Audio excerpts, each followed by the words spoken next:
Excuse me.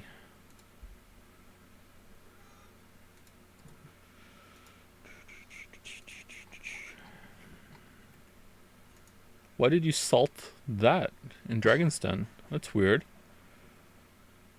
Oh, Botsif automatically salts everything. Okay.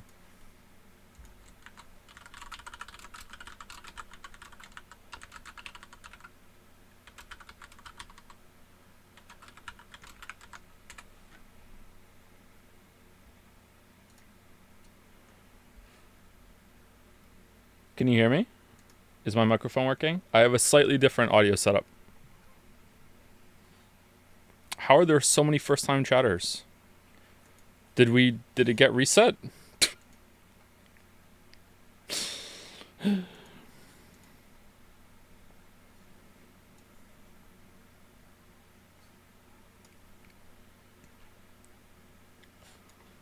Everyone is a first-time chatter.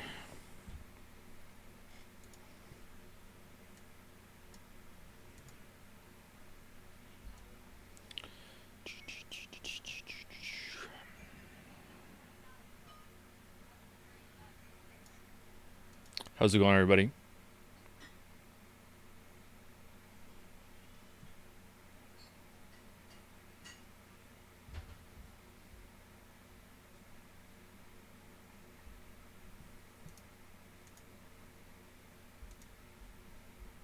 Pre-recorded. Say pizza. Say pizza. No, really, can you hear me? I didn't see any message. Hopefully you can hear me. Yep, people are saying pizza. Okay, you can hear me. All right, cool. All right.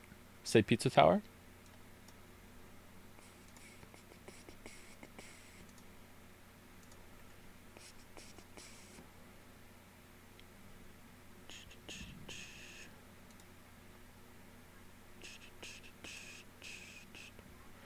I've lost my window.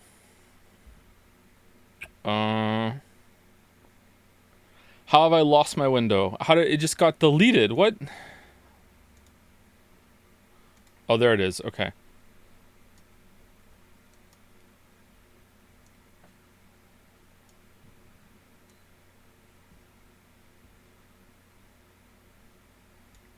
Because windows are clear. That's true. That's true. I am still convinced that when Windows wants to update, it intentionally starts fucking up. Like, it stops, like, you from being able to see your hard drives properly. The search function doesn't work. It starts slowing down when it comes to switching windows and folders and stuff. Like, it just, I don't know. It's like every single time I hit, no, I want update later, I just notice that within 10 minutes, the computer just starts being fucky, you know? Like,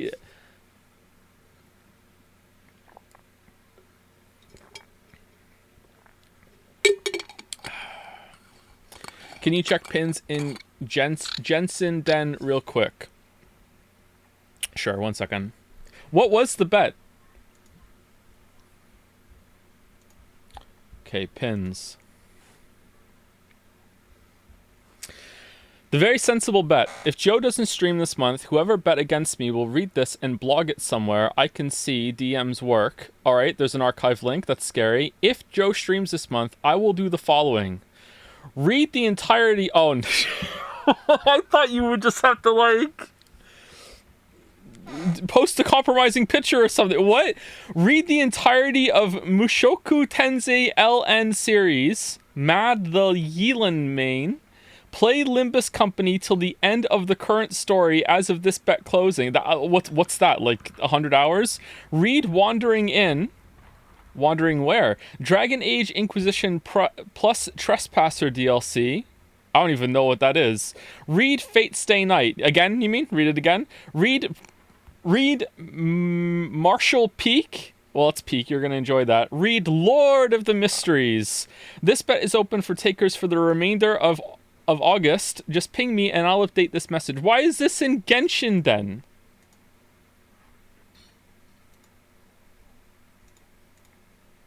Alright. I kind of feel like maybe secretly you want it to get owned. No longer open...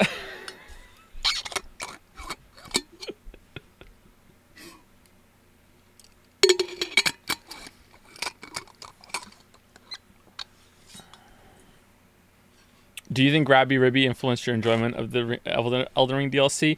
Well, Rabbi Ribby has influenced my enjoyment of everything after Rabbi Ribby, because I can always say to myself, at least it's not Rabbi Ribby. Yeah, for sure. Try Lord of the Mysteries, please. Okay, hold on.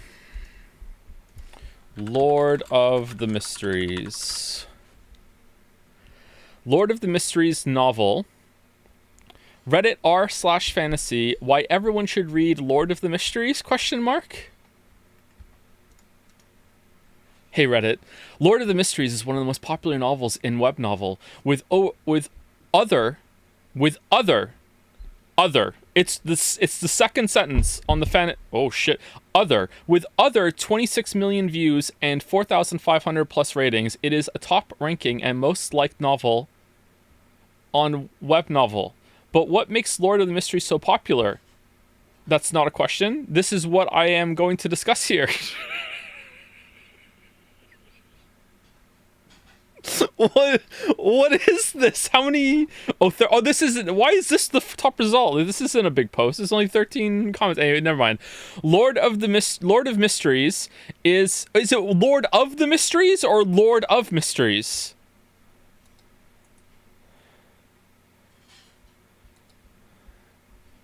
It keeps changing. It's Lord of Mysteries. Okay.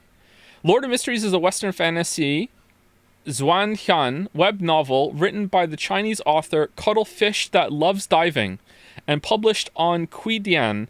At the end of April 2020, the novel finished its 8th and final final volume. Finishing things based. The web novel was officially translated by C.K. Talon, and is that like a NES move from Smash Bros? And published on web novel. In April of 2021, web novel renamed the title from Lord of the Mysteries. It's lore. That's one of the mysteries. What's the title? Wow, it really is Lord of the Mysteries. Why did that happen? What the fuck? Lore of the Mysteries. Holy shit. Okay, so in April 2021, the web novel renamed the title from Lord of the Mysteries to Lord of Mysteries. Lord of Mysteries is a first book of the Mysteries trilogy series, followed by the Circle of Inevitability. Used to be Circle of the Inevitability, but they renamed it. Okay. There's no plot synopsis. What is it about?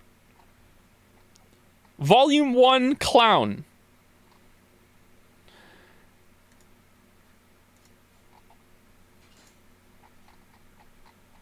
It's the mystery. Okay. All right. Well, good luck with that, Kasoro. Good luck. Oh. Joe, you should play Prince of Persia: The Lost Crown instead of Divinity Original Sin 2. I just got that game for Finn for his birthday. I played it for 20 minutes with him to see what it was like. Did I like it? There was a lot of like, skip, I just want to play, please. And then I started playing Metroid Dread, and that's just the same experience. So I guess Hollow Knight is just the best one, Metroidvania of all time, because it doesn't keep interrupting you. Like, Metroid Dread's very pretty, it's kind of cool, the controls are fun, like it's an enjoyable time, but oh my god, it just keeps interrupting you. Like, oh, you go into the map room and take control away, and now you get the map, and now the AI circle sphere person wants to talk to you and give you basic shit, and it's you can't go to bed, you have to get up in the morning and go to school. Like, it's just Morgana the game. I don't understand. Like, you keep getting caught by the Emmys, and it's a different timer every single time to do the QTE, so you fail, so you never want to do it, I guess, and it's just annoying. It's just so much shit. Getting from one area to the other, it's like loading screens out the ass all the time. Don't get me wrong, big Danganronpa. It was like, I'm enjoying it. I just got what did I just get? I just played it while I was pooping earlier, because I only play it while I'm pooping. I just got the speed upgrade. I don't know what it's called. The one where you have to run and then you awkwardly like press down and then you can just boost yourself up or whatever. I just got that one. Speed Booster, that's what it's called. Thank you. Speed Racer, yeah.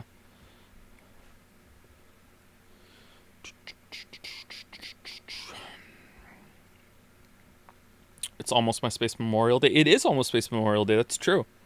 That's true. That's true. You play your Switch in the shower.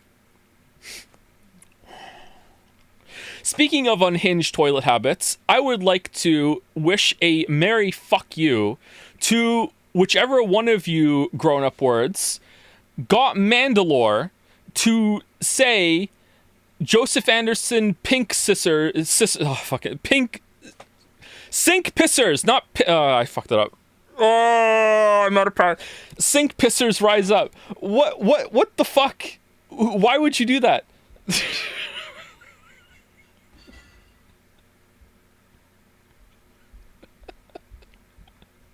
Who was it? I'm a pink scissor.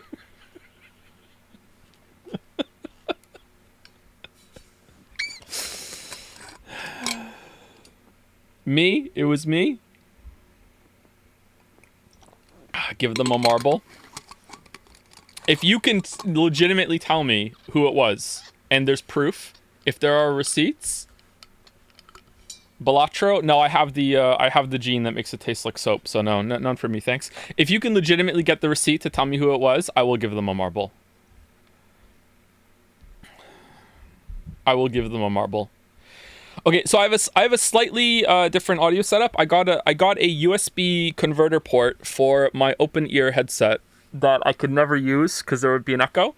So I just want to know if I start playing the video, can you hear it? You won't be able to see it, but can you hear it? It might be a little quiet. Hello, Elden Ring fans.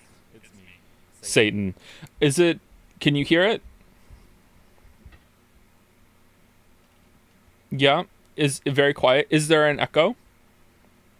I mean, I said Satan, but like with it, but very, very quiet. Okay, let me turn it up to like -10, and then I'll play it, and this time I won't talk, and I want to know if there's an echo or not, okay? Hello, Elden Ring fans. It's me, Satan. A couple weeks ago, I was doing what I normally do. Is there an echo? Still an echo? Okay, so my guess is that the echo has nothing to do with the setup. It's just the open ear headset is somehow picking up on the microphone. It has to be that now. It has to be, because it's a USB port. Like the audio is coming from a different port of the microphone now. The input and output are on different ones, yeah. So it has to be that. That sucks. I really like this headset. Mute mic and check share. Let's see.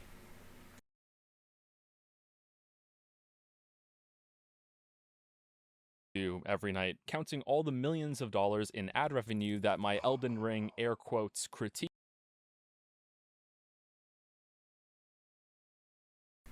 No echo? Yeah, it has to be that the microphone is somehow picking up the thing. The headset. I wonder if I just turned it down. Would you guys still be able... Okay, let me mute it and see if it still plays. Hello, Elden Ring fans. Can you hear it? It's me, Satan. You should be able to hear it. A couple weeks ago, I was doing what I normally do every night, counting all the millions of dollars. And there's no echo, right? And no... Yeah, okay, so it's definitely... It's just the microphone is picking up the headset. That sucks. Okay, I wonder if I turn it down low then, will you guys not hear the echo? Or would any amount do it? Let's see. Hello, Elden Ring fans. It's me, Satan. A couple weeks ago, I was doing what I normally do every night, counting all the millions of dollars. No echo? Okay, cool. So I wonder how high I can get it.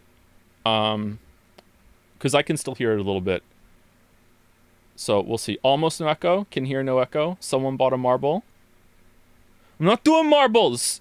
We're doing post-serious YouTube thing. Streamer Joe went on YouTube. Now YouTube Joe is on stream. Like, no, we're not doing... Okay, what's the marble? What is it? What is it? How do I get there again? Oh, God.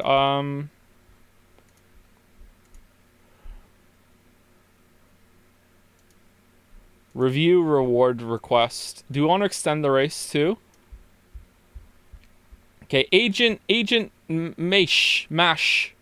They did the mash. What? Argent. It's not Agent. Argent. What is it?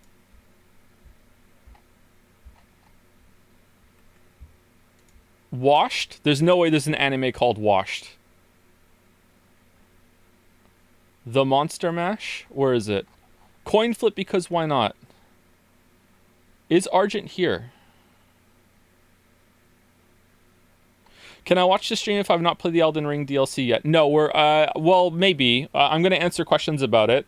And we might, and I want to emphasize the might, we might watch the video back and I might give like a director's commentary sort of thing.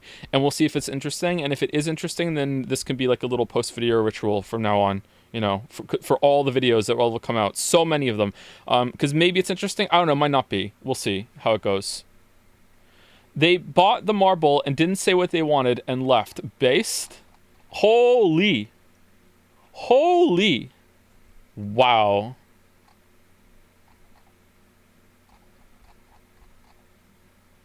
Check the sub message. Do you mean like the cash-in message? There is no message. I thought they could say it. I thought you could always put it there.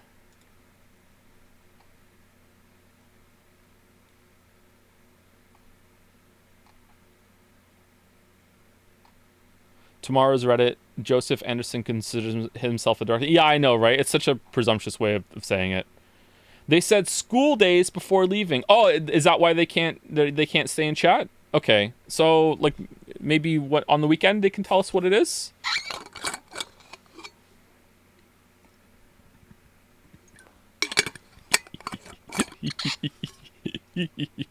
All right, school days. All right, are you guys sure? All right, I'm marking it as complete. Mark is complete, and then we're gonna go to how do I get back to oh my god, why is this so hard? Start the anime marble. You guys are 27%? Holy shit. Manage rewards. Okay, okay,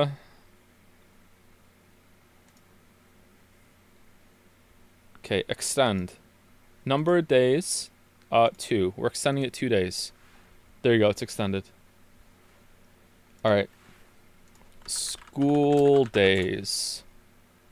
It's a video game. Oh my god, there's a picture. Crunchyroll, watch School Days. School Days, is my anime list, isn't it? Those are the ones that have synopsis? My anime list. There we go. High school student Makoto Ito, okay, I already hate it, notices Kotonoha Katsura at the start of his second semester freshman year. Like, just notices, that's it. Immediately he becomes entranced by her beauty. Oh, Makoto's the guy. Okay, but his bashfulness doesn't allow him to approach her, even though they ride the same train every day. Wow. Instead, he snaps a photo of her in secret and sets it as his cell phone's wallpaper. Okay, and then it comes to life, and then she has like an alter ego on the phone, and the alter ego is like gonna like coach him on gonna ask the real one out or something. Like what is it gonna be? Like where is this going? Like, okay. A charm that, if kept under wraps, would supposedly help you realize your love. However, classmate Sekai Anji spots the picture, but instead of ratting him out, she offers to help him set her... Yeah, there you go, set him up with Kotonoha, going so far as befriending her just for him. Thus, the trio begins a rather impromptu friendship. Okay, so it's like the fucking selfie of Dorian Weeb? Like, what is it? School Days follows the lives of these 3 teenagers as they traverse the joys and hardships that come with being a high schooler. In a story alive and bringing with romance and melancholy, the tale of these 3 students will linger in memory long after the momentous conclusion. Wow, what a roller coaster. Just rollicking fun from start to finish. I'm excited. What? You know what? This shows how bad it's gotten on here, that I'm disappointed that there wasn't a talking cat or some shit. Like where's the spice? Where's the pepper? Like, where is it? Maybe that comes later? Oh, it okay. All right. Okay, alright, never mind. I spoke too soon. And now I'm disappointed. Contrarian to the end. Now that you can summon Torn in Elden Beast fight, how much would you rate the fight in the current state? Also, have you played the inner bosses from Sekiro? They're the best bosses that From have made. I haven't played those, no. I haven't gone back and seen the new stuff for Sekiro. I've only played it a little bit here and there for some video footage and stuff like that.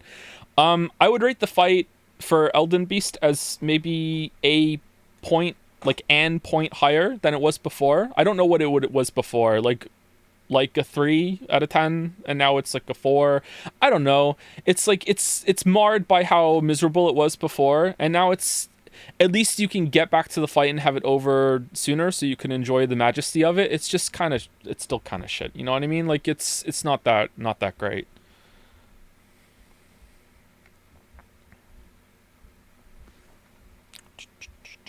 Do you know that Sekiro only has 5 unique bosses? Is that true? How are you counting the rematches? No, it has way more than 5. What are you talking about? Or do the whatever the update makes some more duplicates? Is that why?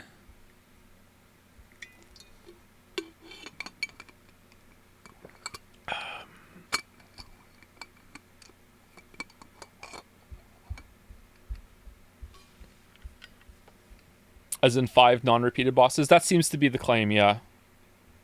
Like, I don't want to spoil Sekiro with the boss list right now, but like off the top of my head, there's that one. And then there's that one. And then there's that one. And that one. And I'm already at 5. And then, like 6 for sure. There's at least 6. Honestly, I just remembered another one. I'm up to 7. This is already not true. Oh, the other, 8. I'm at 8.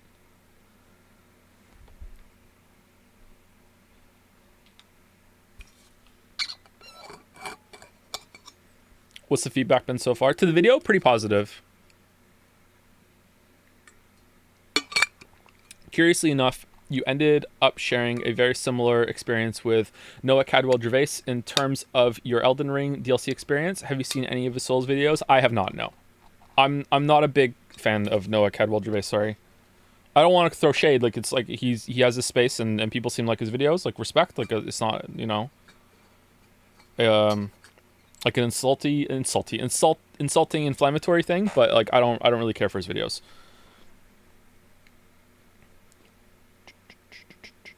I've watched a few of them in the past, and I stopped watching because the audio was, it angered me on 2 levels. It angered me as a listener because it's just kind of annoying, but you know, as a listener you can live with that. Like it's not that big of a deal. But as a content creator, knowing how much trouble I have with audio, and this grown-up word gets to just get away with that and just leave the flubs in and doesn't have to clean up his audio. Meanwhile, I spend like decades of my life in the Goku time training capsule to try to get it done.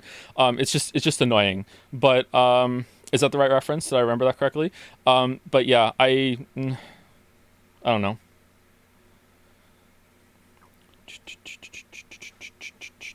Skill issue. Watching your latest vid, I'm interested in Souls games even more than I've ever been. What's the best one to start with? Honestly, I'd play them in order. Because I think that Dark Souls 1 is hard to go back to.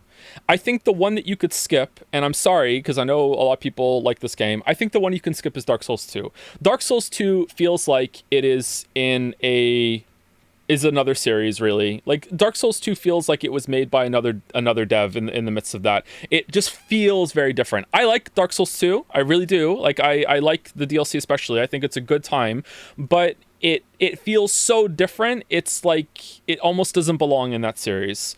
And I don't mean feels different like it has a different vibe, because the vibes are kind of there. I mean, like mechanically, the way you move the character around and the way the dodge roll works, the way attacks work, it just feels really different. So I would probably go, if you want to play Demon Souls Remake, that's pretty good on the PlayStation 5. You could start there, or with Dark Souls 1, and then you could go to Dark Souls 3, and then or Bloodborne before that. You don't have to do Sekiro if you want the Souls experience, because Sekiro is quite different, but Sekiro is still really good. And then do Elden Ring last. If you play Elden Ring first, you might not enjoy the other games as much as you would if you did them in order, I think. What's your take on Scholar of the First Sin? Have you played it? Not only have I played it, I've spoken about on stream before. I think the base game version is better than Scholar of the First Sin. I think here's my conspiratorial theory, okay, chat? All right. I think that when Dark Souls 2 came out, all the Dark Souls 1 fans played it, got filtered by having to relearn a new game, bitched and moaned that it was too hard, and then hated it. And then when Scholar of the First Sin came out, they knew the game then, and they played it, and they're like, oh, well, this one's the better version, blah, blah, blah. We can like this one and hate the other one. No. Like, Scholar of the First Sin is worse than base Dark Souls 2, man. It's just worse. The enemy placement is not better, and it adds a bunch of fucking tedium to it as well. Filtered by Covetous Demon, that is just... Is that the worst fight they've ever... Nah, you know what? I bet a Chaos is still worse. I should have drew some comparisons between Bed of Chaos and the last boss of the Shadow of the Erdtree DLC for how it's just trial and error with instant death. And you just have to keep going back in and being like, all right, what's gonna happen this time? And you got the fucking big ramp going down, and you just sit there strapping in for the bullshit. Here you go, got my helmet on. All right, what's gonna happen at the bottom? I don't know. Like, it's just such a shit fight. Oh man, I hate that fight.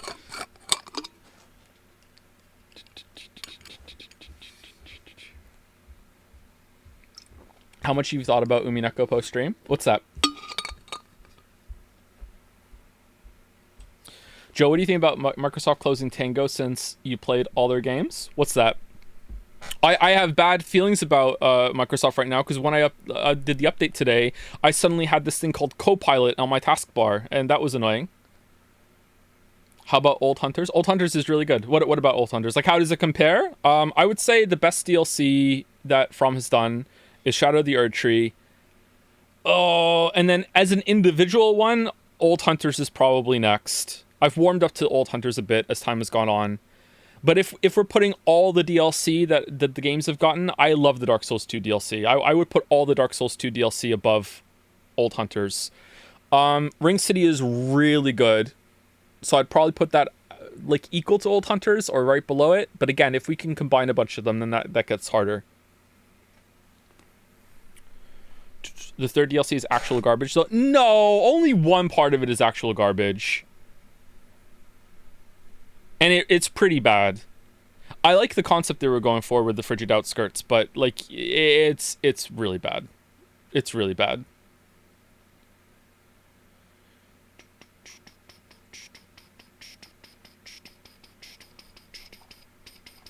Do you have any formal education regarding articulating your thoughts and ideas? No, does it show? I struggle with this a lot, and you are a lot better at it than I am. Am I? Okay, thank you for that, Kali Doggo. Just a lot of practice. I've spoken about this on stream a lot before, so I won't do too much repeated content right now.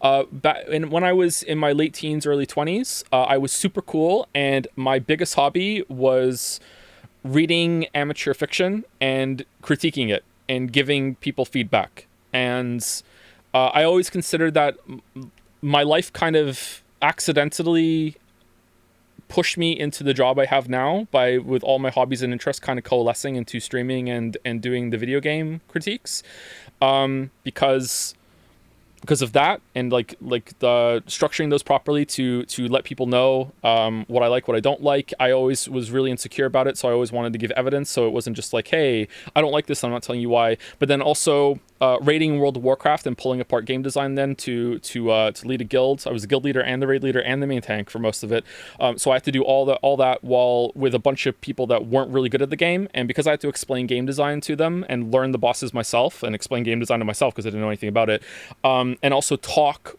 into a microphone, like coordinating a raid of 25 people, well, 24 other people apart from me, while also doing my own shit playing the game, is very much like streaming. So it's like a lot of things like wrapped up together in order for me to get to where I am right now. Squeaky chair, squeaky life. I think that's why, but who knows, maybe I would be saying something different if I had a different job, you know what I mean?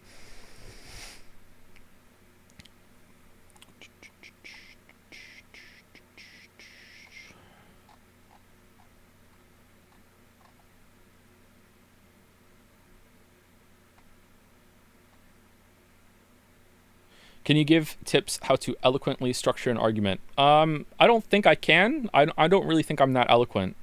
I'm pretty verbose, am I not? I'm not sure. It's hard to judge that. Kind of what I speak about at the end of the Shadow of the Erdtree video is that it's hard to get good criticism and feedback on some things. On other things, it's really easy, but on this, it's kind of hard. Like if you go on the YouTube comments right now, it's almost everyone loves the video and is saying it's so paced well. Discord really liked it as well. Every single Reddit post liked it as well, except for the R Games crowd. The R Games crowd is like, not up to my standard. So it's like really like, did they even watch it? Because I know historically the R Games threads, usually people don't even watch the video and they're just complaining about, like it's like the Zelda cycle. Everyone hates the current Zelda but loves the past Zelda. Every single time that I have a Reddit R Games thread on my video, now it's time for the discussion on the last video that was there, and this one just gets ignored. Let's talk about the last one, and then it's like, and then okay, I have to wait to release another video before I get the commentary on the one that just came out. So it's kind of weird.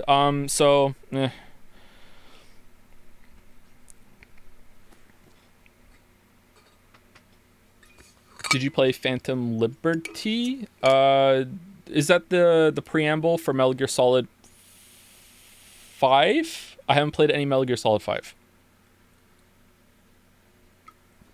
How are you so good at games? You kill most bosses in a few tries. I've been playing these games since Dark Souls 1, and Relana took me 100 plus and multiple loadout changes. I might have just gotten lucky with the loadout that I had. There have been a couple comments on the video saying that I just did dual colossal hit trading again, and I did not do that. I did not hit trade. Sometimes I did get hit after I attacked, but it wasn't my intention to ever just go in and just be like, here I go, except for Meteor. I tried my very best to only attack when it was safe, and most of the time it was safe when I attacked. I might have just gotten lucky and I was powerful with that. The longsword I used was a lot weaker, but I was using square off a bit on it, and square off is a really powerful weapon art. Like that was hitting surprisingly hard when I was using it, but the normal attacks on that were much lower than the double colossals, of course. I don't know. I've played a lot of the games, I guess. If you want to watch what's the only Liza P. What's the only Souls like I've streamed recently is Liza P, right? I guess I also streamed Neo at one point. Did I stream any other? Oh, Code Vein. I think Liza P streams are the ones that I best articulated my thought process when I'm going through bosses. So if you want to go and see how I try and figure out how to get a boss dead and respond to its moves and keep track of it all, you can go watch those streams if you want, or just skip to the boss parts. And I think I was trying to articulate my inner monologue for that. I watched your first Elden Ring video premiere. Then I watched the new Elden Ring video premiere. Then I went to watch the first Elden Ring video, and I almost gagged because of the audio quality. Yeah, it's the same mic. It's just different editing of it. I think I finally have it down better, but I said that before and it still gets better. Did people think, I guess we can listen to it, and do we think that the S sounds are still too harsh in the video that just came out? And is it loud enough? I struggle too much with so much with volume. Plosives, yeah. Well, I found a way to fix plosives in post most of the time. But the de-essing, I had a program to do it, or not a program, like a macro, whatever. It was a plugin for Audacity, but it just hammered the whole entire audio timeline, and it made some parts of it sound like I have a lisp. So if you have listened to, I think it's the Witcher 2 video. In the Witcher 2 video, the first part of it, or the first two parts of it, there are sometimes it sounds like I have a lisp, and that's because the de-esser plugin I used just hit some of them way too hard and flattened the S sounds too far. So now I just do it manually. And if that just made you cringe, if you know audio, then yeah, it does take that long. I go through and I manually just reduce the amp on every single S sound that I think is too harsh for my ears on my audio setup. Usually I minus it by about 4 or 6, and I just keep doing it until it sounds okay to me. So I just do that. It's really annoying, but it's not like I only do a pass for that. I'm also doing a pass to remove audible breaths and exhales. Although sometimes I've noticed lately that it's better if I just lower the sound on them instead of removing them completely. I think it sounds more natural. And sometimes the breath sound helps make the point or emphasize it. I've gotten a bit better at the audio lately. So yeah, I'm doing that, and I'm cleaning up some of the audio. So I also mess around with the harsh S sounds. Why not use an automated solution like RX? I have tried an automated solution in the past, and it was way too harsh. So I don't know if there's a better one. There probably is, but this is the one I've gotten used to now. I just do it manually, and it's like, yeah, whatever. No kidding, this one had great audio. Thanks, Balder. A couple of the subtitles I still need to fix, and I also need to add some credits to the video as well, because I used some other people's footage. Did I pronounce Onball correctly, or do you say it differently?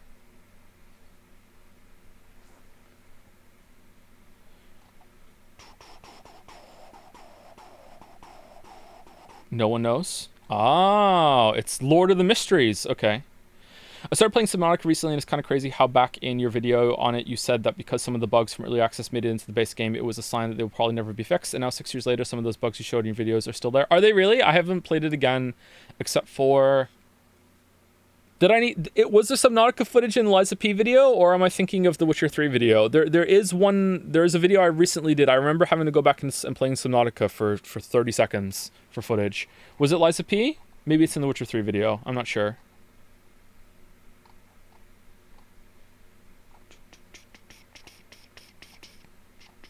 Are you interested in playing Nine Sols?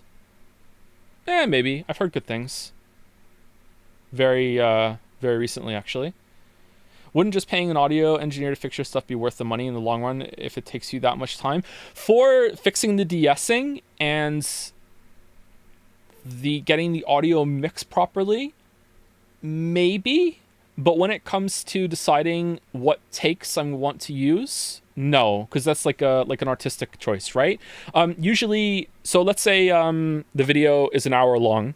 Usually the audio length of me reading the script is 3 hours long, because I will have to take like a little break in the middle of it, or I will have a bad take, or I will think that I'm doing a bad take and I have to keep saying the same paragraph over and over and over and over again because I'm convinced that my first take is bad. And then what is it called again? Semantic satiation or something? Or is it a different term I'm thinking of, where like words start losing all meaning and it sounds like I'm saying it wrong, and I have a really bad habit of not pronouncing my T's sharply enough. So I just get it in my head that it's a bad take.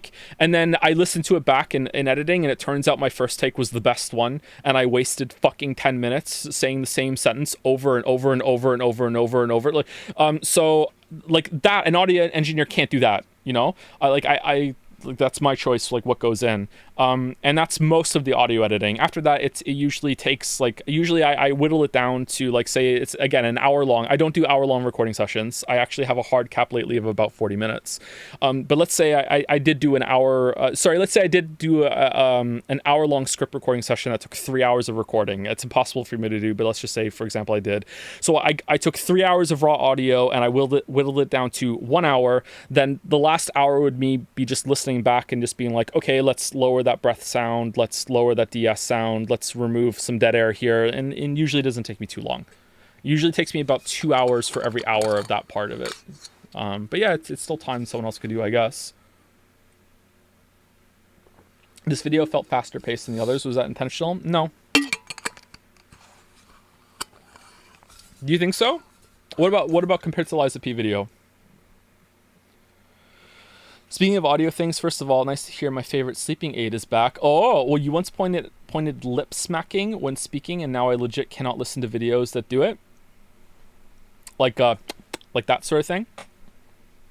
Finn is getting into game dev right now, and there's some tutorials that we've been watching, and I don't want to say the YouTuber because I don't want to like throw shade at them, because like their tutorials are really good, but I just don't want to, like, because I'm going to call them out on it now. I noticed that they smack their lips but after almost every single sentence, or they do this little thing after talking, like they just like, so now we're going to go and do the platformer controls. And I just like, oh my god, I noticed it after like 3 videos, and just like, no, just I can't do it, man. Like it's just It's so annoying. But it's good content. It's just a bad habit, or like a mouth tick or something like that. I don't know. Joe about to make a vid on Finn's games. He's making a game in Game Maker, and he's called it Void Knight, and he's messing around with that. I helped him get some things set up with it, but like I don't know coding, so I can't really help him too much. So we did that for a little bit, and he's having fun messing around with it.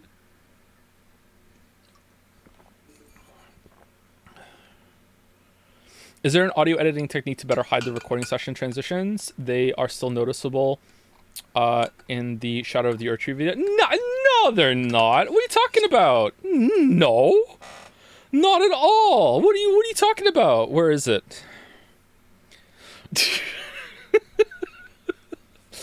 So right now, what I do is I know the solution. I'm going to try and do it more. Okay, so the thing you have to understand is I hate recording. It is my least favorite part of the job. I fucking hate recording. Two worst things of making videos is number one, recording, and number two is editing the audio recording. I fucking hate those two. I like playing the game and writing the script and editing the script and putting the video footage to it, although it can get tedious and very time consuming. But I fucking hate doing anything to do with the audio. Although I have gotten better at it in the past couple of years by trying to be more performative and trying to have more fun with it. And also doing shorter sessions. But yeah, anything to minimize it. Right now, my technique for the different sessions is that whatever paragraph I ended on, I will also do again in the next session, and then I will try and find sometimes mid-sentence to splice the takes together. So even though there is a dramatic change in my voice, it kind of gets masked by the change being in the middle of a sentence instead of in the break of a sentence. But sometimes I can't do it. Sometimes I like try every single different word and I can't get them together.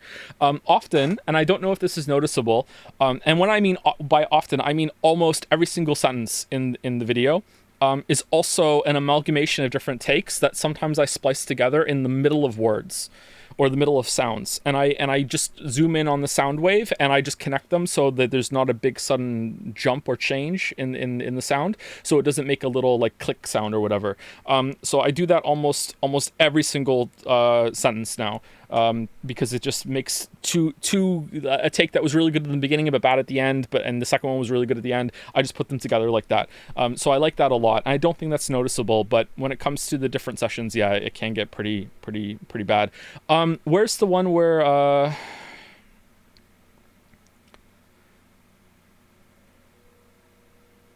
is it here? Okay, let me see. Can you hear this? Of the content again. I didn't do any grinding. In fact, I got a little impatient and ran through a couple of zones toward the end, and I was level 158 when I got to trying to beat a fight in one of these games. It also means the DLC all on its own is comparable in length to some full release Souls-likes, and that's pretty awesome. I don't know if this is going to be worthwhile, but here's the path I took in the DLC as a reference, since it's so non-linear and can be approached in many different ways. That's Elden Ring for you. Hopefully it's interesting. Okay, so that was a session break there. That's Elden Ring for you is from another recording session.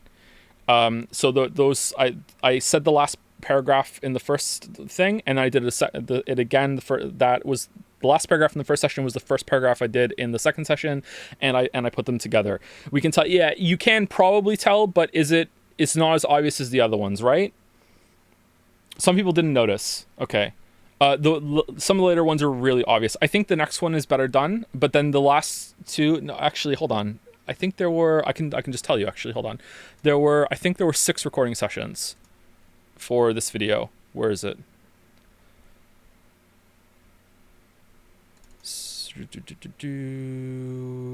Yeah, there were 6 recording sessions. So I don't know if I can play these files if they'll hear. This might be really loud. Sorry if it is. It's me, Satan. A couple weeks ago, I was doing what I normally do every night, counting all the millions of dollars in ad revenue that my Elden Ring air quotes critique made. Usually, by the time I'm done, YouTube has sent over. It's really quiet. Is it really? It's quieter than YouTube? Wow. Okay, hold on. Let me turn it up. Hello Elden Ring fans, it's me, Satan. A couple weeks ago I was doing what I normally do every night, counting all the millions of dollars in ad revenue that my Elden Ring air quotes critique made. Now it's good? Okay, so the end of this audio file, let's see where it is. Usually by the time I'm the path I took in the DLC as a reference, since it's so non-linear and can be approached in many different ways. Hopefully it's interesting at least, and if you want to skip it, you can just go to the next chapter down below in the timeline. All right, so that's the end of that recording session, and then the next recording session is... I don't know if this is going to be worthwhile, but here's the path I took in the DLC as a reference, since it's so non-linear and can be approached in many different ways. That's Elden Ring for you. So, and then I just put them together, and I tried to see where was it the least noticeable of the changes. But later on, it's like... it's really obvious for some of them because I wanted the video done, I wanted the recording done, so I started recording earlier in the morning, and yeah, part 6 especially is really, really deep, I think. These make sense to me in a way that some responses and extensions in the... yeah, I think the solution would be that I need to find out how long it takes my voice to get warmed up, and I think going through these audio files would be pretty good for that. I think it takes about 5 minutes. So I think I need to just record, I need to map out what would take me 5 minutes to say, or maybe there's just some vocal exercise I can do before I start recording. Just like have a book on my desk and just read a little bit of the book aloud, and then I start recording, you know what I mean? Just to calibrate. But the problem is that if I calibrate and I haven't woken up, then that might make the difference still even more. I hope that makes sense. I think maybe I have to record consistently first thing in the morning, or, you know, after waking up. Like I have to have the same amount of recording time, the same amount of practice time set up, like warming up exactly as well, to get there. And I also need to limit the amount of time that recording session goes on, so my voice doesn't start to wane. And even with streams, you can notice that sometimes my voice is a lot deeper at the beginning, and then it lightens up as I get tired and speak a lot throughout the stream. I don't like it. It's definitely a big problem, yeah. How do you get used to your voice? I made reviews in the past, but stopped because I started hating my voice and couldn't for the life of me be unbiased. That's the fun part. You don't. I don't mind hearing my own voice now, so there is a light at the end of the tunnel. I think you will eventually get used to it. Like, it's okay. If you want to go, like, sicko mode on it, you could take voice classes and you could really learn how to be performative and like practice your voice and have a lot more vocal control. I think if you are more in control of your voice and you know what you're trying to do, I think it can be easier to stomach in that case. But I think you can just get used to it after a while. But I mean, like, I've been recording my voice and listening to it on stream and videos for almost 10 years now. So yeah, it's like, it took a while. I would say it's still fairly recently that I don't mind hearing my voice, but also getting the recording quality up there is also helped as well. There are certain parts of other videos that I hate, and I don't know if anyone else can hear it. There's a part in the Zelda video especially where I can hear that I'm congested. You know what I mean? Like, I can hear the mucus in my nose that I just could not get the fuck out of my nose when I was doing that recording session, you know? Like, I could fucking hear it, and it drives me crazy whenever I hear that part of the video. But sometimes it's like, you know, like, oh, it's been 4 nights in a row that I'm feeling congested. Guess I can't do any recording, and I can't do any video work. And it's like, well, fuck it. I'm just gonna do it, and hopefully it gets better. Yeah.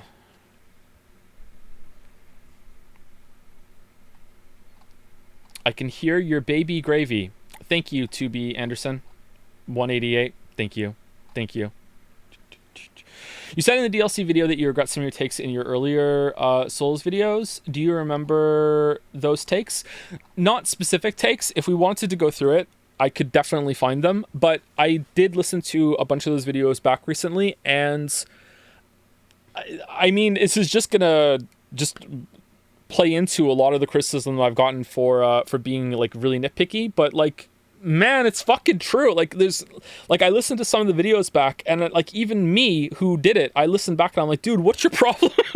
It's like, dude, like what the fuck? Like it's like, yeah, I feel like back then I was so fixated on taking the games down a peg that I didn't balance it enough. Maybe I did and I'm just being too hard on myself, I don't know, but I think Past Joe had this idea that because the games are so universally loved and critically acclaimed, that people are just going to understand that the criticism is coming in and just trying to balance it out a little bit, but that doesn't detract from the fact that they are critically acclaimed. But no, it doesn't work like that at all. Like you have to have more parts where you're like, and this is good, and this is good, and this is good. I think because I started off with Dark Souls 1, and it was such a beloved game back then. It still is, but it was even more beloved back then. I guess I just assumed that people would be like, yeah, we're tired of hearing how good this game is. But, you know, no one ever says, you know, that's enough blowjobs for me, you know what I mean? But in game critic form, like you still have to give the game credit where it's due, even though everyone else is already done, right? So I think that's a mistake that I've made a lot, and I'm trying not to make that mistake again, while also still giving honest and valid criticism and everything, you know, like. So do you now disagree with your horror games aren't scary video? Absolutely not. Why would I disagree with that? Do I disagree with how that's presented? I don't know. I'd have to watch it again. I recently surprised myself by enjoying my subjectivity as implied video. I watched that back again. I was like, actually, you know what? This is kind of a banger. Like, holy shit. That was pretty good. The why horror games don't scare me. If I watched it again, maybe I'd be like, I could present this point better. Maybe I could have explained this better. But the sentiment, like no, that hasn't changed. Sorry. Like I still was like, yeah, whatever. But when we stream Five Nights at Freddy's, as someone is asking in chat, maybe that will all change. Five Nights at Freddy's critique, - the game that finally scared me.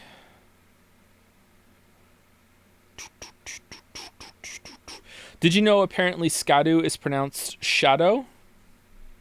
Why didn't they spell it like shadow then? How are you getting shadow from Scadu? It's meant to be Shadu?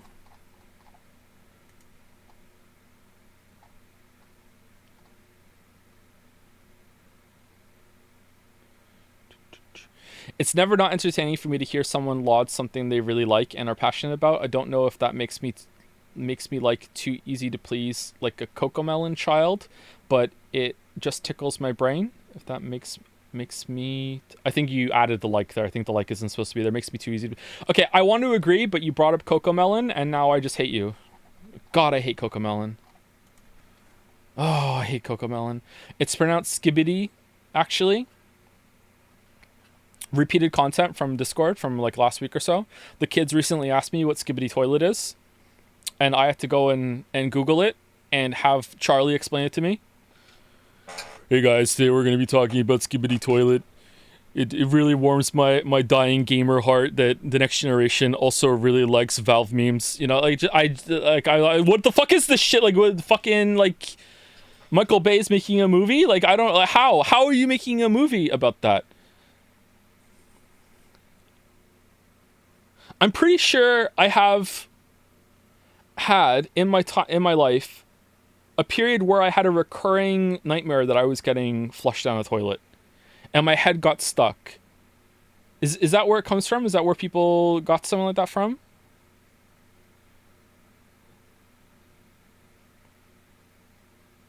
No?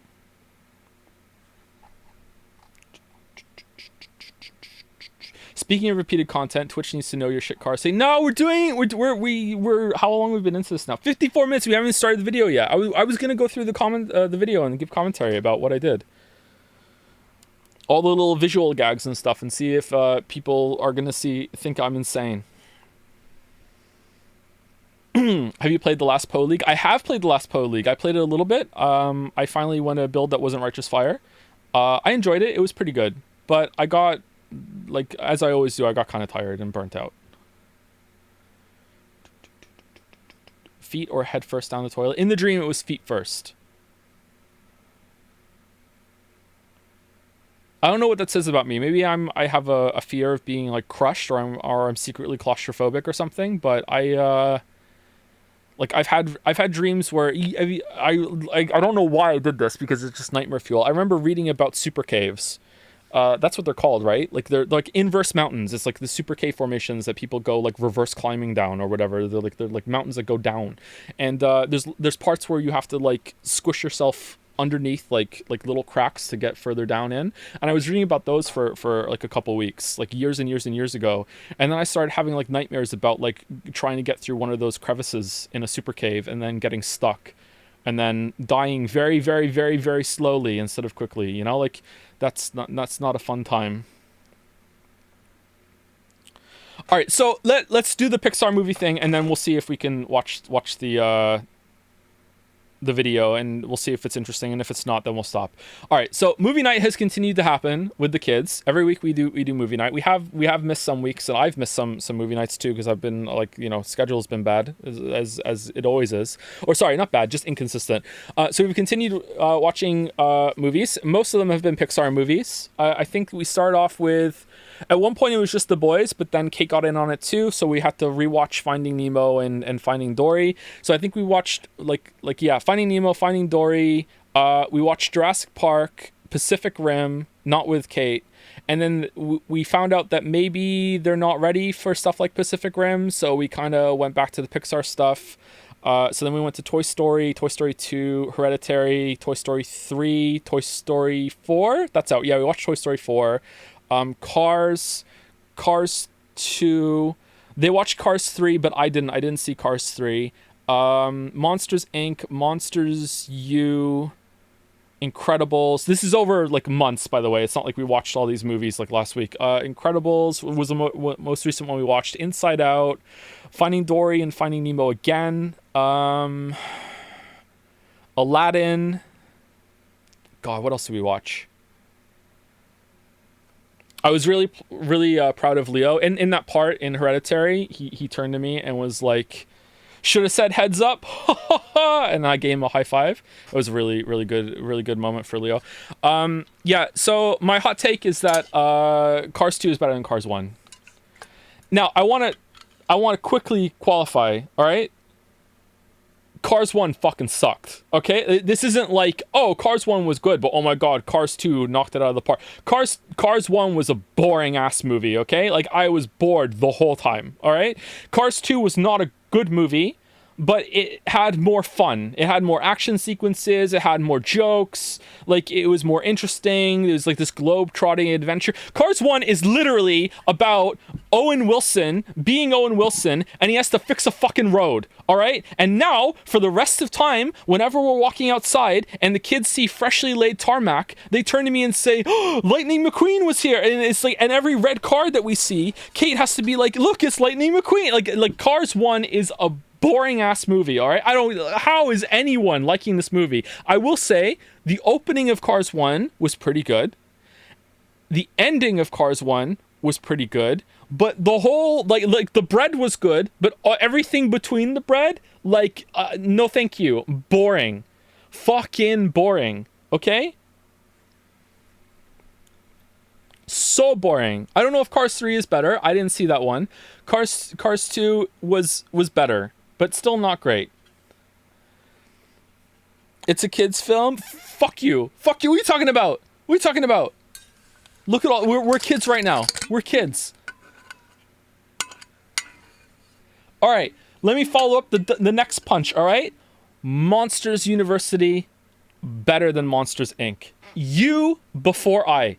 It was better. I'm sorry. It was better. Now, the best scene out of those two movies was the end of Monsters Inc. with the doors. Okay? That is the best scene. Okay? But apart from that, overall, Monsters U is better than Monsters Inc. Again, for the same reasons. It's more exciting. There's more like fun scenes. The jokes landed better, and I just do not like buy into the the friendship between the girl and Sully. Is that his name? Like, I don't know. Just didn't really like it. And the green one was more annoying in the first one than the second one. Sorry. It was better. Now, again, I have to point out, so there's going to be a running trend here, except for one exception. I didn't see Oh, we also watched Ratatouille. That sucked. I didn't see Cars when I was a kid. The first time I watched Cars was this year with the kids. The first time I watched Monsters, Inc. was this year with the kids, okay? So I'm only seeing these as an adult, all right? So that's why I don't really like them all that much. I don't know. But like Monsters U was better than Monsters Inc. to me, but I didn't really love either movie. It was just like, yeah, whatever. And same goes for Cars 1 and 2. Now Ratatouille, again, banger ending, really well animated, really liked it. Ironically, the critic brain won't shut off. I can't enjoy it. It just doesn't make any sense to me. The whole entire movie, it just is like, if the rats are so smart and they have this whole culture, don't even get started on that. Cars is even worse. Why do they have seats? I just like, what the fuck? It's a kid's film, but Toy Story is also a kid's film, and they contextualize it all. That's one of the reasons why Toy Story is so fucking great. It's like, they make it make sense. It makes sense. Whereas Cars, it's like, whoa, and then with Ratatouille, it's like, what the fuck? Like, Cars is way worse. Toy Story sucks ass. You don't know what you're talking about. Here's hopefully not a hot take, okay? Toy Story 1, the ending of Toy Story 1 is one of the best endings of any movie, period.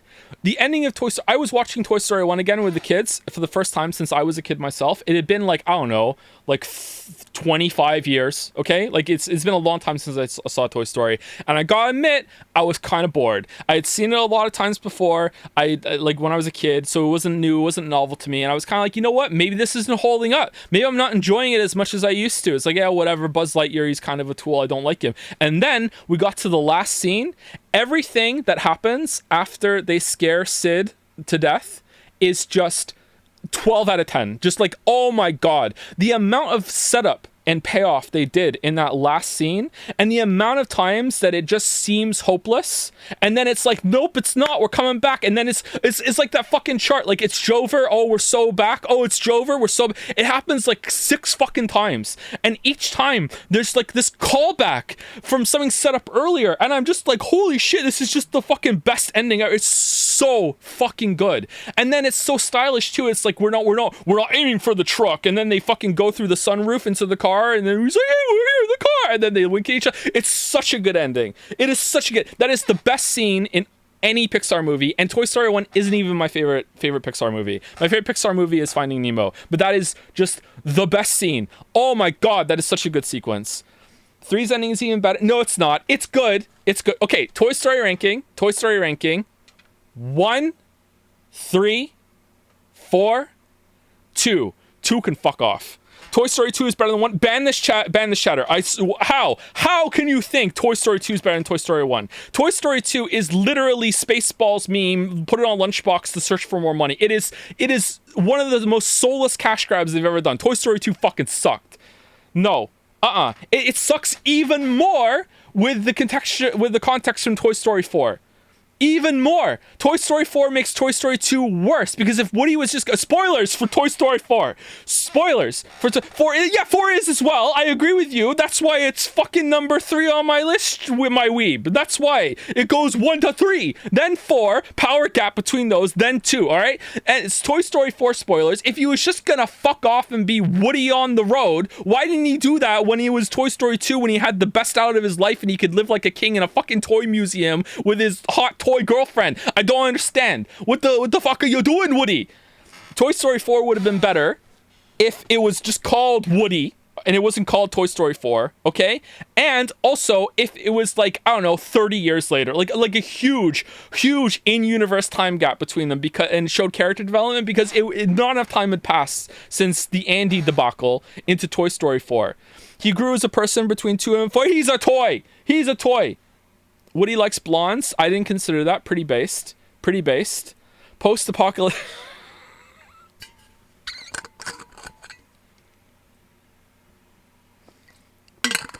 Here's my fucking, okay, Toy Story 4 critique YouTube title. Toy Story 4, not enough Buzz Lightyear. Don't call it fucking the stupid fucking spork toy had more screen time than Buzz fucking Lightyear. That just like, no. What the fuck? Not enough Buzz Lightyear. And then you see that screen cap from Toy Story 5. Somehow Woody returned. What the fuck is this shit? I'm gonna have to go and see that in the theater and try not to be angry. They made a Lightyear movie. That's who the toy is based on. It's a different character. WALL-E thoughts? Okay, I've only seen WALL-E once, and it was in the theater, and I liked it, but my recollection of it was that it was pretty fucking light on narrative. It was just an amazing spectacle, like non-stop chase scene. It was like kind of a somber opening, kind of an emotional ending, and then it was just like a huge chase scene in the middle of that, which was just animation flexing, and it was exciting. It was good. Like, I liked it. Don't get me wrong, but like I didn't feel like there was as strong of a narrative there as I was expecting from Pixar, because like fucking Finding Nemo is just like, and Toy Story are just really, really good. But I would like to watch it again and see. I don't think the kids would like that one as much. Ratatouille was so boring. Ratatouille, like, I fucking hate it when characters just won't talk. And then it's like, what? I don't even know the guy's name. Who's the French chef's name that that gets controlled by the rat? Like, what's his name? I can't remember his name. Like, Remy? His name's Remy? No, that's the dead guy. Sorry, it is that, isn't it? Whatever the main character's name is that isn't the rat. Like, at one point, he offers the rat so much, and like, he's trying to give credit, and the rat's like, no, fuck you. And then, without any really big story beats, suddenly the rat is getting jealous of him taking all the credit. And it's like, dude, who asked? Like, he tried to give you credit, and you were like, no, I'm a rat. And now suddenly you want credit, and now you're gonna be like an itch about it? Like, come on. Rat steals food. I don't think it was even stealing food. It was the payment for his services rendered at the restaurant for being the best chef in France. An itch. Itch is the way that I say bitch around the kids, sorry. Like, Mila, you're being an itch right now. Never got a response on DM. Oh yeah, no one has gotten a response on DMs. I'm hopefully going to do that very soon. Did you get to see the solar eclipse back in April? We did. We walked really far to see it. We did. Yep, it was really good. Really good day. The kids loved it. Payments without agreement, aka stealing. So they stole from the rat because they stole his labor? That's true. That's a good point. That's a good point.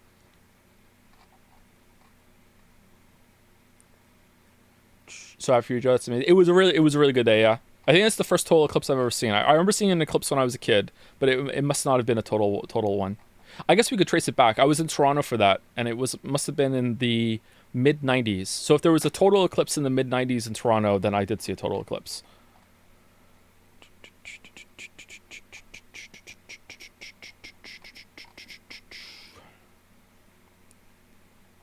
You seen the newer Pixars? The only newer Pixar that we saw, I don't know if is Finding Dory one of the newer ones. Finding Dory is really good.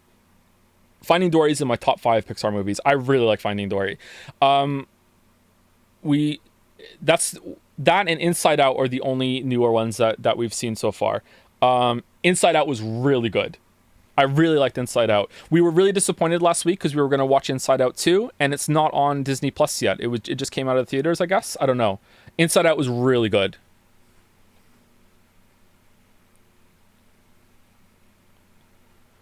Your takes are being pulled. Yeah, I know. It's a stream. I know. If you agree with all of my takes, if anyone does, they get a free marble. What's your letterboxed? I don't know what that is, Zoomer. I don't think I have one. Are you of the opinion that all kids' movies should focus more on action than story? No, but I don't know. I don't know how the kids are reacting to these movies. I do try and talk to them about them, and I try to get them to engage in a very minor way. Like, hey, what was your favorite part? Who was your favorite character? You know, like what part did you not like? You know, was this better than this movie? Just very, very simple questions. You know what I mean? When the movie's done, And they can answer it. And I was really surprised when we watched Incredibles last week, and they really enjoyed it. I thought there was going to be too much grown up stuff in it, but no, they really enjoyed it. I liked it a lot too. Incredibles was really good. One might even say it's great. So yeah, but I don't know if they didn't have the second half of Incredibles 1 is way more action packed than the first half. Like the first half to me was really interesting, but for a kid I can see it being boring. But yeah, I don't know if they liked that or not. They were just kind of quiet. They didn't like walk away. They didn't talk through it. They stay engaged. The first half is world setup. Yeah, exactly. You know, and I like that, but I don't think the kids really like that much as much as I did. I don't know. They don't really watch a lot of fiction TV in the way that I did growing up. They really like YouTube. They like Minecraft stuff. It's kind of annoying.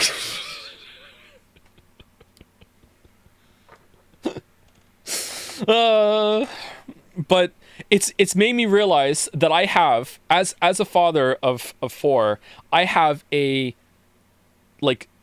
10 tactical nukes strapped together of a backhanded compliment to any other YouTuber that I ever meet, which is I go up to them, be like really excited, and be like, hey Pyrocynical, oh man, yeah, it's really good to meet you. My kids love your stuff.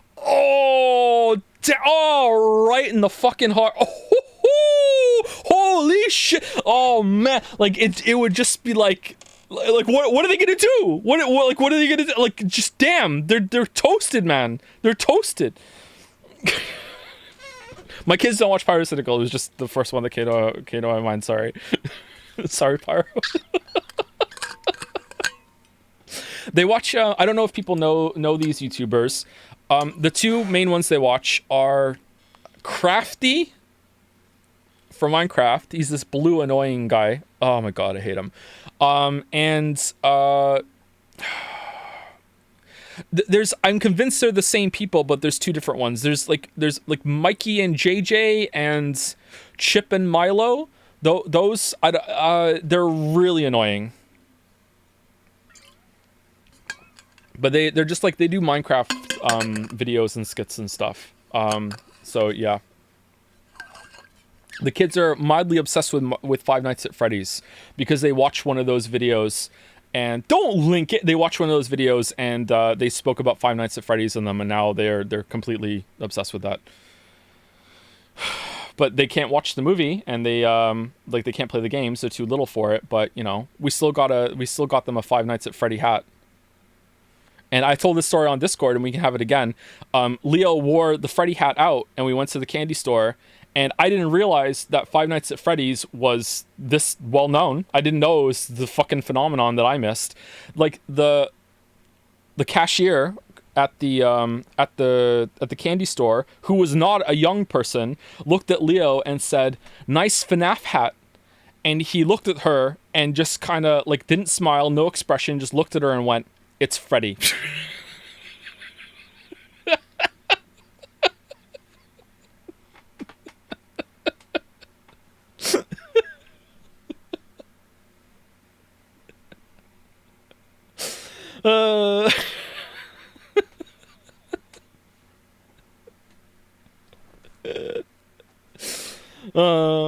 Favorite Pixar mom? I only know one Pixar mom. I haven't seen the other one is from Big Hero 6, right? We haven't seen that one yet. But I've seen her without seeing the movie. I Elastigirl is just damn, man. Oh man. When she falls into the water and her hair's down, whew, whew, damn. I legit lost my shit when they called attention to her ass in that movie. She did straight in the mirror and she just looks at it and just kind of sighs.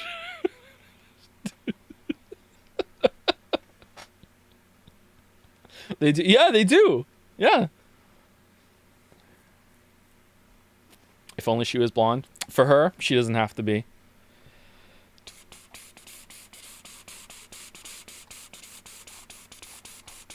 Wow, I know. All right, should we watch a little bit of the video and see if we... the commentary is not going to be this one. Oh, man, I should just start off with the commentary. Another Marble? Pixar movie tier list? I don't know. It would just be a mix of Finding Nemo, Finding Dory, and the Toy Story movies, and Incredible in there, probably. Thoughts on Aladdin? I don't know if I have any big thoughts on it anymore. Any time the genie is on the screen is just incredible. Aladdin and Jasmine are kind of boring, but I still like the movie, but maybe not as much as I did when I was a kid. Buy a marble for the race. Safane, what is your marble? The marble is for Eric. Sorry if we already asked, but can we expect the Wukong review? I don't think so. I haven't played that game. I'm a little interested, but I don't really have a lot of time. I think any of my gaming time is going to go to the new Valve game. I played that a little bit with Weeaboo Bill recently, and it was pretty interesting. I like to play that game. Can I just get a marble that's named Eric? Okay, sure. All right, put it on the list. It's for Eric. New Valve game. I don't. The first rule is I'm not allowed to talk about it. Are we allowed to talk about it? You're allowed to say Deadlock now. Thank you, Boulder. You just got me banned. Deadlock. Yeah. I haven't done a match against other players yet. I just did a couple matches against bots last week, like 3 matches. What are marbles? You know what the marbles are. You know what the marbles are. Do you think Mr. Incredible should have got sued? No. Isn't the stupid, like, superfluous litigation meme, like, not even true? It's kind of annoying for it to be perpetuated there in that movie. I guess it makes sense a little bit.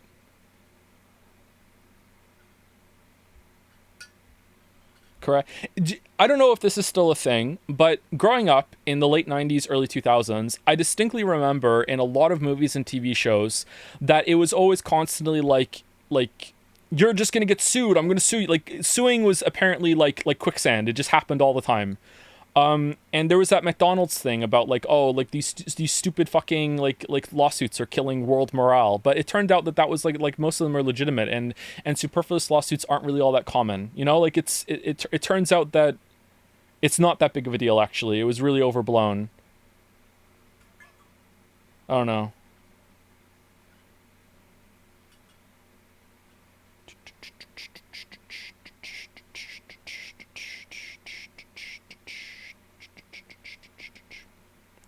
Worrying statements to make when you have a Disney Plus membership. I know if I choke to death in one of the restaurants, like I can't sue them. My family can't. I know, right?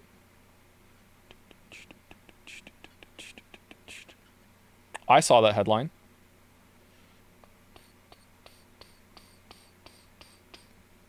Like the Bermuda Triangle. I used to think about the Bermuda Triangle all the time when I was a kid.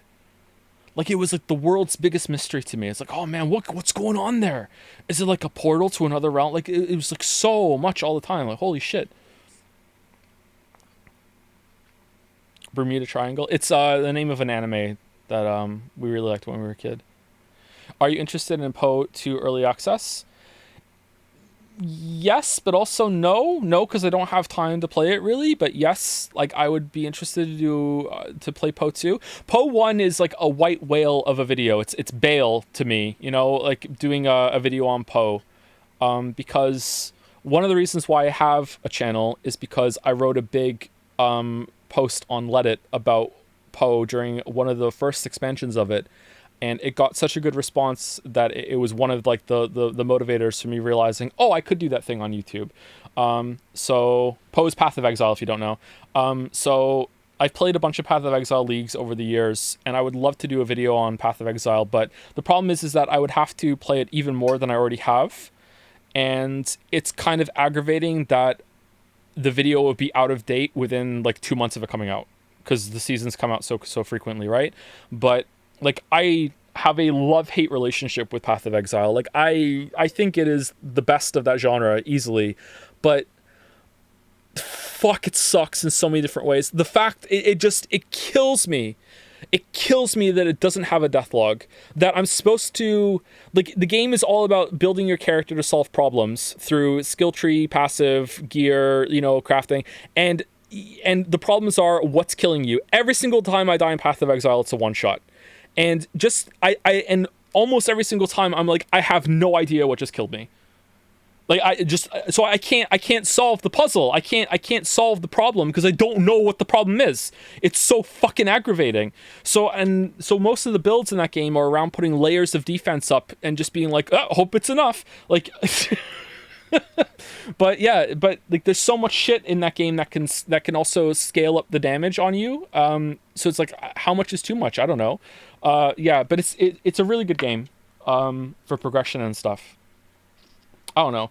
In my mind, my really arrogant hot take about action RPGs is that you shouldn't even be able to die. If you can't make it that you can't make it clear what's killing you, you shouldn't even be able to die. It should be like, if you're taking damage or you've taken so much damage, it reduces your damage output as a punishment, so it's still there. Some sort of system like that, but you shouldn't even be able to die in those games, the way that they're designed right now. However, Path of Exile 2 looks like it's going to be a lot slower, and I'm sure for the first 2 leagues it will remain that speed until they just inevitably fall into making it zoom after that. So maybe for the first 2 leagues, Path of Exile 2 will be, oh, okay, cool, gain damage, I understand what's happening here, but then it'll turn into Path of Exile 1 for sure.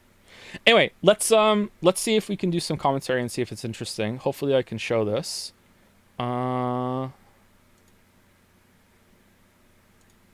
Okay, so it should be on YouTube, okay? And let me start it and see if it's loud enough.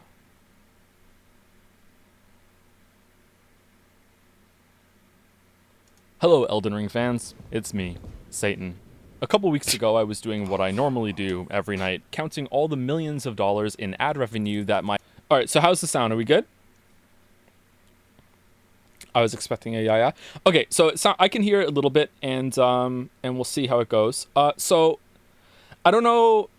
Should I preface this with anything? Okay, so first of all, I'm gonna like maybe play the whole video right now. So if you haven't seen the video, spoilers for my video, but more importantly, spoilers for Shadow of the Erdtree. Okay, like if you haven't played the DLC, like I'm gonna show the video shows almost all of it. Okay, so yeah, just be aware of that. Just there.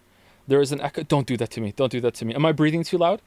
So yeah, so I'm going to go through and I'm going to take questions that anyone has about anything that happened in the video, if there are any. But for the most part, I'm going to maybe expand on some points, maybe say a part of the video that I wish I could have done better already. I already have some things I'm like, damn, I wish I had done that a little bit better. Or some points that I cut. But I think I'm more interested in showing the little visual gags that some people might understand, or showing mostly the moon logic that I have when it comes to connecting some of the things I'm saying with the visual examples on there, because I think some of them only make sense to me, and I'm curious if I'm going to come across as an absolute insane person when it comes to this. So at the beginning, when I was making it, I make the video usually linearly. So when I've played the game, I've written the script, I've recorded the script, I've edited the audio, and then I put all of the audio files into Adobe Premiere Timeline, and then I put all of the footage that I think would make a good example for that, like second by second from the beginning all the way to the end. So that's what that's what I do.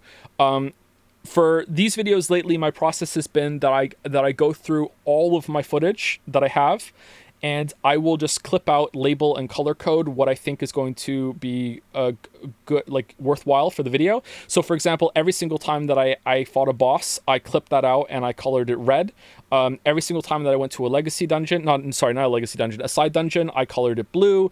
Every single time that I picked up something, I colored it brown. Every single time that I found a scatter fragment, I colored it can, like that sort of thing, and then I could just pull them out of this like almost like palette that I had of the playthrough to be able to put them quickly into the timeline with the audio.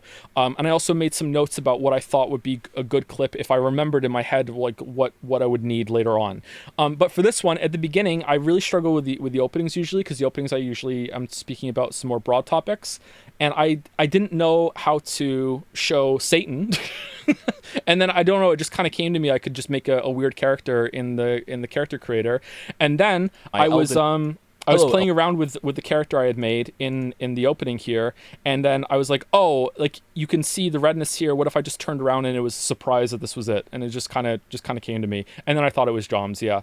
And then for this one, I thought of the helicopter bringing me money first, and I knew that there was a helicopter in Evil Genius 2, which is what that clip is from.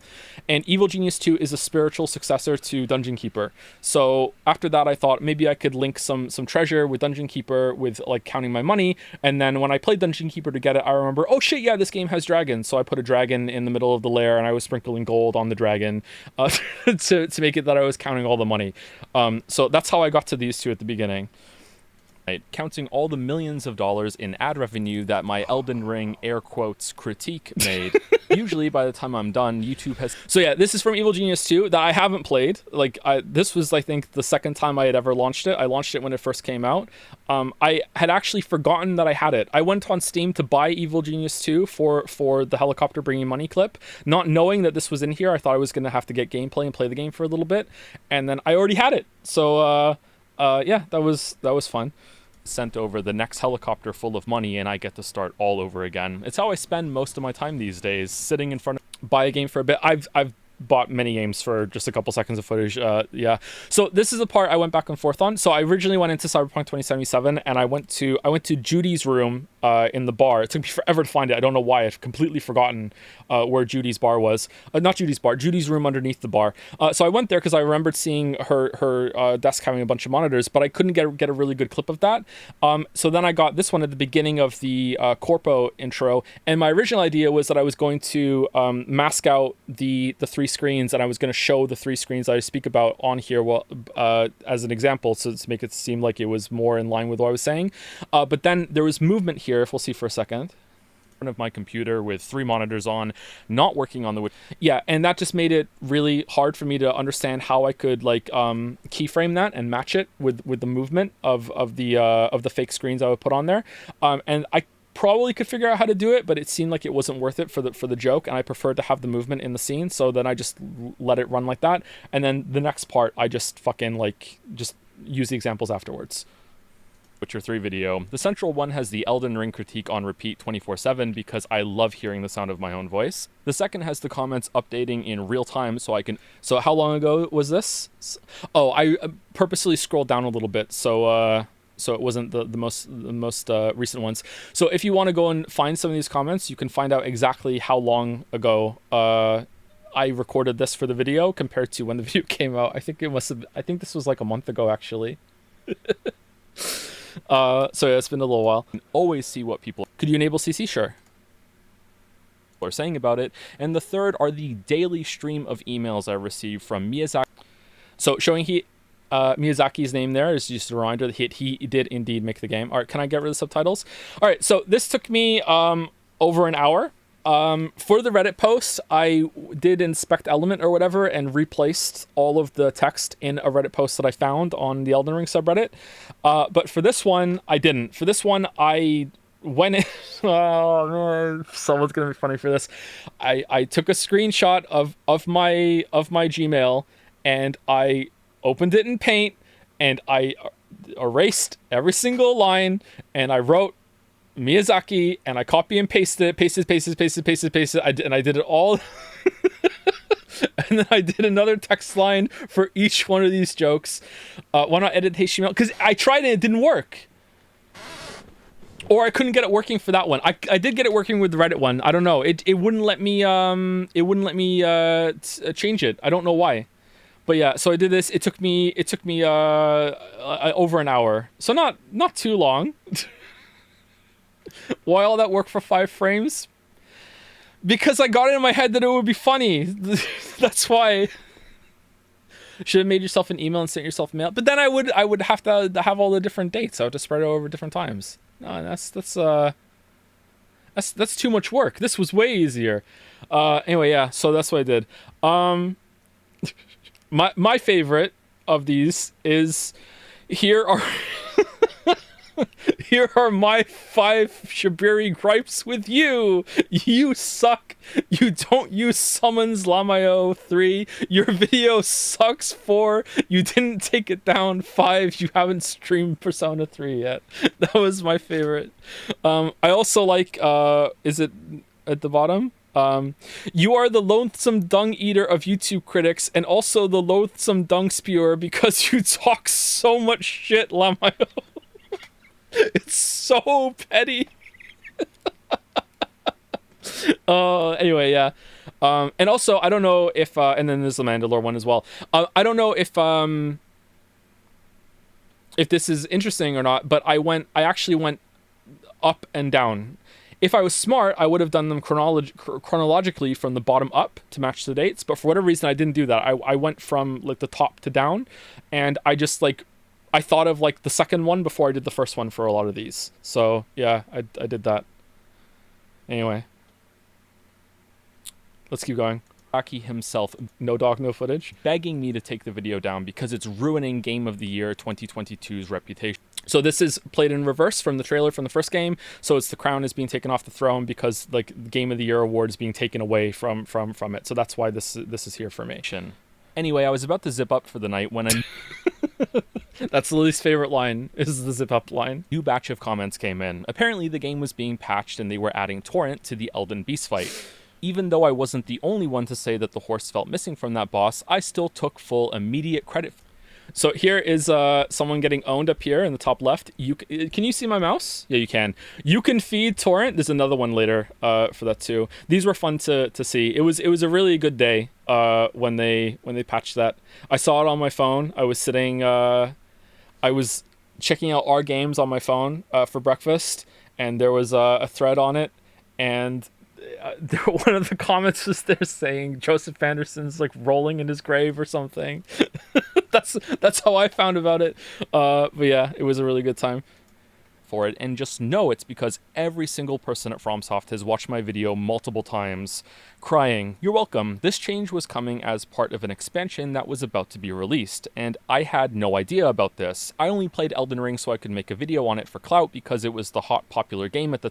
So some of this, not all of it, some of this is riffing off some of the things that I've legitimately seen people say about me on Reddit. It's strange, the lies that people will say, and I don't even think it's malicious. I think it's just someone said it in passing or memory gets corrupted or something like that. It's really odd, the things that people will say. Yeah, there's videos on the other on the channel of the other games, but apparently Elden Ring was the first one I had ever played. You know, that sort of thing. It's really odd what people will say about you. At the time, I had no plans on even playing Shadow of the Erdtree and hadn't even heard of it. But then the comments changed for a second time. Turns out I was right all along. Again, as I always am. The boss design of the DLC had... So this is trailer footage of the bosses. I usually try and put trailer footage at the beginning of games, so it seems more fair, more of a... Sorry, beginning of videos, because it seems like it's safer than spoiling some stuff. All these people that I'm showing their comments get kind of owned a little bit later, and I didn't realize that could have come across as rude until I had published a video. And I was like, oh, shit. So I hope they don't mind. Only made things worse from the approach they had taken in the first game. People were miserable. Fights were too hard, too unreadable, too unreactable, and Joseph Anderson was prophetic. And I timed prophetic to this one here. And I wrote this, and it just so happened that there was a comment that said it. So I just got lucky here. And I blurred out the F word because I wasn't sure if YouTube would like that on the screen this early in the video. And correct. And getting lucky like that happens a lot. I don't know if that's Nagito powers or if it's just, you know, maybe just very like a broad net that's coming in. There are a couple other moments later on that I will show that I just got lucky with some of the clips that I did. The video aged like wine and stands the test of this. Aged well when I say it. time, and so on. I'd say it's my favorite feeling, but it happens so often that I'm mostly used to it by now. Mostly. So I sipped on... So here, like, I put... This is an example of something lining up accidentally. So I put the trailer footage in the timeline, and when I let it play, when I said mostly, it's kind of sounds like it's kind of like a beat of the thought, and the trailer just so happened to go dark at that point. This wasn't an edit. This is just a cut that just so happened to be in the trailer when I did it, and then it comes back after I have the Kermit. This, like, I didn't cut this clip. It just comes celebration back. And thought that'd be the end of it. For the first time in my life, I was wrong. The comments kept coming, then emails, then Twitter DMs, Reddit DMs. It annoys me that I didn't actually get any emails, so that's a lie. I did get a lot of comments. I actually didn't get any emails, so it annoys me that I couldn't put any emails on the screen. Yeah, Avarice is here with a tweet, I don't always eat bacon. I swear if the Erdtree video comes before the Witcher 3 video. I think the rest are legitimate, yeah.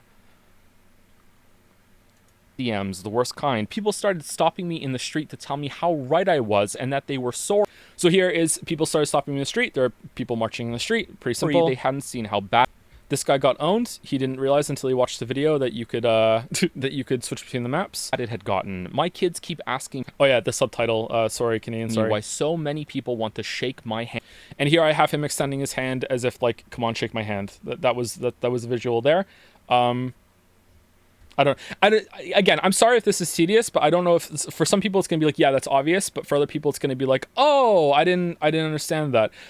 Like when I showed some of them to Lily, sometimes she looked at me like I was insane for some of the connections, and other ones that she got. So yeah, like this again, the moon logic that I try to have some sort of visual matchup with what I'm saying. And so I decided I had to see for myself before From had a chance. And then there's the hand in that one with the hand hanging out here that mattered to me too for some reason. I don't know why. It's to patch the game out of the mess they had made. I wanted the raw, horrifically awful base experience of Shadow of the Erdtree. I wrote base in the script because of the base serpent fight in Mesmer, which is a reference that did not make sense whatsoever when the video was done. But I was just like, whatever, it still makes sense.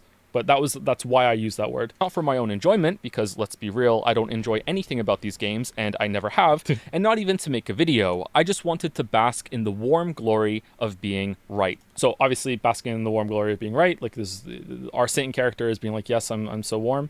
There was another clip I was going to use for this that I ended up using a little later. So I downloaded the expansion and unplugged my Ethernet cord so that day one train wreck could live on for my whole playthrough, crashing over and over. Having finished, so the game did crash a lot on me, and the base game ran worse after the expansion came out than it did when it first came out. Like really weird glitches too, like massive frame drops down to like single digits at some point. I think it crashed. I can check my FAP top here. I think I have the no. I don't want to open the FAP top right now. It might be bad. I had in my notes. I think it crashed about 11 times. Like it crashed a lot. Weirdly, it didn't crash at all in the DLC, but it crashed in the base game. And like I said, I really did unplug the Ethernet cord. I did not get a patch for this game until I was done with my first playthrough. So I don't know what it was about the base, like base Elden Ring. The lands between got wrecked from this update, I guess. I don't know. But yeah, it was really annoying. It looked worse in some places too. It looked really off. Some of the shadows were really bad. I don't know if they patched that in or whatever, because they patched quite a bit of things in that I didn't realize. Light rolling being higher distance. I didn't know that until the video was out, that because there was a comment about it. That was patched in later. That wasn't in the base game. I didn't know that. I wish I had known that for the video. I probably would have commented on that, because I thought it was already in there, because I never did a light load a run when I first played it when it came out. Yeah. Oh, some other people in chat don't know that either. Yeah, that's cool. One of the things I saw in the base game for the first time replaying it now was that the sun. I didn't know the world had a sun. When I first played it, when it came out in 2022, I thought the Erdtree was the light source of this world, and it just kind of dimmed at night to make the day and night cycle, because I never saw the sun when I played it. And this time when I played it again, I was in Liurnia, and I actually saw the sun. There was a sun, and I was like, oh. It kind of changed how the world worked to me, because I thought the tree was the light source of the Lands Between. The DLC now, I can objectively say that from... So obviously the O of the Miquella ring or whatever is making the O, and objectively, I should have done this again later. There's a couple of those things that I wish I had done. Soft has hit a new low, and they were already pretty far down, so this is like breaking into Ash Lake after thinking the boss design couldn't be bothered getting to the bottom of the tree. That's why it's not... I had big plans, and considering what I did in World of Warcraft for a clip, I don't know why I just could not be fucked getting to the bottom of the tree. I'm like, I'll just show myself falling. Who gives a fucking shit? Lighttown was rock bottom in the base game. How I long for that FromSoft to return now, because what we have to tolerate today is a shadow of its former self. Okay, so do I need to explain the wordplay here, or is most of it obvious? So, shadow of its former self, shadow of the Erdtree. I tried to do all of their game titles for this. I had a line about I hope the criticism pierces their armored core, and I was like, nah, that's too far, chief, and I cut that. I couldn't make that one work, and I couldn't find one for Demon Souls. Yeah. I'd say they've lost the plot. If their games had any, they've painted themselves into a corner now since deciding they live... So painted themselves, painted world, and then a world without criticism. The design is soulless and hollow, which is like just reference to the other games. In a world without criticism. The DLC's design is soulless and hollow. The series has been wrung out. So wrung out as in like the Elden Ring. And here I picked this clip here, and I also showed the guys in the last clip, the shadow guys, because they're soulless and hollow. That's why I picked those. I don't know if that makes sense. Again, moon logic. And I said the series rung out for Elden Ring, like ringing a bell, rung out. And I showed this guy because he says together. I don't know if it's like together. It's like they're ringing out that meme from the base game. That's why I had him here for some reason. And whoever is in charge is an old king overdue to be put out to field. So Old King is a reference to the Dark Souls 2 DLCs, and out to field being Kingsfield. So I managed to put those two together. That's the one I'm most happy with, actually. But they won't. They'll stick around until all the blood is bored. Blood is bored is the closest I could get to Bloodborne. And also the king with the field. The series has been wrung out, and whoever is in charge is an old... So he's in a field. That's pretty obvious. Old king overdue to be put out to field, but they won't. They'll stick around until blood is bored. This is like he's taking the blood out of whatever the fuck this thing is. All the blood is bored out of the fans, too afraid to speak up, and will inevitably die twice. Die twice is obvious. I really like how soft this. I know this is a weird observation. I really like how soft this gore looks. Like if you look at how it compresses under his foot here, I don't know why. It looks kind of comfy. Like look, once. See it? Yeah. Now, as the actually astute among us notice the decline and will be ignored, and a second time when you all finally catch up to us and realize that this was the moment of downfall. So this looked like a moment in Miquella's downfall, so that's why I connected it there. Again, I know a lot of these are really like, it's kind of a stretch. It's just whatever kind of little kind of moon logic thought I can get into it, and some of them work and some of them don't. And if you had only been brave enough to admit to some shortcomings, then things could have been different. But that's Marika? Who's Marika? Now there's only ashes left. So these are not ashes, but at least I don't think they are, but it was close enough to ashes to me, and it was using the trailer that I was like, like maybe it fits. Left to watch blow away. And ashes of Ariandel, obviously. Hey. Demon Souls, I didn't want to make this video, but I can't resist rubbing it in. I will now proceed to relentlessly complain about every single thing wrong in this DLC, which is a lot, for the next 70 minutes. So that's probably the worst part of the DLC is that area in the northeast. I don't know why I used this clip. There was a reason why I used this clip. Maybe because...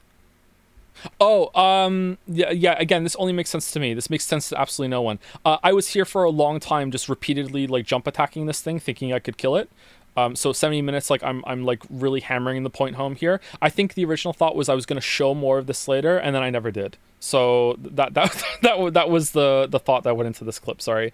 I will also provide the easily impressionable masses. So easily impressionable masses with the correct opinion. These guys have been brainwashed by Miquella's whatever the fuck. So that's why I use this scene here. With the correct opinion, my opinion. I really like this with his flaring his nostrils. which will from this day forward be parroted on every message board as fact about this game's quality. So parroted, like my opinion is your opinion. So it's like my mimic tier. I've created a clone of myself that is now going to go on the message boards and do my bidding. So that's why I use the mimic tier footage here. And in 100 other videos, all with a variant of broken. This is just a nice shot. Sometimes it's just like, yeah, what looks nice? Masterpiece in the title, just to annoy you specifically. And this is your fault because I warned you. And this is a callback to when I said if you try to block me line from the first video, it's the same footage. If you try to block, I think that's actually from the video itself. Actually, maybe it's not. Maybe I downloaded the trailer again. I can't remember. Anyway, block me. You can only make me stronger. Father Geralt, forgive me. And Father Geralt, forgive me because he's upset because I stopped working on the Witcher 3 video to make this video. So like, forgive me for doing this. And also it's the phase transition of the of the games. This is phase 2. And here we go.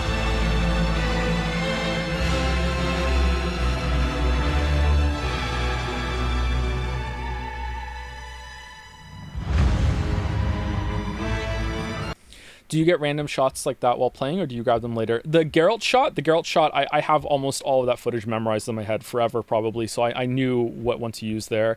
The sitting on the throne shot, I specifically went back into the game and played it and got that shot for this part. So that happens quite a bit.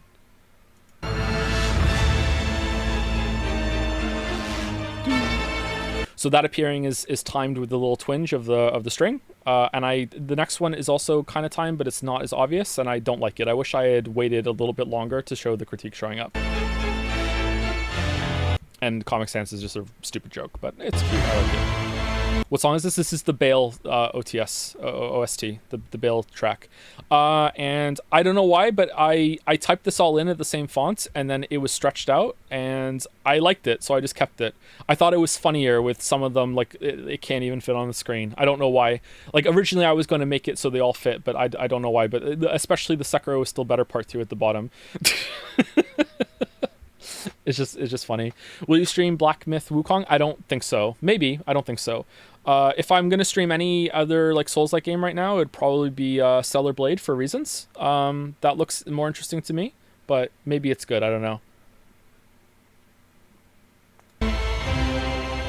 Alright, so that should have gone on long enough to scare off the type of people it was making fun of. Let's begin for real. Spoilers for Elden Ring and all of the DLC, of course. 2 years ago, I made that critique video, and it was probably the best received. Okay, so that was the intro. Do we want to keep going with this, or is it kind of boring? I know some of you might find it boring, some of you might find it interesting. It's a little tedious, but like, I don't know, like it's just like, yeah, it's like why I pick it. I'm not going to have this kind of thing for all of them. Some of them are just obviously examples of what it is. It's fun? Okay, yeah, we can continue, all right. Of the big ones that I've ever done. The videos where I give credit to the big latest release for being great, but also don't shy away from a good chunk of what.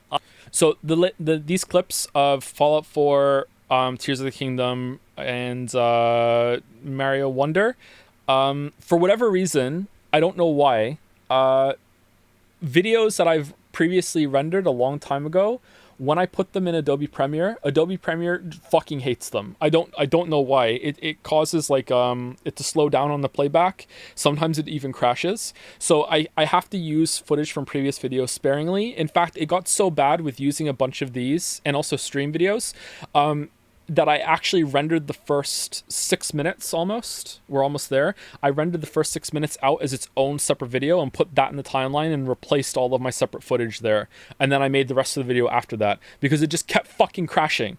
I don't know why. And it just hated some of those video files. So yeah, and also a lot of these, it's really, I don't know why, but I will do some things for some clips, and I will sit there and do it, and I'll be like, no, it has to be this way, but I just can't be fucked setting up my Nintendo Switch to hook up to OBS and record some footage. So I think this is from when I had it still hooked up after we streamed it, and I went back in and I recorded some stuff for Liza P or something like that. I don't know. And yeah, so there's just some video files that are just sitting on my hard drive. Just like, whatever, it's fucking Zelda footage. Who gives a shit? So yeah, that's what I did here. Same with Fallout 4. I think is legitimate. Why did you use a Wonder clip for Odyssey? For that reason, I couldn't be fucked, like setting the Switch up and re-recording more Odyssey. So I'm just like, it's Mario, and maybe it'd be funny because I used the wrong games here for some of them. Like, I'm talking about Breath of the Wild, but it's actually Tears of the Kingdom. I'm talking about God of War, but it's actually Ragnarok. You know, I'm talking about Odyssey, but it's actually Mario Wonder. I just couldn't be fucked, and hopefully it passes off as a joke. I don't know. Criticism like Breath of the Wild, God of War, Mario Odyssey. Usually this type of content triggers a big backlash counterattack, even though it wasn't my intention to attack anything or anybody. Why not Skyrim? I think I've used all the footage I did with those mods downloaded, and that was on another computer, and I don't have it downloaded anymore. And there's something about the Skyrim remaster that it doesn't run very well for me. Like, the audio keeps fucking up. So that's why. But yeah, I just risked using normal footage now because Nintendo says it's fine. Promise. But I get it, truly. I can come across as really negative sometimes, often more than I actually am, and people love their video games. I do too, we're passionate, it's fine. The Elden Ring critique wasn't like that. It followed an inversion of the usual response.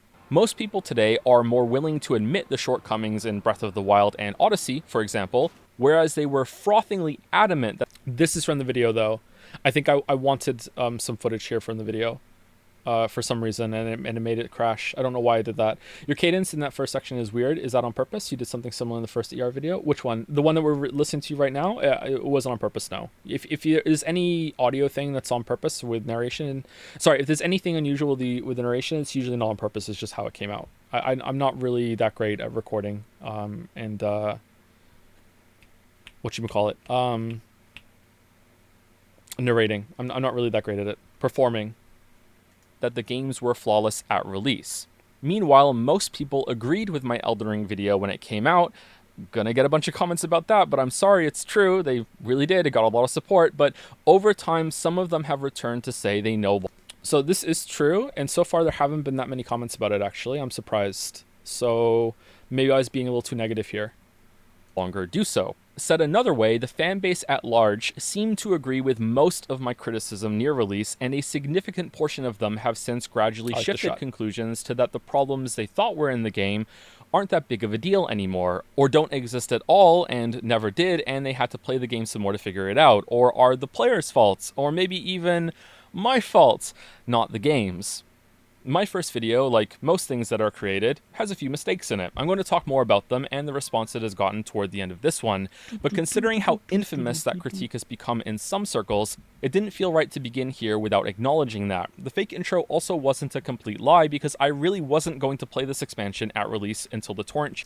Base fellow heavy jump attacker. It's revenge for people saying that I didn't use jump attacks enough in the first video when I purposely cut it out. So this part is just examples from the previous video. It's pretty straightforward. There was nothing really fancy going on there except for like Satan Joe like reaching out to is it Melina? Kind of like, you know, here's the bad opinion, I'm going to touch you and you're going to have it because it's my fault that people don't like the DLC. Change News exposed me to so many comments complaining about the DLC's boss design and how much From had doubled down on all of the issues I had pointed out in the base game. In fact, I haven't played a proper video game since December, I think. So there's a match cut here between the execution of or critical attack on Dancing Lion into Lies of P.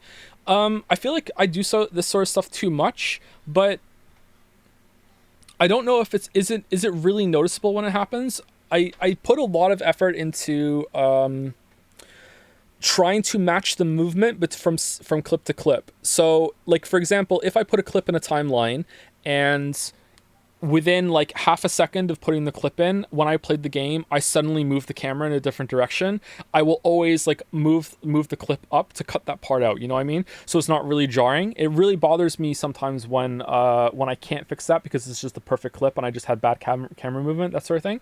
And I try to match the energy of the different clips moving together, not in a fancy haha look at the match cut kind of way, but in a I just want it to not be,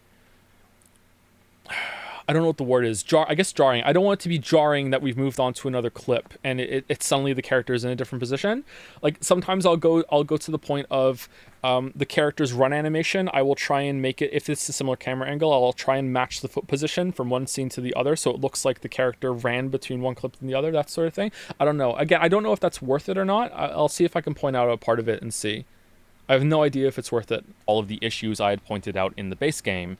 In fact, I haven't played a proper video game since December, I think. It piqued my curiosity too much to ignore, and then... So peak, jagged peak, ha ha ha, very funny. I really did want to play the initial launch version of these fights to see what all the fuss was about after that. And this is where things might get a touch awkward, because I know exactly what some people are expecting from me here. Validation about those issues, biting criticism about how the fights are too hard and have strayed too far from the fundamentals of punishing but always fair, in an attempt to still provide a difficult, rewarding experience to a player. What the fuck is this? What? Oh, do people not... Oh, people haven't watched the video? This is how? You're gonna watch the video? Uh-oh.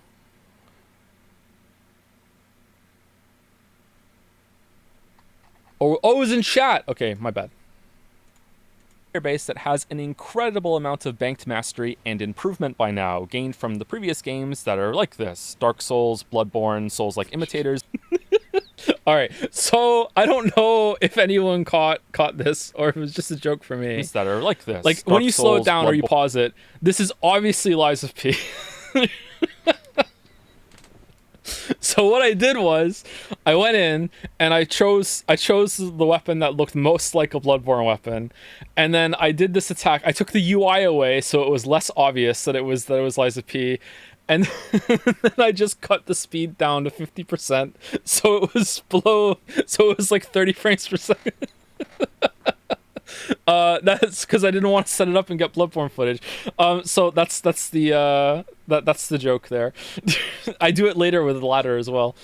Born, Souls-like imitators, and so on. Sorry, you know what I'm talking about if you're still listening. This is a waste of time.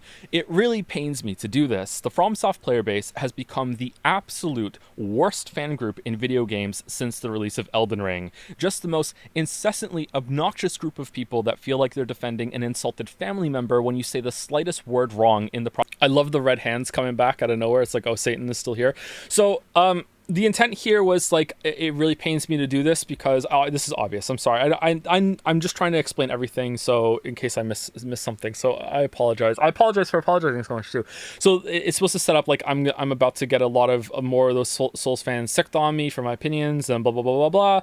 But then if you watch it back again, it's the other meaning is that it really pains me to do this because I'm gonna make a bunch of these fuckers happy now because I really liked it. You know what I mean? Yeah. So. That was the intent here. It's like, oh, god damn it.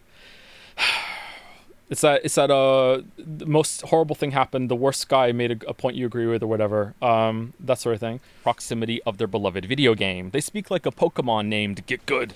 All right, was this funny? I went back and forth on this so much. I almost commissioned something from Merrick about this. Merrick doesn't know that, actually.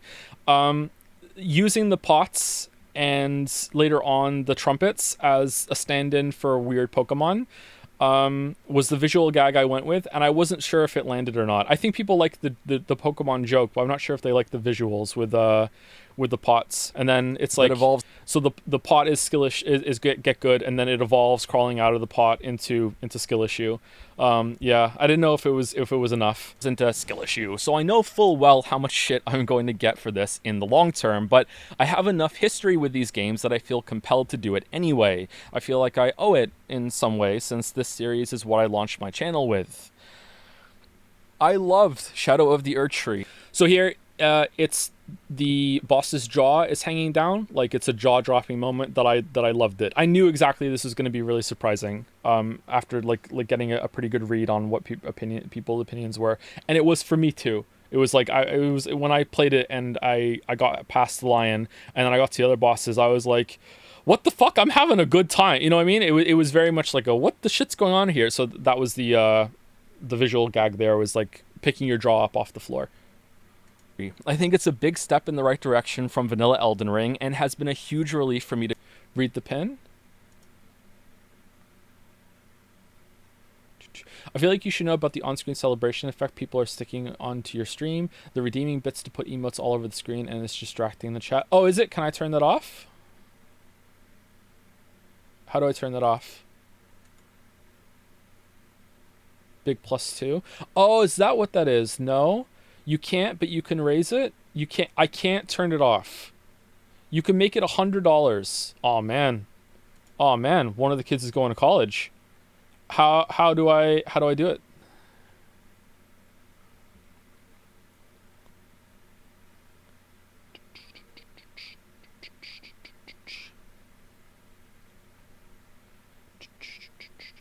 No eating here tonight. No eating here tonight. Chat settings. Please let us John and Pete. Okay, 1 second. Let me take it down. Check Dragon's Den for screenshots. This is what it looks like. Oh, there's joms all over the screen. Oh man, and you guys want that gone? Wow. What happened to you all?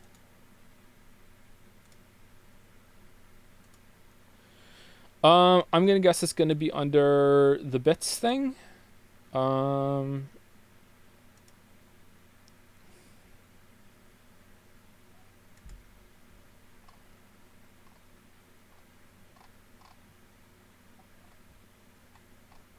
No, it's not.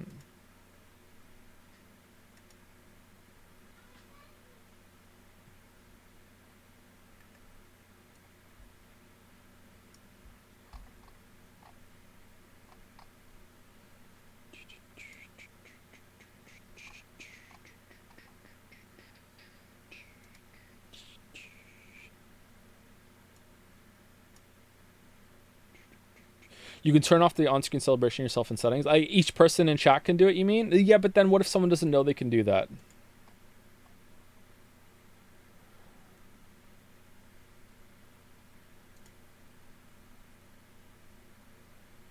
Power-ups and channel points are the monocoin stuff. It's not... That's not the bit thing. Is it monetization? Bits and cheering?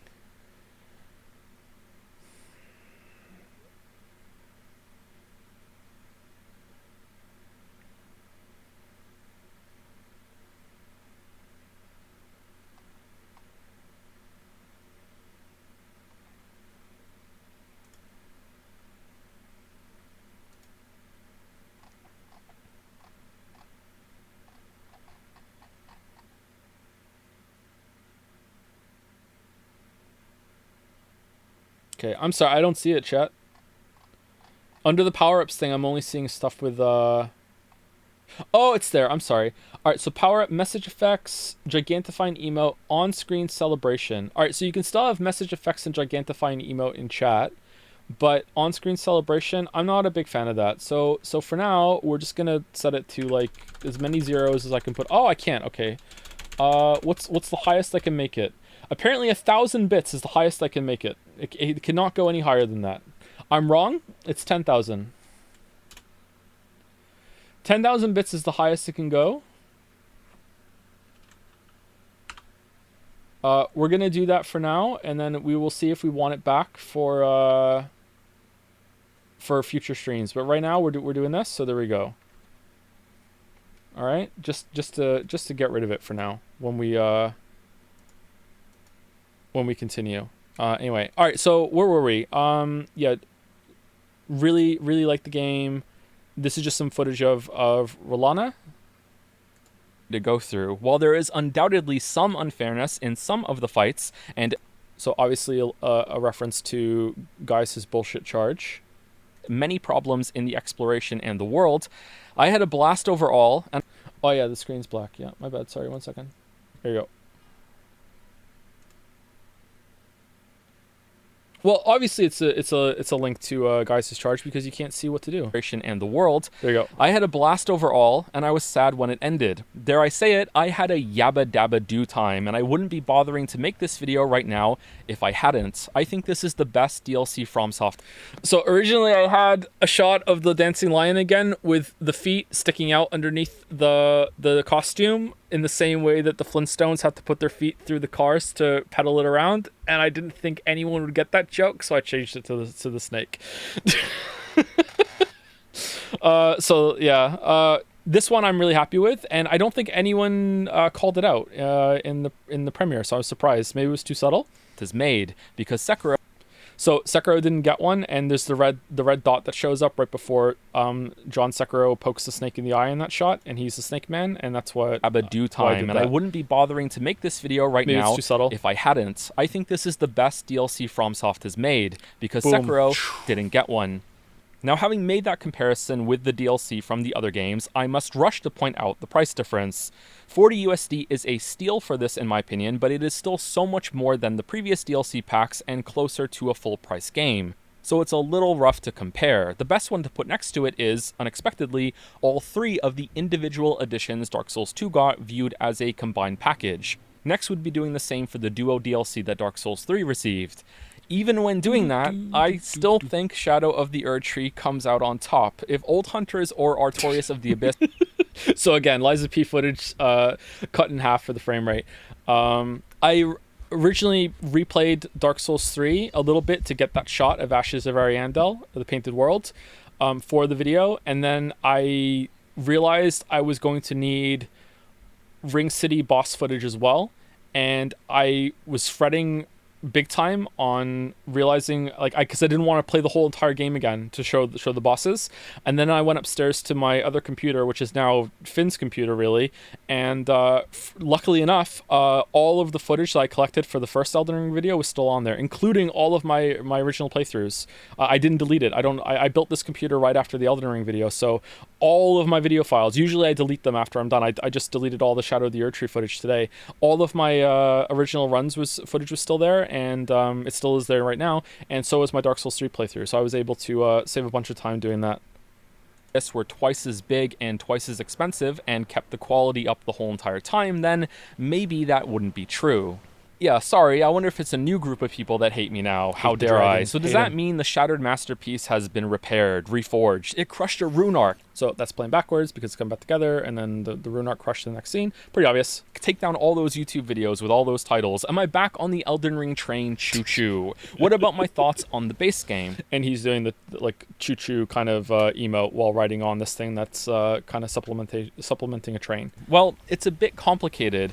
I don't think it's... So that was an accident. I accidentally hit B when I was standing there, like twice after I canceled the emote, and then it made me fall off.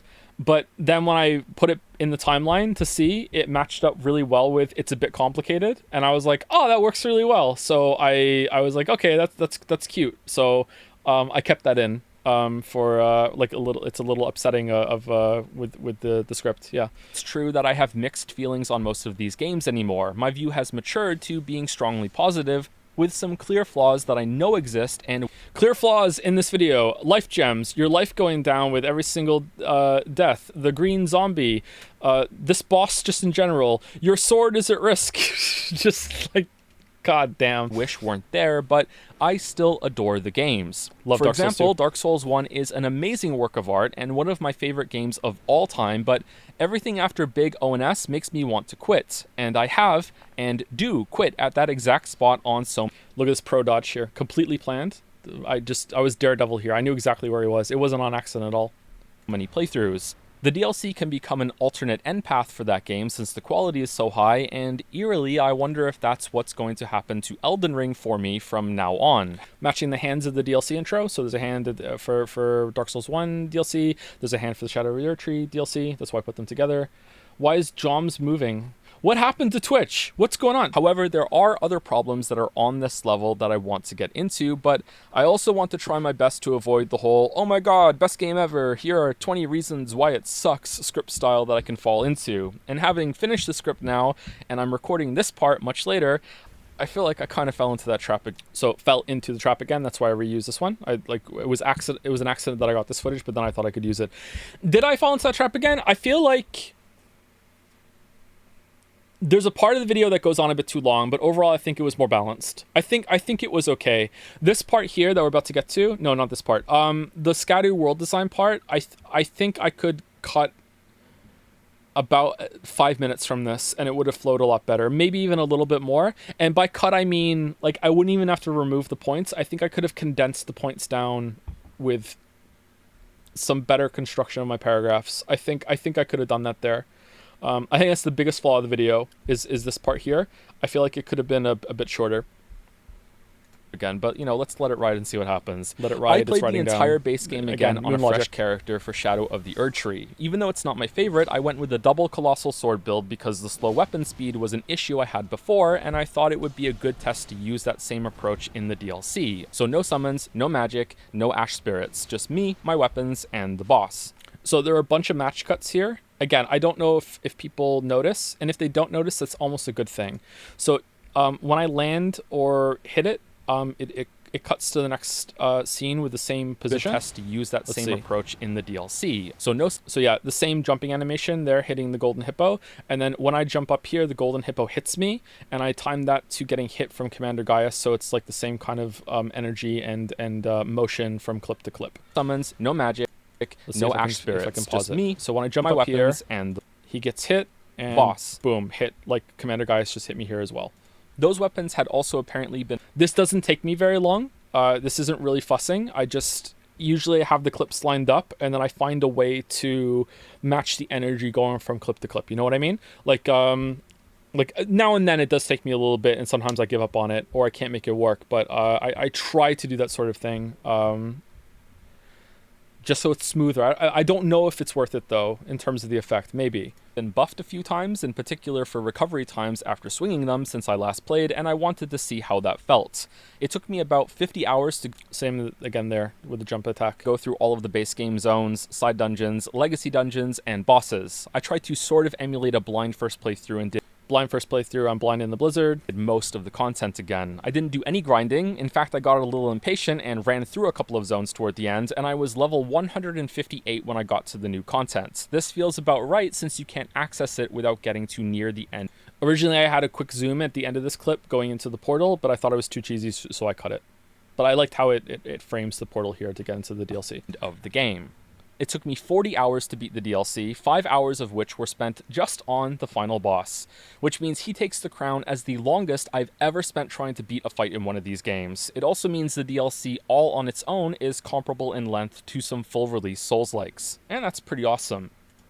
Oh, I didn't do that shit. It's gonna be too hard for me to remember. About 20 to 33%, that's just off the top of my head, maybe it's a little bit more, maybe it's a little bit less, of the script is completely improvised on the spot when I'm recording it. So sometimes you'll see some repeated words, that sort of thing. Sometimes I have to cut out some things because I don't like how it sounds. But that was an improv line. It was an ad-lib or improved? Probably improv is fine, but does ad-lib count? I'm not sure what the technical term for or definition of ad-lib would be.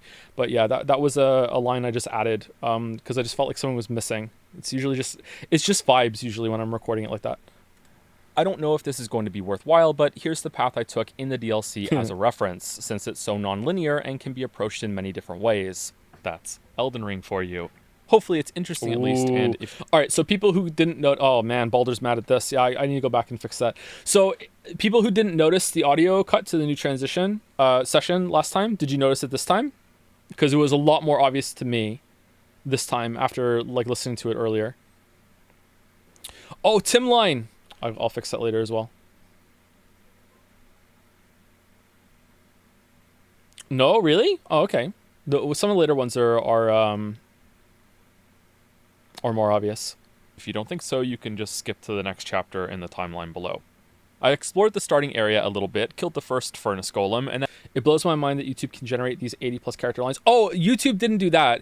So I paste the whole entire script into YouTube's subtitle system, and then it does it on its own, but it's not perfect with the timing. Sometimes it's off, and what I do is, or the script is incomplete because I didn't add all of the improv into it. I try my best, but sometimes I miss a line, so then I have to go in and fix it.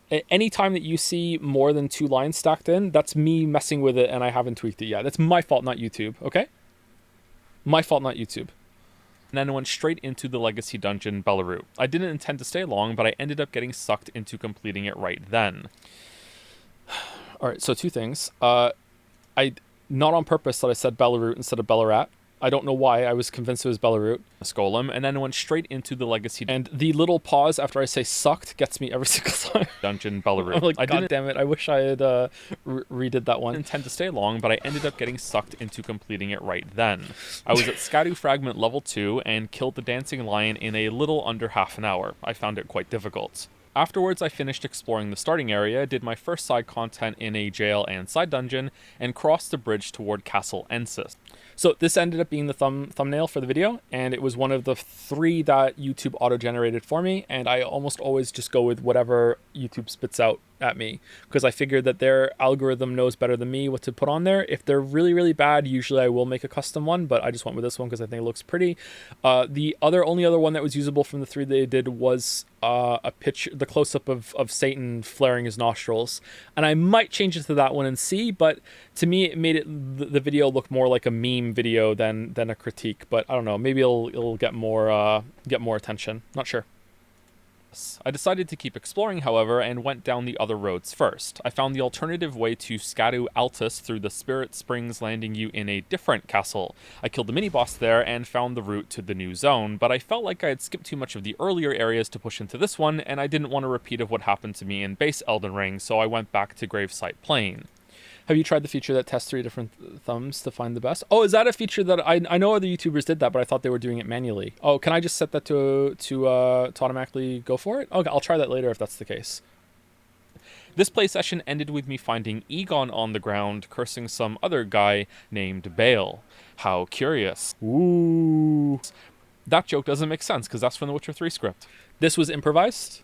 I don't know why the how curious was improvised. I do a recap of each part in the Witcher 3 game in the scripts, where I like say here's a recap of the story of Velen, you know what I mean?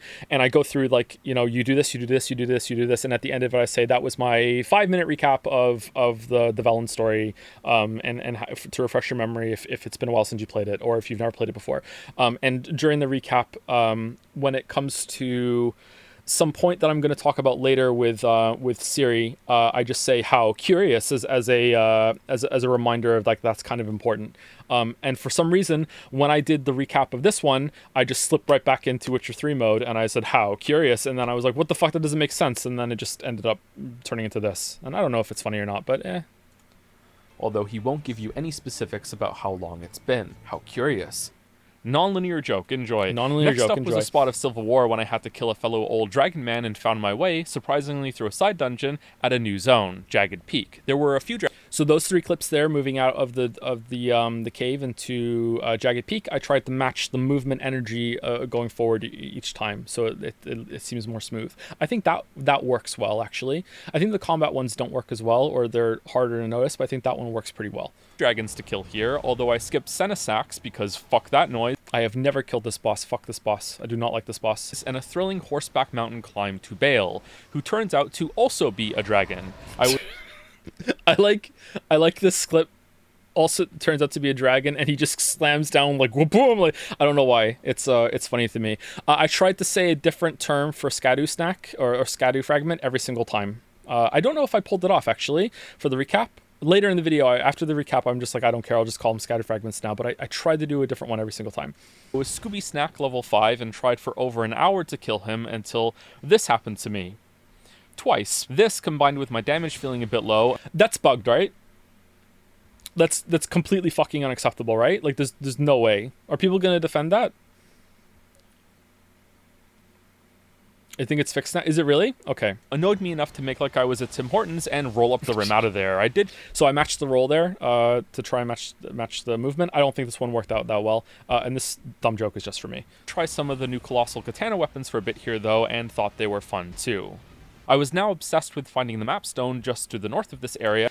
If I had beaten Bale with this change when I first played it, I had already put in my notes that I was going to make the joke that Bale is the fight that made me turn into a weeb in order to kill him. So it's sad that I didn't kill him, because that would have been pretty good. Yeah, so I kept exploring and couldn't find it. I ended up in Cerulean and Charos, finding a sealed doorway at the bottom of a deep chasm, riding through the Finger Ruins down here, which were a big disappointment. I regret that I said this too quickly, because I wish I could have showed more of how I found the chasm and more of Cerulean a little bit there. Not just like, not a big extension, but I wish I had talked for like 10 seconds more there, just to have more space. That's a little flaw in the video there. Thumbs down from me, and then returned to Gravesite Plain to mop up some points of interest before finally heading into Castle Ensis proper. I'm not Canadian, Joe. Can you explain the Tim Hortons joke? Oh, Tim Hortons is a coffee place in Canada. It's probably is it the most famous restaurant in Canada for outside of Canada for non-Canadians, and they very often have a promotion. I think they do it at least once a year, maybe a couple times a year, where the paper / plastic coffee cups you have, you can, after you're done drinking, you can roll up the top of the cup, and there'll be like a prize there if you win, you know, or like you like free coffee, free donut, whatever, and it's called rolling up the rim. And like I just rolling up the rim, being like I'm getting the fuck out of here. I'm rolling out. This is a dumb joke. It's not. I don't even think other Canadians are gonna find it funny. It's just for me. For some reason, I just like it. You know. Like saying that when I'm really horny, I'm wetter than Niagara Falls in the rain. It's just a joke for me. I'm sorry. It's just like, and it's in there. I was Scadoo level 6 for Rolana, and again it was a pretty difficult boss that took just under half an hour, like the lion. Scadoo Eltis was next, and I did a pretty half-assed circuit of exploration, including a detour to the ancient ruins of Ra'a via the imbued sword key teleporter before my first foray into Shadow Keep. I was Scadoo 7 for Golden Hippo, and it only took a couple of attempts, probably because I had already fought one as a roaming mini-boss in the southern part of the map. If you played the game, then you know Shadow Keep is quite a large area with many sub-locations. I went through the courtyard-like bit after the hippo fight and found the secret way out to the flooded subzone of Altus. I followed this mostly linear path for 2 more hippo kills and a lengthy catacombs-type dungeon that surprisingly ended with a meatier-than-usual boss named Jory. The Abyssal Woods is gated behind this fight, unless there's another way here that I didn't find, and that was an even bigger surprise. I've seen comments being mad about you saying how long the bosses took. Well, yeah, I've been meaning to say this. I was going to let it play for a little bit longer, but I'll say it now. I almost cut that because I was just speaking to Sarah about this the other day, actually. I felt like it might be coming across as bragging, but I don't mean it to be like that. I just want it to be a metric to compare to Radon. But also, like, I don't want people thinking that I beat a lot of bosses really easily, but also that I struggled more than I did. Apparently I am just the worst player in the world at Malekith when I played the game in 2022, and I was just stuck on him for hours and hours and hours. When I look back at my footage upstairs, I killed him in 15 minutes, my first kill. It wasn't I'm stuck and I'm miserable. It's just, I just don't like the fight. You know what I mean? But I also wanted the comparison of Radon, like, look how these bosses were pretty easy, you know, or sorry, these bosses were pretty reasonable compared to, well, they are easy compared to Radon because of the time difference, but like they're reasonable compared to 5 fucking hours, you know what I mean? That's the issue.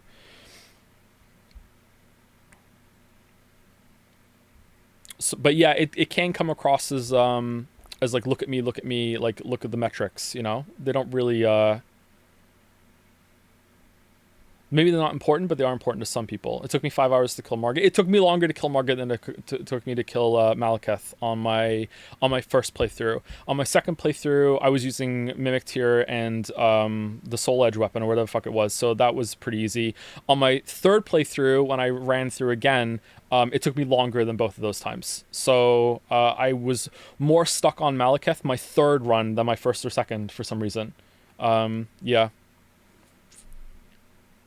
I was surprised that I killed him that quickly when I look back through the footage, because to me, I was on him for longer. You know what I mean? Like, but yeah, not my favorite fight. But I did vibe with him a little bit more when I played him again. I think there's footage of me fighting Malekith later in the video where I'm fighting with him a bit better. Anyway, let's keep going. Went through a bit of it right then and finally got the map stone I couldn't reach before. I wanted to unveil the entire map now, so I went back to Shadowkeep and took the westward route through a dungeon wing and across a bridge to the ancient ruins of Ra'ah. I ended up clearing most of this zone, looking for a way to the map pillar thing, and not. How is the game? Okay, I don't really understand a lot about graphical fidelity. I see a lot of people complaining that FromSoft makes games that are a bit outdated in graphics, but I'll be fucking damned if I don't think they make some of those beautiful shots and vistas in all of gaming. Like Elden Ring is a good looking game, man. Like, holy fuck. Like, the art, is it just the art design and people are like complaining about polygon count or whatever the fuck? I don't know. Like, is it just art direction? Like, it is a stunning game to me. It is so good looking. It doesn't run all that well, but you know, it's really good looking.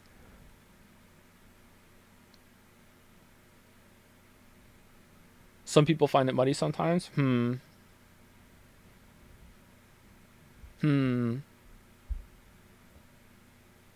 I don't know. Finding it. My skedaddle power reached double digits here, being 11 for the boss Ramana of the Bud. Dude. So, pothead, dude, bud, weed, dude, Lamayo. Yep, easy joke. And this was the only main fight of the DLC that I killed on my first try. For some reason after this, I gave up on my Mapstone quest and went back to the Abyssal Woods. I reached Midra's Manse shortly thereafter and spent 40 minutes fighting Midra himself before finally winning, which is weird because I think the Lion and Rolana are way more difficult than him. I didn't know bud meant weed. Is that not a common thing? Isn't it like past the bud or whatever? Is that a British thing? Or is it, oh, it is common. Okay. All right. Maybe it's only common in some places in the world then. Okay. I must have kept getting caught out by some of his damaging spells, I guess, or something like that. Caught up by damaging spells, shows the ice pick hitting me instead. Nice one. I was still tree power 11 for this boss.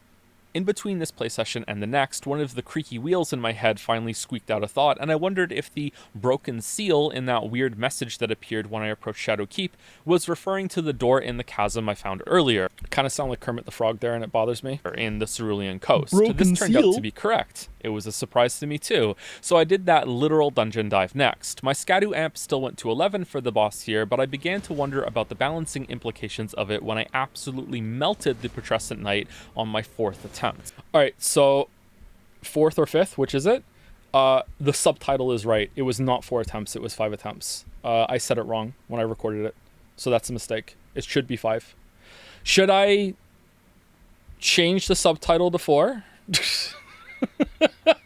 I don't know. Like, it's inaccurate for what happened, but it's accurate to what I'm saying, right? And the subtitles are meant to be accurate to what I'm saying. Reload the whole video, and also the whole Witcher 3. Yep. I liked this boss a lot more when I fought it a second time with just a longsword and got to see its mechanics. I returned to Cerulean next to explore it more thoroughly, and then did the same for Scadu Altus right after. I did some side dungeons and found a path through a cave that led to the land at the base of Ra'ah and where the Trolley Mapstone was located. With the map finally complete, I first admired the big tree at the top of it. It looks gorgeous. And then spent half an hour bamboozled into hitting every wall around this elevated township and trying every angle to double jump over with torrents because a message nearby was telling me there had to be a way in somehow. I finally did get in, only to... So, this is completely true. This is 100% true, okay? For no reason at all, let's take the subtitles away. This is completely true. And also, this is not a recreation. This is actually how quickly I found the hole after jumping over it. For whatever reason, just go over, turn around. What's that? Oh, that's where it is, yeah. Immediately, and I do mean immediately, find the hole in the wall I was meant to use when I landed on the other side. I regretted not streaming my playthrough in this moment. Sorry, chat. Would have been a good clip. A quick teleport later. Okay, so what are the hotkeys for going back again? Is it comma?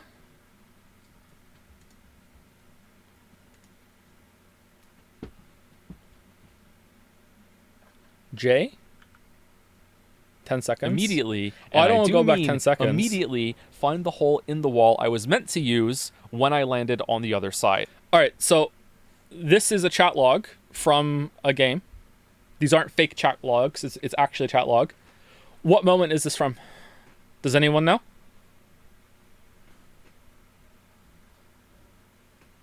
Anyone want to guess? Oh, someone got it. The Strange Space says Outer Wilds or Jedi Survivor. It was Jedi Survivor. What part of Jedi Survivor is this from? What do you think? I regretted not streaming my playthrough in this moment. Sorry, chat. Would have been a good clip. The ledge, confront, you making the jump. It was after I made that jump at the very beginning, and I instantly ate shit and died from the monster boss on the other side. That is what that's from. Is that I think it's the first time I got over there. Yeah, that's what it's from. A quick teleport later, fully exploring Shadowkeep was finally happening, or so I thought, because it had a whole other entrance and area I hadn't found yet, so I spent a ton of time trying to figure out how to get to this ladder before giving up. I even found a glitch in an invisible wall that's... Ooh, you totally make that jump. Totally make that jump. What are you doing from? What are you doing?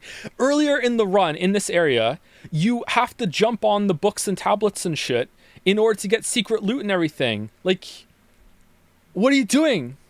That stops you from getting through here, even if you can make the jump. I'm so surprised. By the time I got to Mesmer, I was Shadow Blessing 15, but was still embraced in his flame for 35 minutes.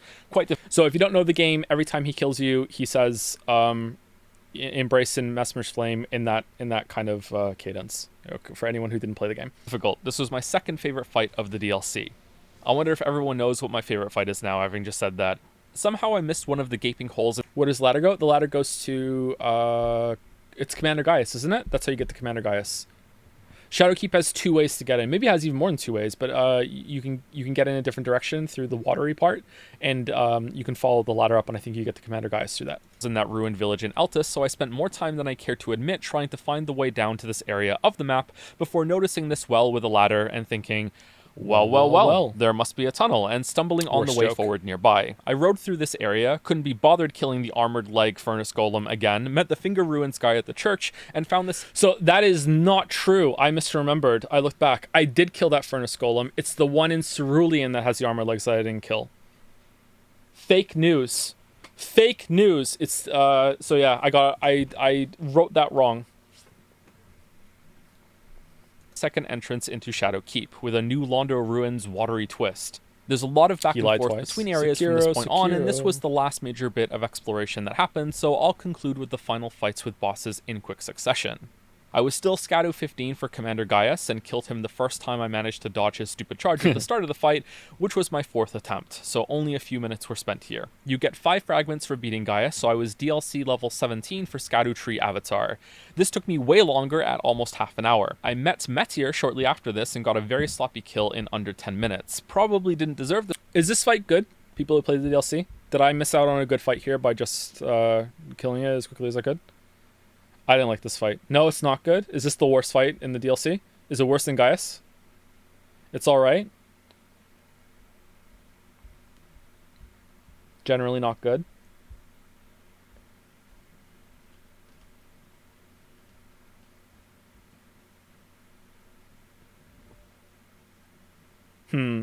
Chat seems pretty mixed on it. Okay. This one, but I didn't like the fight that much, so I don't care. Much to my dismay looking back, I had forgotten about Bale and Dre and fucking boomer ass joke, man.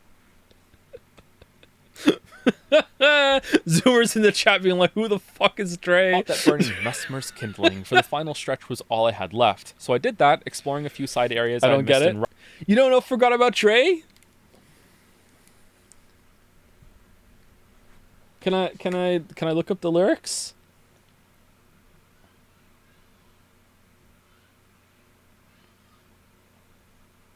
Eminem, man.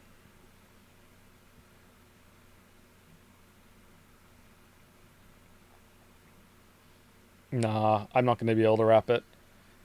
Forgot about Dre. Society is forgot about Dre, yeah. For real.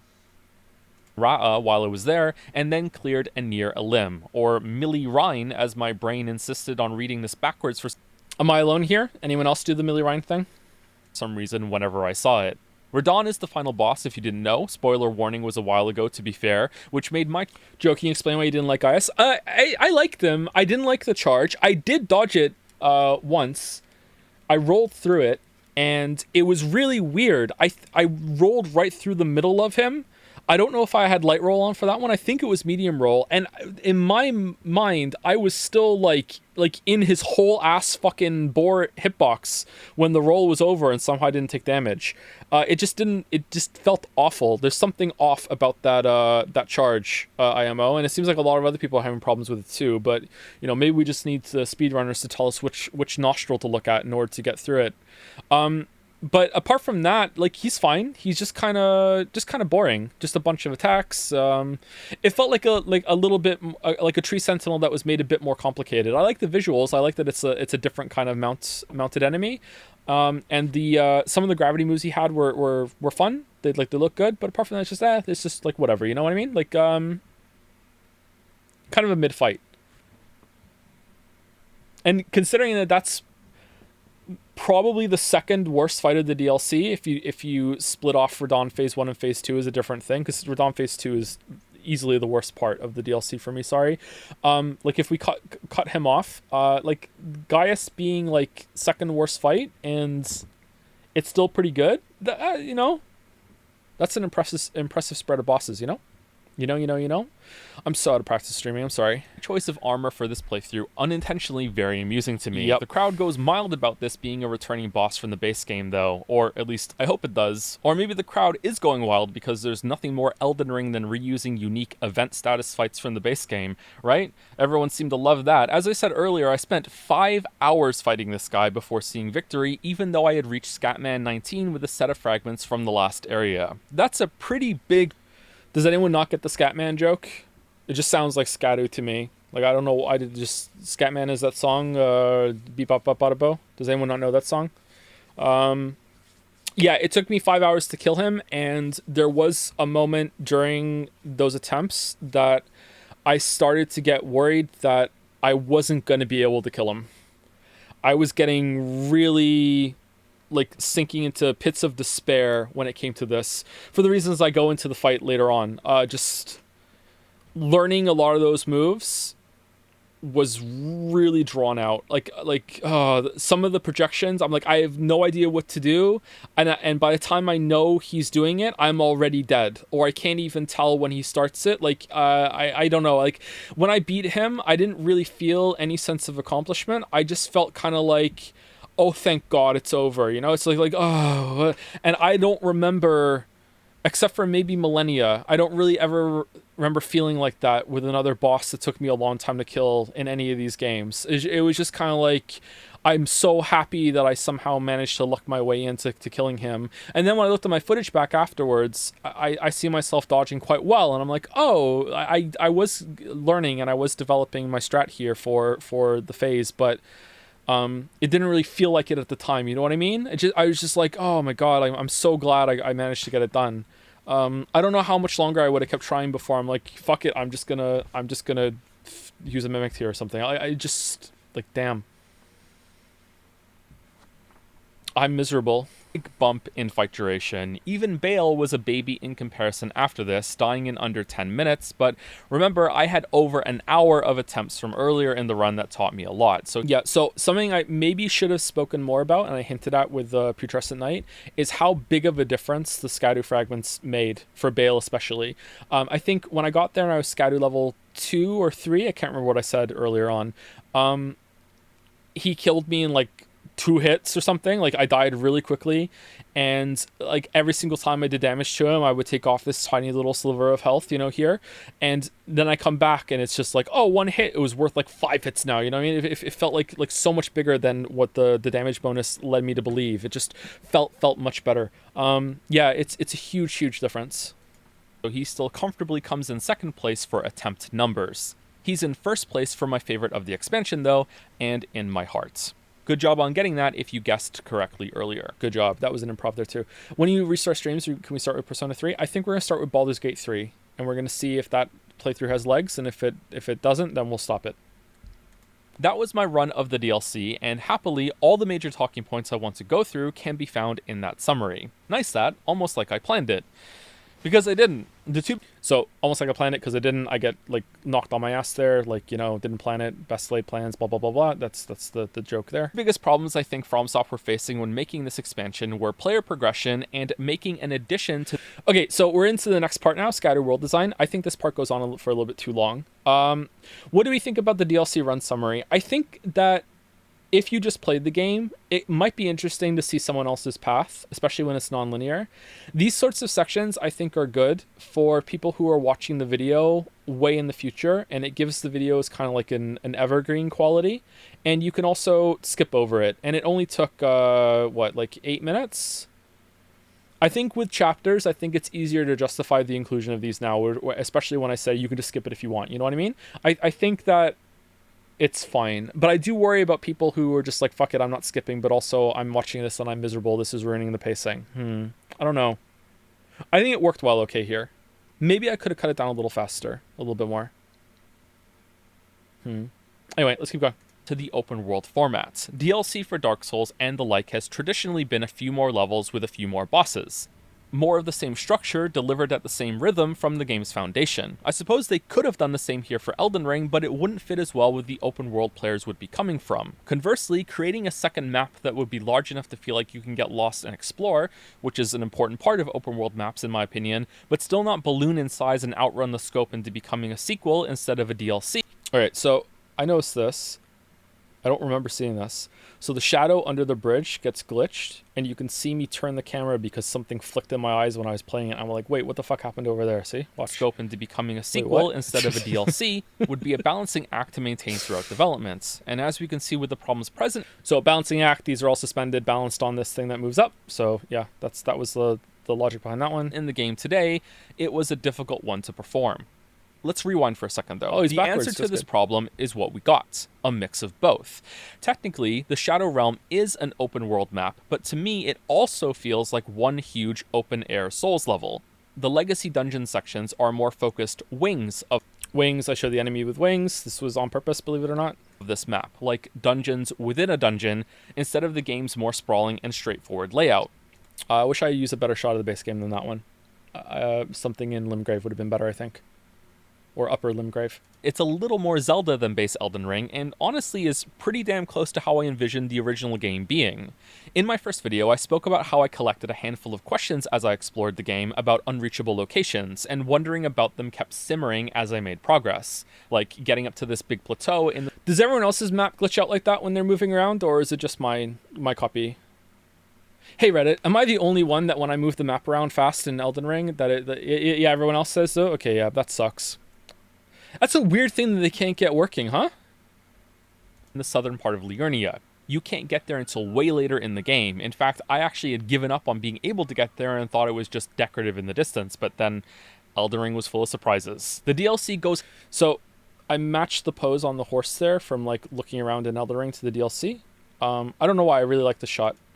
I like the change of the... Thought it was just decorative in the distance, but then... Of the pose. Elden Ring was full of just boom... prizes. The DLC goes ham on that idea, perfect, with main content being gated behind engaging with thinking about how to get around, which routes go where, and possible bridging connections on the map, instead of it being for mostly optional content in vanilla Elden Ring. This is probably my favorite thing in the DLC. It's either that or the boss roster of way more hits than misses. That's more of an enjoyable return to From for me, though, whereas this map... Okay, does that joke work? Because I recorded that line twice. I recorded it properly with a return to form, and then I thought it'd be funnier to do return to from, but I was worried people wouldn't get it. They thought it might be a mistake. Chat seems to think it was funny. Okay, that's good. Design is something novel and interesting.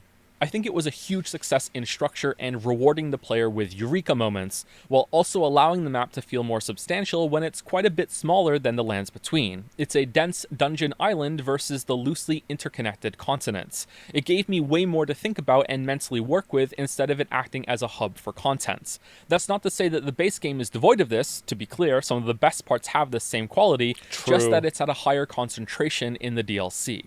But then we have to speak about that content. First up, those scattu fragments. How do you give players a way to continue leveling up when the majority of them will have endgame characters hitting the soft caps on many stats, have finished their builds, and therefore see runes as mostly worthless? Should I start with Demon Souls? Yeah, you can start with Demon Souls, yeah. Enter a new layer of character progression. Find these items, use them at a grace site, and get stronger on top of whatever power you've came into the DLC with. Both damage and defense scale up with the same fraction. How better do you think the dungeons were? I thought they were flat out better in every way. The side dungeons, yeah, this is something that I should have mentioned. I don't know why I didn't. I think, I probably could have kept talking for another hour or two, especially when it came to more talk about the base game and how I feel about it. That is always the case. I could keep rambling forever, so I'll ramble now instead. What I really liked about the side dungeons, the catacombs especially, was that they had more fun with the imp enemies. It didn't feel like it was the same one spammed over and over and over again. They felt more mischievous and varied with their different like tricks. It wasn't just, oh, I ambush you and I attack you. It's like, oh, I'm gonna do the stupid pogo shit. I'm a cannon, I'm gonna fire something from you to the side. It felt like they had a lot more fun, almost kind of like remember in Liza P we spoke about how the puppets and the mutated monsters have different variations because they can make little tweaks based on the same basic foundation. It's like they did that with the imp enemies in the catacombs, and I really catacombs, and I really liked that. I wish I'd said that in the video. And they also they were more substantial in terms of like exploration side of them too. They felt like they were all the size of those ones in the base game where you had the chariots to run up and down the ramps with all the little hidden routes and everything around, except you didn't have the chariots to contend with. The ones with the ceiling that falls down with the spikes and you could jump on top of the ceiling spikes when the trap went back up and found the secrets was pretty good. I think they're fun, but I don't know if they're going to hold up on other playthroughs. I didn't do most of them with my longsword guy when I played the DLC again. I just went through and I just did the bosses and the legacy dungeons. So I don't know how they're going to hold up.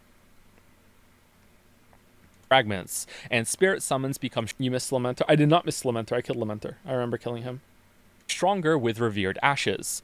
So does Torrent, apparently, but it never felt like it to me since getting comboed off the horse is the only thing that matters, and I don't think the Revered Ashes helped with that at all, but maybe I just suck. These two items are very similar to Golden Seeds and Sacred Tears for your flask in vanilla.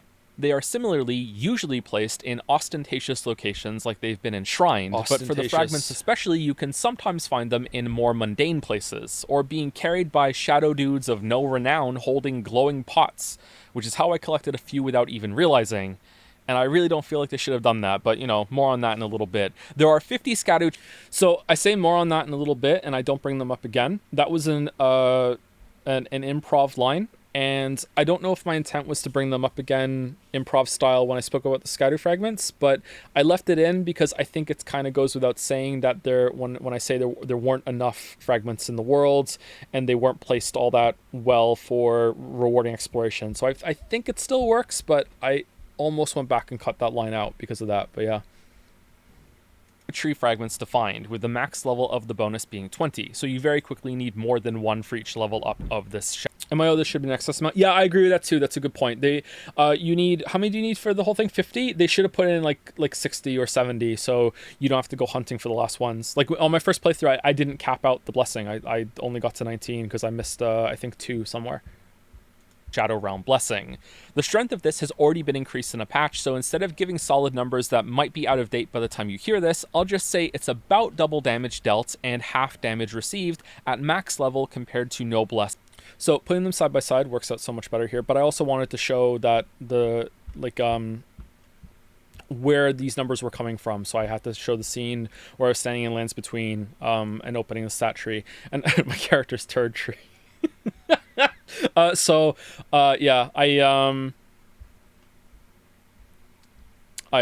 think it works well here. I made another character before that, and I didn't like the name, so I changed it. But I typed in, because it was Shadow the Erdtree, right? I typed in Shadow the Patchhog, but there aren't enough characters for that, so it turned out being Shadow the Patcho. But then I went with Erdtree instead. At all. There are only 25 Revered Ashes to find for a cap of 10 blessings, but at maximum, the buff it provides is comparable in power for your summons. That means there are 75 of these pickups to find. All right, so that was a change to a different recording session there. Did you notice before I pointed that out? Let's see if you can hear it now. Of 10 blessings, but at maximum, the buff it provides is comparable in power for your summons. That means there are 75 of these pickups to find in the DLC. How many lootables do you think there are in total, though? Now, obviously, I can't go through and count them all to make a comparison. Exactly, I can't. So we'll just... This is also a secret reference to something I do in The Witcher 3. Spoilers. Just have to agree that it's a small fraction of the total things that you can find. There are quite a few new weapons and armor sets, but most of these will not be applicable to most builds, which means we have the first bit of returning criticism from the base game that applies to the DLC. Exploration rewards. I think this is the most disappointing aspect of the DLC, and it isn't just about items and... I hate that I repeat DLC so close to back there. I did use the Smith script weapons on one playthrough. I think it might have been my first playthrough. I put the Smith script spear in one hand to have like a throwing weapon that if you don't know what they are, you can throw them and they come back to you. I almost said a spoiler for another game. So it's like a unending throwing knife. A gag in the video also is that I think in almost every single clip I have throwing knives equipped, even though I never used them. Anyway, and I thought that weapon being an unlimited throwing thing that you can do was pretty cool, but when I tried to use it in fights, it was a little bit unwieldy to switch between your normal weapon and that one to weave in hits. But it could be just something you need to get used to. Maybe with a faster weapon it's better. I think they're a really good inclusion, and I hope that they're more easily accessible going forward. I think they're a really good idea. Character progression. The worst parts of Shadow of the Erdtree feel like the very best parts of Starfield, which is a compare. Oh, okay, so that's one of my favorite lines of the video. I also matched the red of the flower fields with this clip here. I went through. I actually found the red flower field first for that clip, and then I wanted to. I went through Starfield and I found this. I think this is from a stream. I don't think this is from when I played Starfield on my own. I think it's from a stream. Comparison no one wants to hear. Empty locations and vacant stretches of land that commit the crime of teasing that they will be far more interesting than they end up being. What experience led you to that belief? Let's go in order here. Items fare the best out of these issues. Weapons and armor sets and talismans are fairly common, and even though they don't always... You did the moving character thing there too? Yeah, the falling from the Starfield clip into falling into the Elden Ring clip? Yeah, I did. I don't know why I didn't pause to say that one. Have universal appeal, they're still more fun to find than low-level smithing stones and the like. They have the potential for unlocking new builds for future runs or tempt you into making a change for the DLC. Outside of that, though, and where the findables bleed to character progression, is a missed opportunity for a new type of upgrade, an alternative progression path which, at an extreme end, could be like a much more in-depth and much more powerful Wondrous Physic Flask that I could ignore and then complain about my own choice for not using. So here I'm kind of not so subtly referencing the P organ in Lies of P, but I don't know if this is too cautious of me or defensive. I don't know. I was afraid that if I compared Lies of P in a really favorable light to Shadow of the Erdtree in the video, that some of the fanboys might just start hating on Lies of P, and just like, and the game doesn't deserve that, man. Like, both of the games are good, you know what I mean? So I wanted to try to keep the comparisons to an absolute minimum between those ones. I didn't want to be like, oh, this other game is my darling sweetheart, and if only, From would learn from them. But yeah, I think that something like that could have worked better. Maybe it was a mistake not to do that. Maybe I could have done it. I don't know. Maybe I was too precautious. But no, seriously, a new tier of weapon upgrades would have been great here, and a new level of Crimson Flask upgrades would have worked too. Maybe there were worries about PvP balancing, or that a spike in player power would ruin the end fights of the base game, but they're bad already, and I think there could have been ways to mitigate that concern. Can you hear the smile on my voice there after I say that? Because I can. They're bad already, and I think there could have been ways to mitigate that concern by putting limitations on the power buffs like the Scadu fragments work today. They only function in the Shadow DLC realm. It's a bit clunky, but if you're already in Clunky Town, then just kind of go crazy with it and build some more. At the very... That's an improv, believe it or not, the Clunky Town bit. I don't know where that came from. At the very least, there should have been a new upgrade stone that allows you to improve any weapon this was in tedious one as hell. shot from whatever level it is to level 25, or 10 if it's a somber version, as a cool new thing to find that also alleviates a lot of busy work in getting another weapon up to snuff. Some of these suggestions could have also been a part of breaking the endgame power boost of the Scadu fragments into small... It's not Monkey Town anymore, it's Skunkton. Monkton stinks lately. Oh, man. And there are, like, so many mice around. I don't know what the hell is going on, but the city stinks. It was cold today. It was really cold today. 1 second, chat.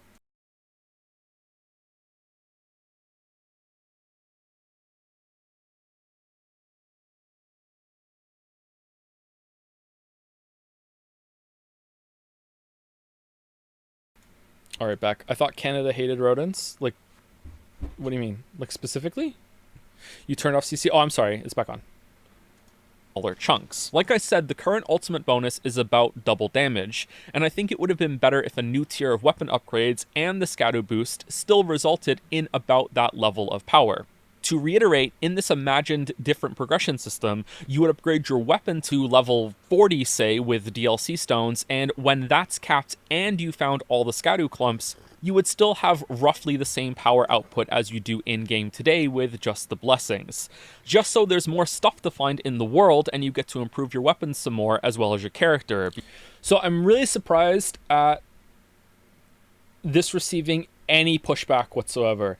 I can completely understand that some of the alternatives I propose getting pushback because, like, the idea, like, whatever. It's just, again, usually when I propose something, it's just, I just want an example of what it could be. You know, there's just some potential here in some way, if it's not exactly something in the way.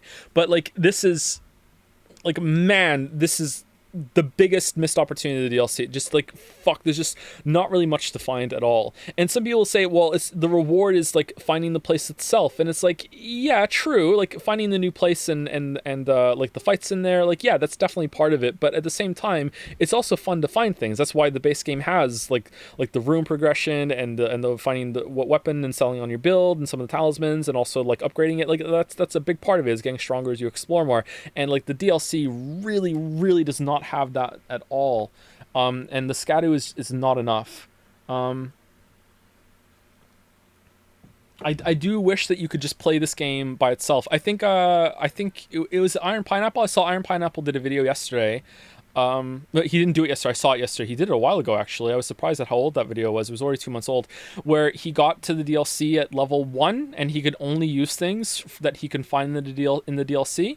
And that looks like a fun time to me. Like, I would like to do that, but I don't know if I want to go through all the fucking setup of that in order to get there. I would like that kind of mode, yeah. But like I say later, I wish it had spun off into its own full sequel completely. Like let it have another year or two of development and really flesh it out. But that's never going to happen. The DLC is not going to get DLC.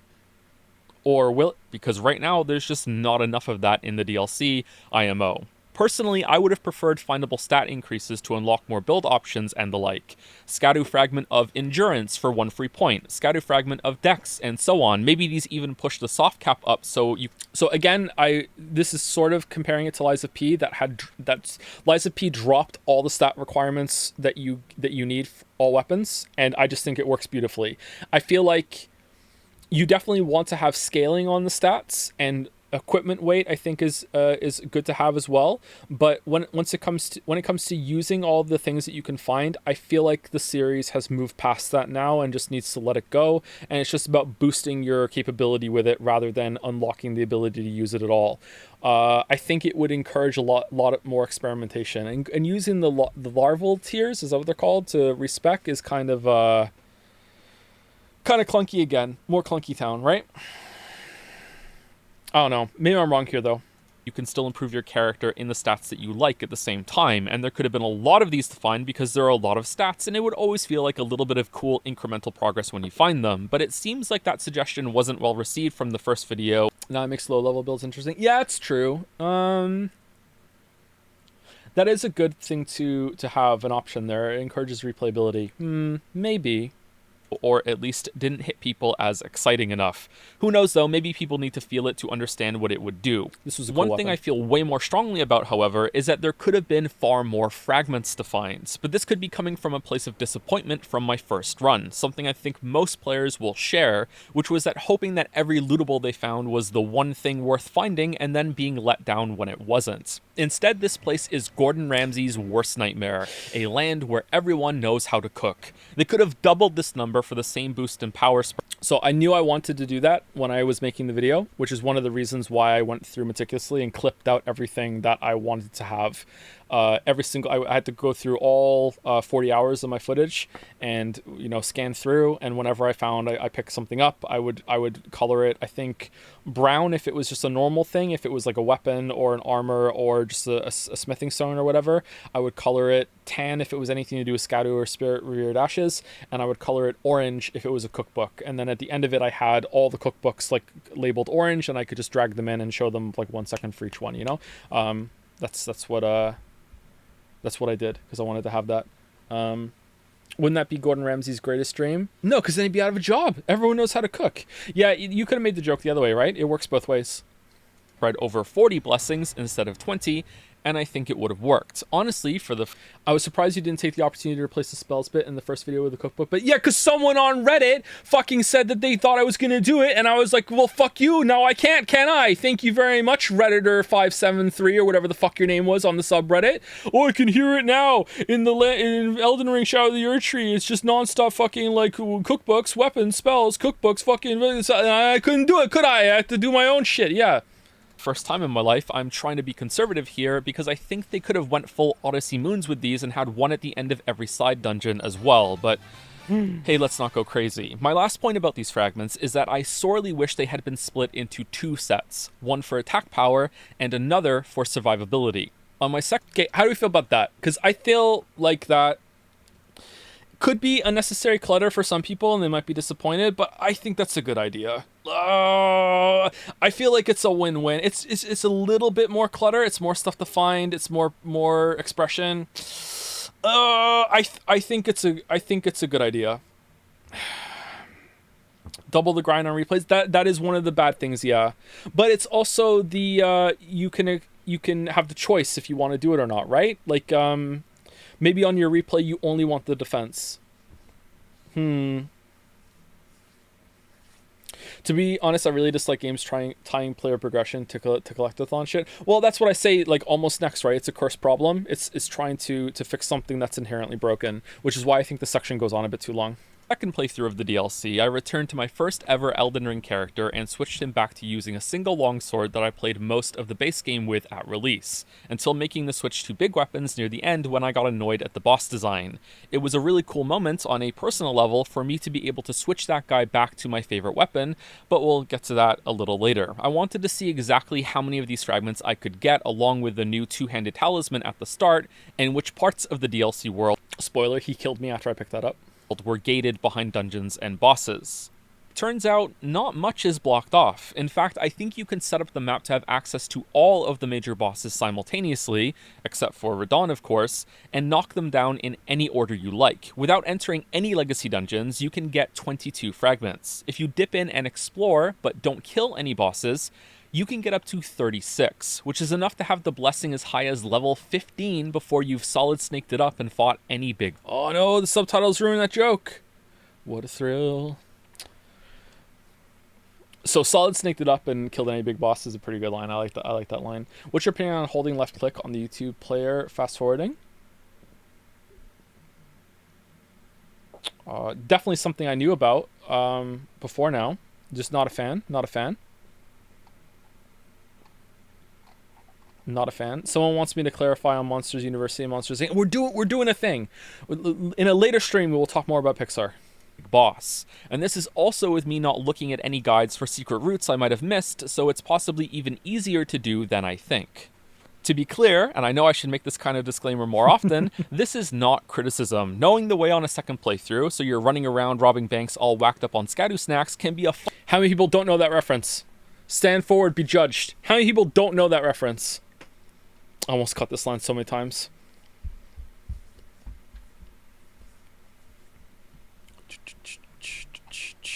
Joe, you called fun-loving criminals boomer music in chat, and I aged like the Nazi at the end of Indiana Jones and the Last Crusade.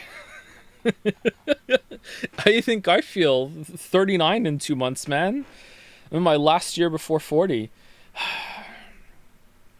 So this is a reference to, is it called Scooby Snacks? Is a song called Scooby Snacks by the band Fun Loving Criminals. And they say running around robbing banks all whacked up on Scooby Snacks. So again, this joke was for me, but I'm glad some other people got it too. Fun, perhaps broken experience, but is doubtful to be your first experience with the content. So it's a choice. But as I use these fragments, I desperately wish that I could have just applied the damage reduction to make fights easier in a way that made them more forgiving to learn and not accidentally blow my damage potential to the moon and burst everything down.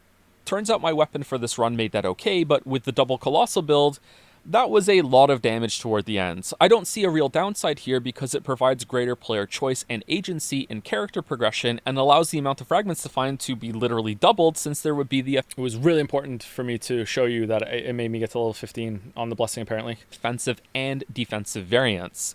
Who knows, maybe it would have allowed the defensive side of the buff to go even higher, since boss damage can still hit real hard at the end, even with heavy armor on. Yeah, okay. I don't know if we want to talk about that now. That's something, again, like I said, I could talk about some of the problems in the base game more in depth now. I understand it more now. Like, I feel like... So, the end of Elden Ring base game has so much shit crammed together that I don't like. And if they just space it out a bit more... Like, it's not just about the Malekith into Millennia group or whatever. It's like the Godskin duo as well, you know, and the corrupted tree sentinel in front of him as well. There's a lot of kind of like at the end there. I really like the dragon fight though, and I should have praised the dragon fight more at the end. And I just wonder, like, how much better would it be if you just didn't fucking die in like 2 hits toward the end? Is that really all the difference it would have needed?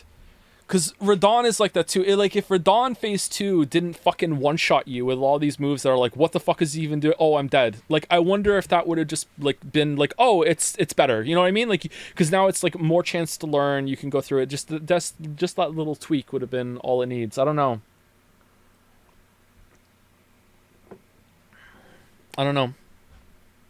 Anyway. Other worry is, how do you handle this on those subsequent playthroughs? It's very straightforward to collect all these, and it's not like boring time-invested grinding since you just go and pick them up. It takes minutes, not hours.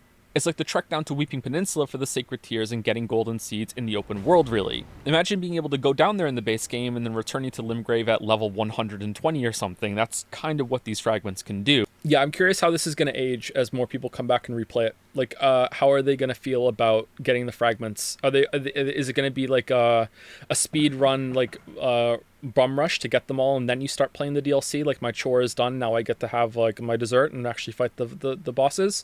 Or are they going to just find them naturally as they play? Because once you know where they are, you know what they are. You know what I mean? Like, I don't know. I don't know how most people are going to do that. It could turn into busy work at the start of runs or a test of willpower to keep yourself from exploring into a big bump in power, but also, is it? I don't know how to judge the balancing here, and I wonder if having more fragments all over the island would have made it easier to just go in whatever direction you like, zone by zone, and know you're getting a pretty even increase with each one. It still is a player decision ultimately, but it might be a difficult one to judge what's best. I also realize I'm kind of just describing a basic leveling system here, so... I don't know. On that note, really though, this is... Show the note when I say on that note, and they show you where the fragments are. Someone said, isn't that just like leveling? Not really, because, like I said in the video, I think we already passed that part actually, like leveling takes a while, right? Like grinding up to level 100 or whatever, that could take you hours and hours unless you know like a farming strat or like a cheese that kills enemies for you, especially early on in the game. Getting a really like a really high level somber weapon might be a good comparison, because I think if you know where to go, it's really easy to get level 7 somber weapon before you've even killed any boss, isn't it? Like you can get that done, something like that. So maybe that's the comparison to go with. How many people do that when they play the game? Probably not a lot, so maybe it's okay. It's just so much easier to go and get the fragments. This is a cursed problem, and I'm wasting my time talking about it because I'm trying to stay focused on changes that are easier to imagine and implement. In reality, this needed a ton more time and attention from the developers and some big exciting shakeups. And maybe this should have been a separate game mode, or maybe the fragments shouldn't have existed at all and this should have grown into a full. So the tree here is dying and it didn't get a chance to fully grow. So that's the visual here. Should have grown into a full sequel. This, back to moon logic. Sequel. Because these two problems are the minor ones in comparison to the world just having so much damn nothing in it. And I am really... Yeah, okay, this is something I didn't speak about either, and I wish I had. Like, this, in another one of these games, this tunnel would have been like a little mini legacy dungeon, right? Like, it's weird that if you played the game, this tunnel goes on for a fucking while, and there's nothing in there. Like, this should have been like open up some gates, and you kill some shit in there and everything like that. This feels really unfinished, this part. And also, it's like the torches come alive as you're going through. It's weird. Really curious how this happens. On the one hand, I highly doubt FromSoft was happy with a bunch of the side attractions they had in the base game, like the stupid turtle hunts, the Korok beetle puzzles, and the copy and pasted ruins.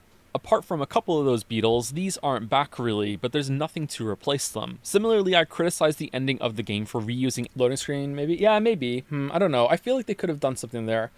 For the shot, I went here and I killed all the enemies in this area, and then rode through so I could show what it looked like with all the enemies empty, with the location empty. This was my second attempt at it. First attempt, I rode through, and there was a fucking hand that I missed, and I had to kill the hand and then go all the way back to the beginning and start the shot again. Enemies too much, and for the final trek in the mountains, suggested that having straight up nothing there would have been an improvement for the mood and gameplay pacing compared to... Where's the empty corridor? I completely forgot in game. That's the way you get into the flooded part of Shadowkeep. So when you go down to the down in the crater in the village in Scataweltis, and you go up the well, and you go across the bridge, and you ride past the furnace golem with the armored legs, and then you go through the big tunnel in the building to get to the other part of Shadowkeep. Yeah, and I feel like that should have been like its own little legacy dungeon there again. What they went with. The key part there, though, is what they went with. Unique, well-thought-out encounters with fresh enemies would have been preferable. With the DLC having so many stretches of actual nothing, I wonder if they had even more recycling at first and then took it out, or if new content just couldn't be made in time. Or the... I didn't understand these instructions. I need a VLR style map transition.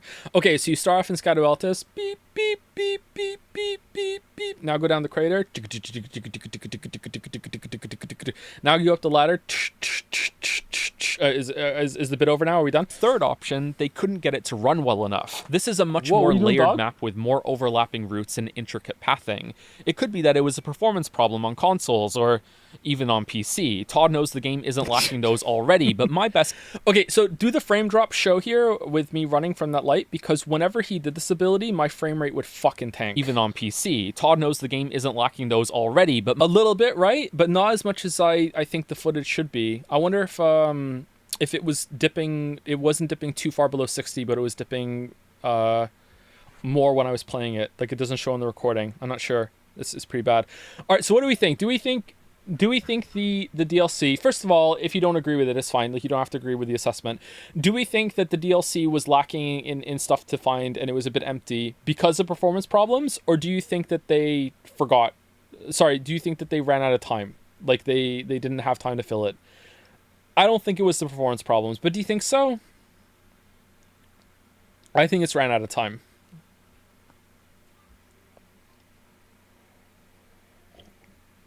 Is it as bad as on consoles as everyone says? Because the console players sound fucking miserable. Both?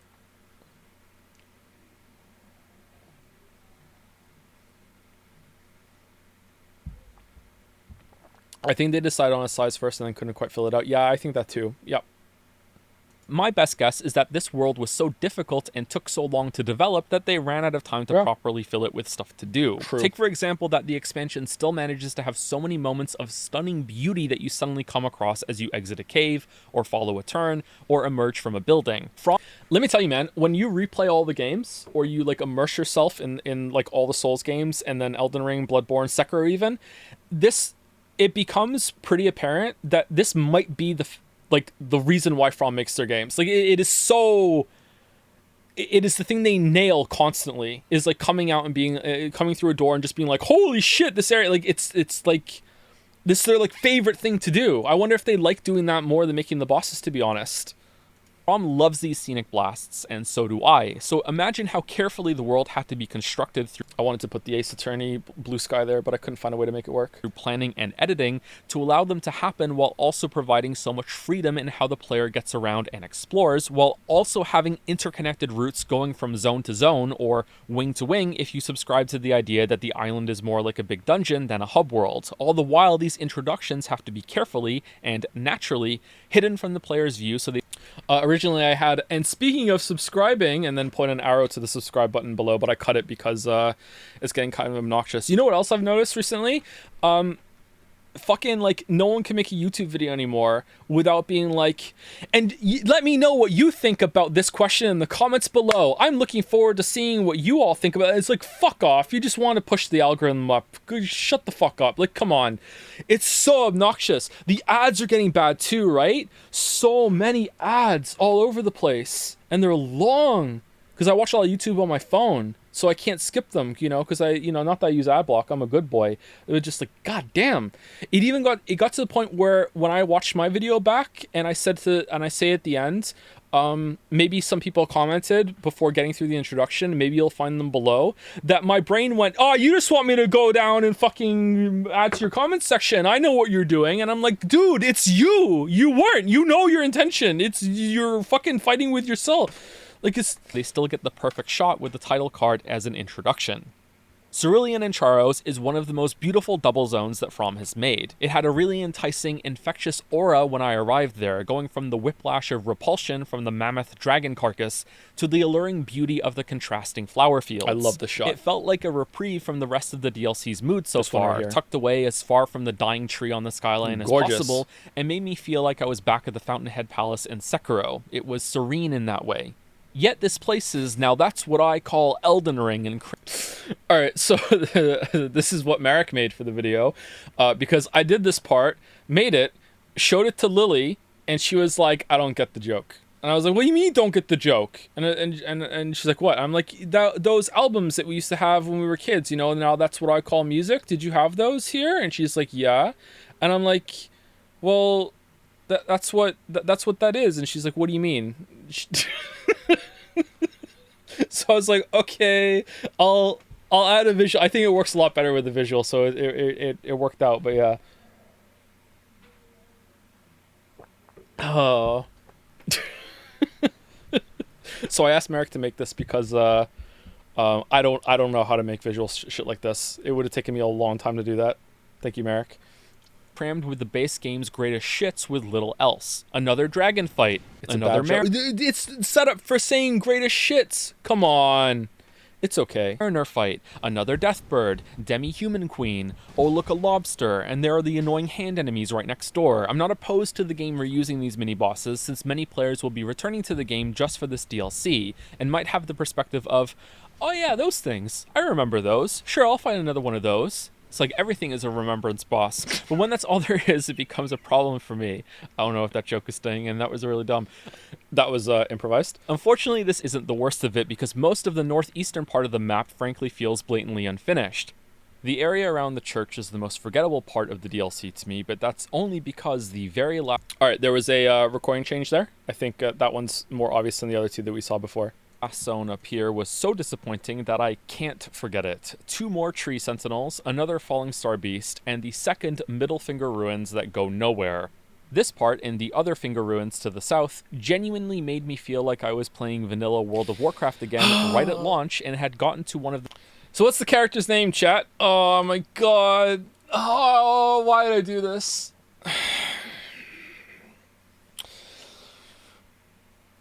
6 seconds. This WoW example lasts for 6 seconds in the video. I needed 6 seconds of footage, and when I wrote this, I thought of Silithus in World of Warcraft when I first played it right at launch. And I went resubbed to World of Warcraft, resubbed to Classic WoW.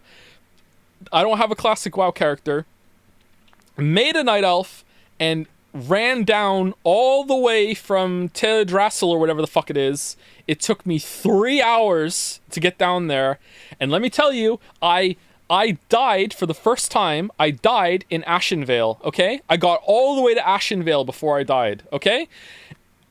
I die in Ashenvale, and I was like, I don't know if I get to a spirit, if I will res at that graveyard, or if it'll teleport me back to the original graveyard that I spawned at. So I went all the way through the Barrens, all the way down to fucking Thousand Needles, went into the fucking graveyard, hit resurrect here, and got teleported all the way fucking back to Ashenvale, and had to be like, alright, I have to corpse run all the way down there. I don't know how many fucking times I died. Eventually, I took some of my clothes off eventually, because I didn't want to be, like, pervertedly naked by the time I got there, and it still didn't really work out. She's fucking Peter Pantsless here. Yeah, and I went all the way down there. And I shouldn't have done it. I should have been like, I'm texting Weeaboo Bill, like, complaining the whole time, because me and him used to play WoW together, and I told him the line that was what it was, and he's like, why didn't you just go to Ashara? And I'm like, what do you mean? It's like, Ashara is a late game zone that was really empty in classic WoW, and in original WoW when it came out, and that's right there. And I'm like, it's like, but in my mind it was Silithus, so I need to go to Silithus, and I didn't tell him that I was already in Thousand Needles, so I couldn't fucking go to Ashara. So like went all the way down here. However, it was good that I did it, because at this point I didn't know how I was going to show the bald bodybuilder. I had no idea how I was going to make that. I was really worried. There are certain parts when I make a video that I'm like, I have no idea how I'm going to visually show this. You know what I mean? Hope I figure it out when I get there, you know, and that was one of them. And then by playing WoW, I was like, oh, I can make a bald character named Bald, and it can be like a stupid joke. So, you know, it all worked out. The zones that didn't have content yet. And some of the bridging path... That's the 6 second fucking congratulations went on torrent reminded me of the downtime in Shadow of the Colossus, avoiding the obvious pun here. It was such a disappointment to find nothing in these ruins. No secret, no underground legacy dungeons, nothing of substance to match the amazing mystique and the questions the visuals of these areas conjure, both when seen in the distance riding around and when viewed on... Look how interesting they look on the map, right? Everything about these. I was expecting to go into like this massive underground area below two of these that may be connected a little bit. Like, I was so disappointed. So disappointed in the map. Nothing. Now let's couple this issue with how much of the baffling look. So this is again moon logic. The couple this issue, I just hit two guys with my two swords, and then I'm gonna find two smithing stones. This was the perfect clip. I was so happy when I found this. Oh, level drops you find so many as hand-placed pickups, not random enemy drops. Even the rune amounts are bad here. I would have loved this if there was a way to play just the DLC fresh with a new character from the title menu, but since that's not in the game, this is purely a negative to me. Even the justification of lesser stones being used to upgrade weapons doesn't fly, considering that you can buy them cheaply at the Round Table store. It's the clearest sign to me of all that they rushed in. What do we think about this rapid fire, like, I'm picking this up, I'm picking this up, I'm picking this up? I like it. I think it works well, but is it too much? I think it hammers the point home how much shit there is. I used almost all of them that I had. I think I only had 6 left over by the end. In a panic to fill this world with things to find when they realized it was so empty and didn't have time to work on something else. Even the thing From historically does best, better than anyone, suffers. Enemy variety. Yeah. There is so much reuse of the... I wonder if they're running out of ideas for normal enemies. Maybe they need some more systems in the... some more things to do in the combat system, like the parry or whatever, in order to make more shit. I'm really surprised at this, because the boss variety was so good, and the bosses seem to be the focus. Like, man, they really dropped the ball with enemy variety. Brave Birds and Blood Fiends in particular try to match up the motion there as well. And not much diversity within enemy palettes at each zone. It was quite a surprise to see so much of the same enemy type spammed in some locations. Even the New World boss, the Furnace Golem, was boring to me by the time I watched a second one fall over. These suck, I love the visuals of these, but they are pasted too much around the map for how long they take to kill, and I don't recall anything else that was new trying to fill this field boss type of encounter. Let's pump the brakes here. That was 10 or however many minutes of constant criticism. Didn't I say this was my favorite deal? So pump the brakes, he's pumping me full of fire. That was intentional, but I don't think it comes across, actually. That's probably a bad example there, but it's fine. It looks flashy. DLC From has made. How can I do this in almost every video? Foreshadowing. Well, first, I'm the special type of asshole that likes to pick at what they love to make it better. Thoughts and prayers to my children. I genuinely think good criticism is a gift to creatives, and I have benefited so much from it myself in this YouTube video work, streaming, writing, and so much more in my personal life. This isn't just dishing it out, I like to receive it too. So dishing it out, cooking. And I think I did the writing award when I said writing with the streaming, right? I think that was it. And because of that, I know full well that I haven't always provided good criticism to these games. There are some parts and some... Hey, my parenting, my boy, my older boy, he beat Absolute Radiance and Path of Pain, all right? It's working. It's working. Leo's on Radiance right now too, not Absolute Radiance. Some of my Dark Souls videos in the past that I don't really like anymore. I've been learning as well, and it's a really good thing when you look back at your past self and see shortcomings, because it means you've grown as a person and can see those mistakes now, whereas before you couldn't. But pushing all that aside, this isn't me trying hard to find a flaw or nitpicking the game to a bald scalp. Speaking of bald, picture a man that has been... All right. So speaking of bald, and the guy was bald and named Bald, stupid joke. All right. So this is what I settled on for the visual example. However, this whole section, should I say this? I don't know if I should say this because it might ruin it for everyone else. I have to say it now. Fuck. During the premiere, a bunch of people in chat when this started started saying, "Oh, is this an ad?" And I fucking hear it now. The sudden segue into kind of a different topic. Oh, it sounds like I'm about to do a fucking, like, sponsored ad read.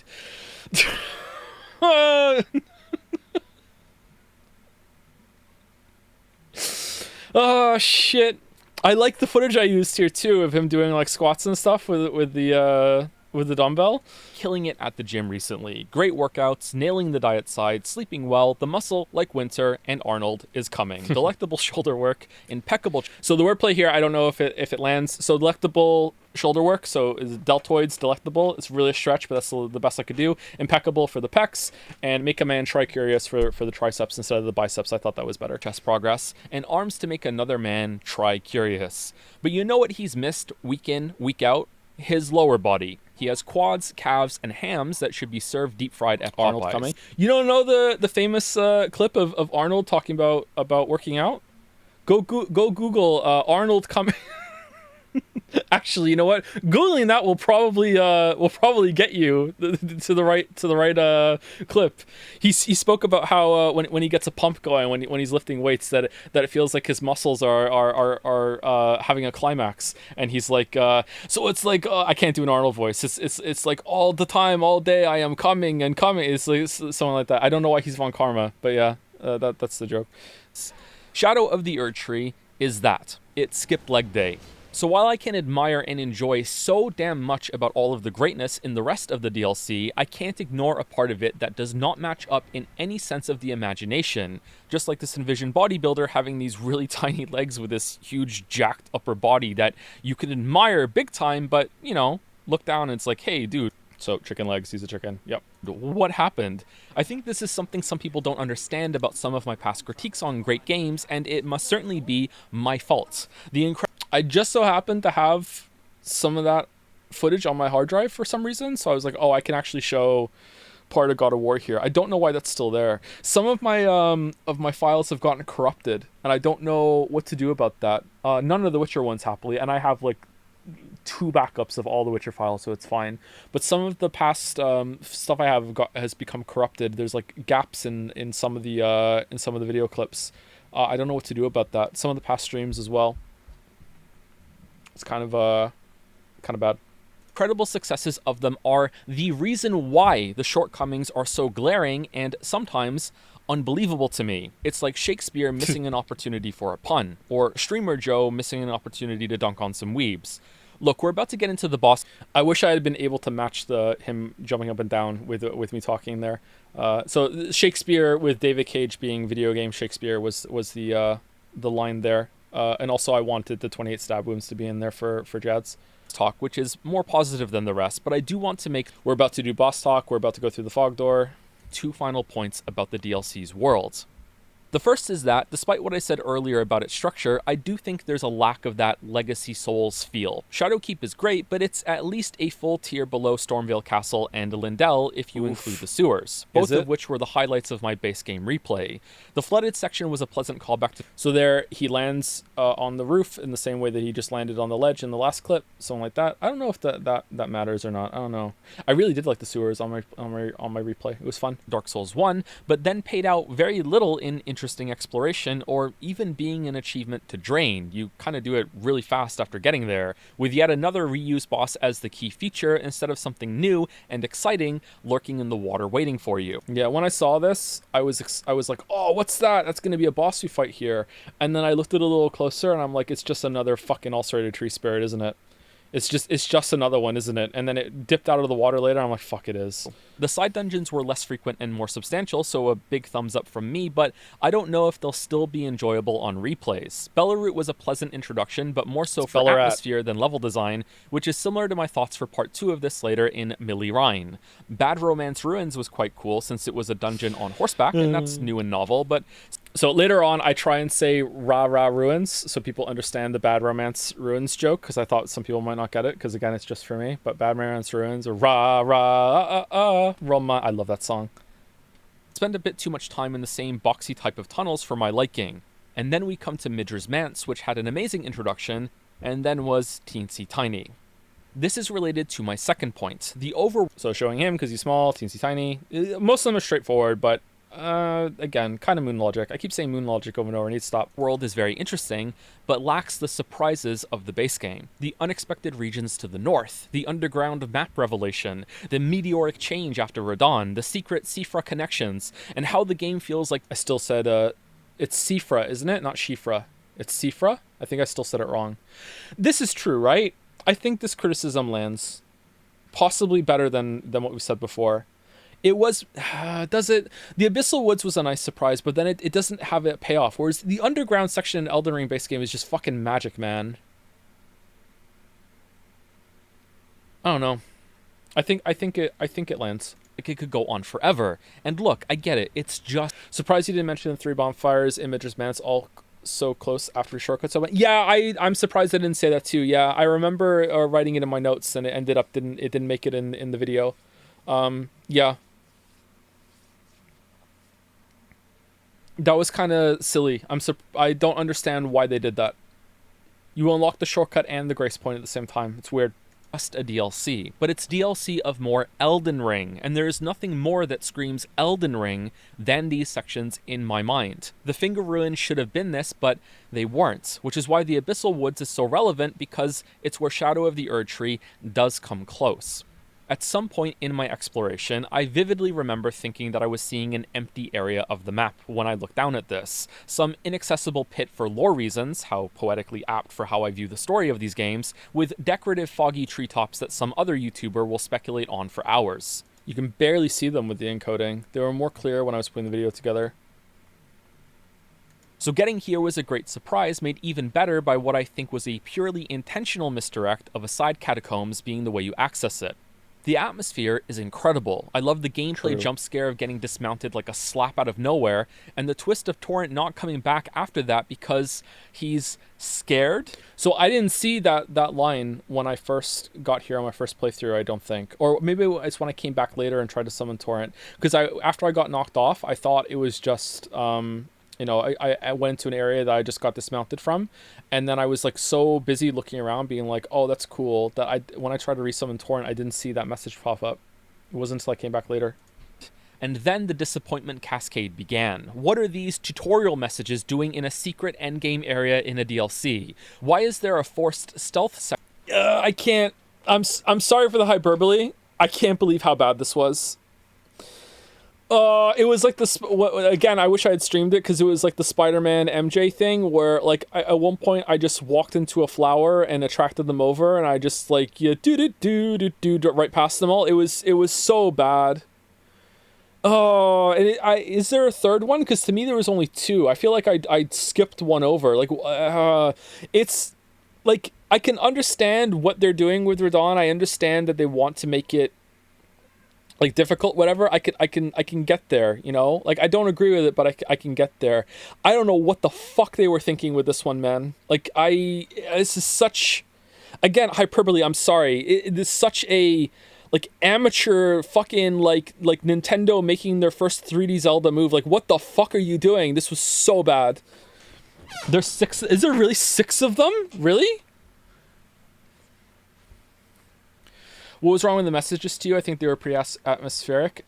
Made me even more spooked. It was the payoff. If I went through here and there was some like fucking like Ludwig monster from Bloodborne that I'm like, holy fuck, like it's like really difficult, like really like chasing you around, or the snake from Sekiro. If it was something more that lived up to it, then I think, okay, the messages are fine. But it was just these little shits that even when you get caught, it's like, okay, I guess it's a little unsettling that it's getting so in your face, but not really. Oh, and then you just get teleported back. It's like, all right, whatever. It just it's the payoff doesn't match the setup for me.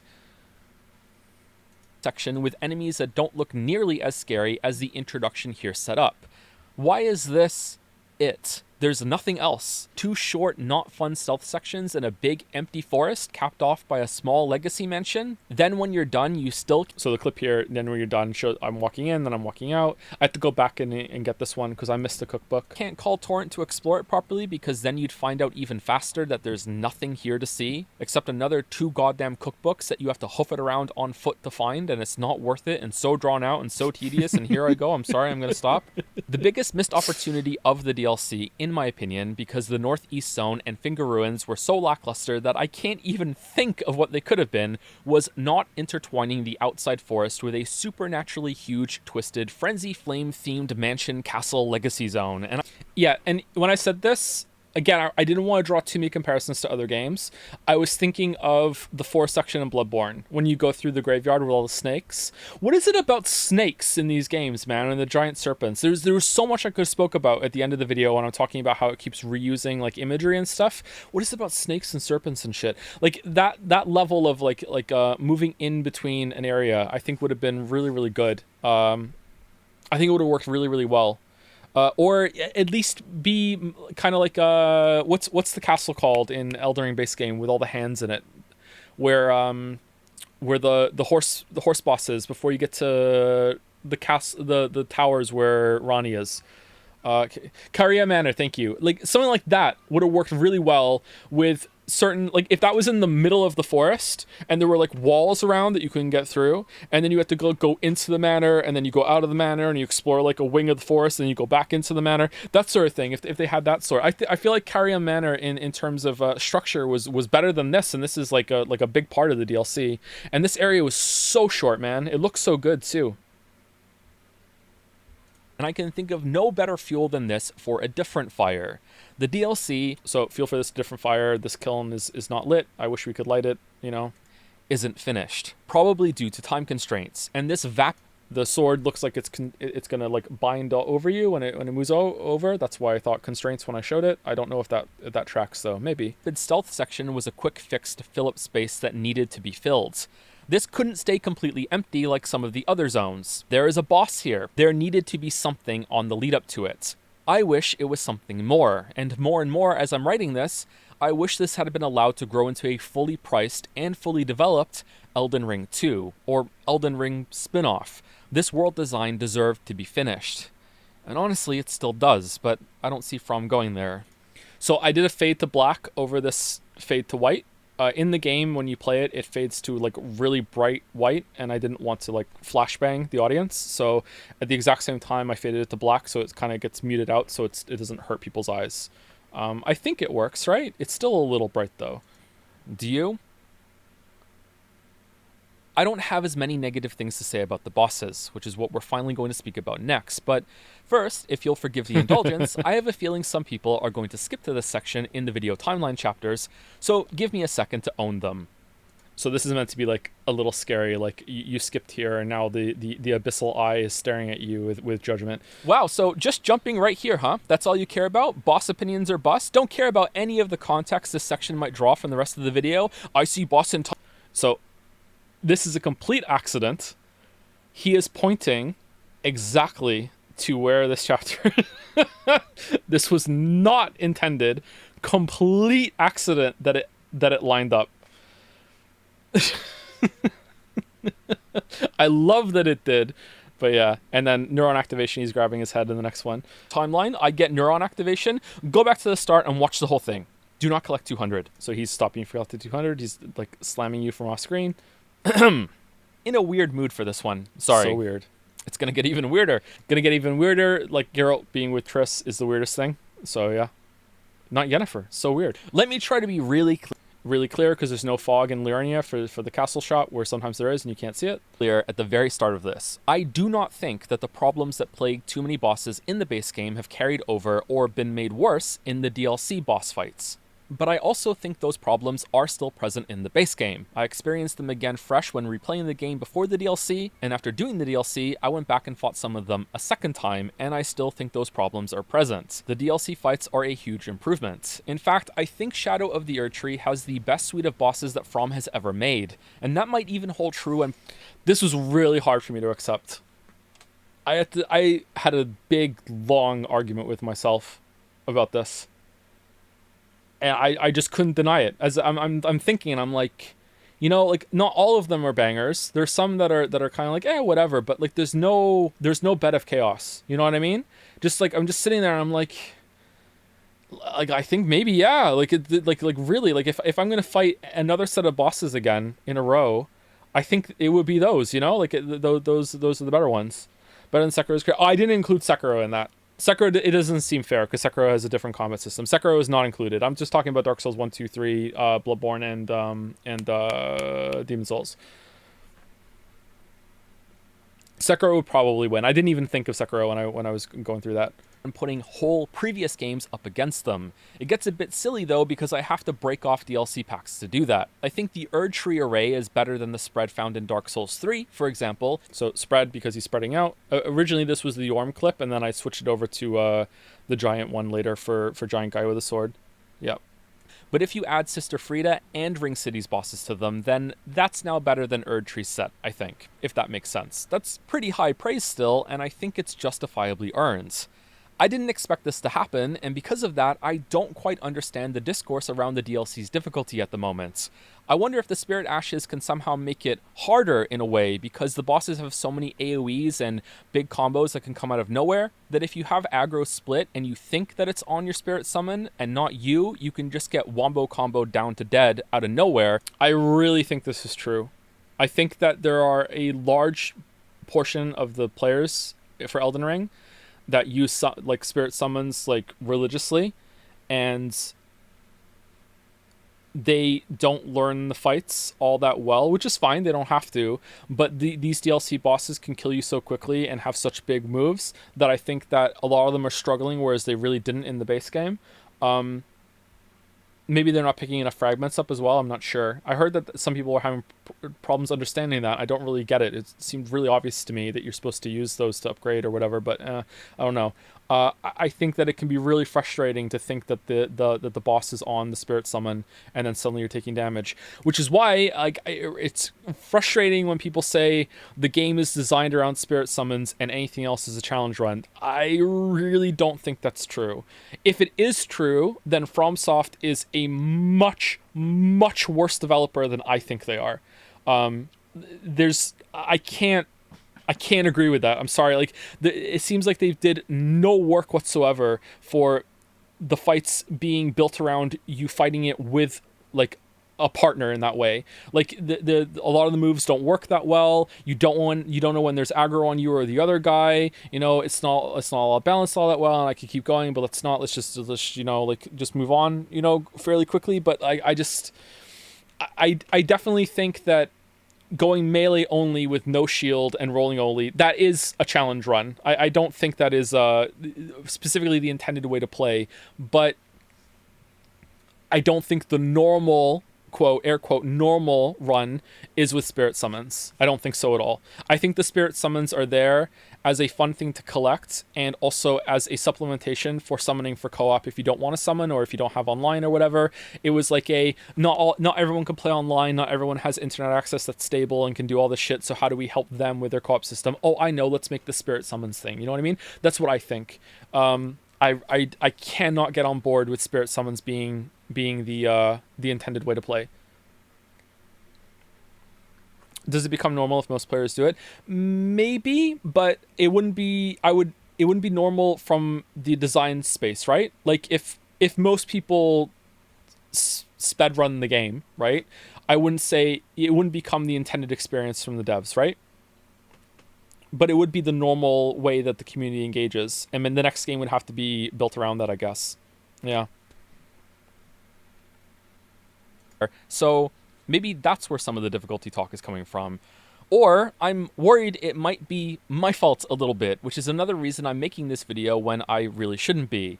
It's similar to how people were speaking about the end gauntlet in the base game. This is a little arrogant of me. I'm not sure. Thinking that I swayed opinion enough that some people are bitching about it when they wouldn't be because of my video is a bit arrogant.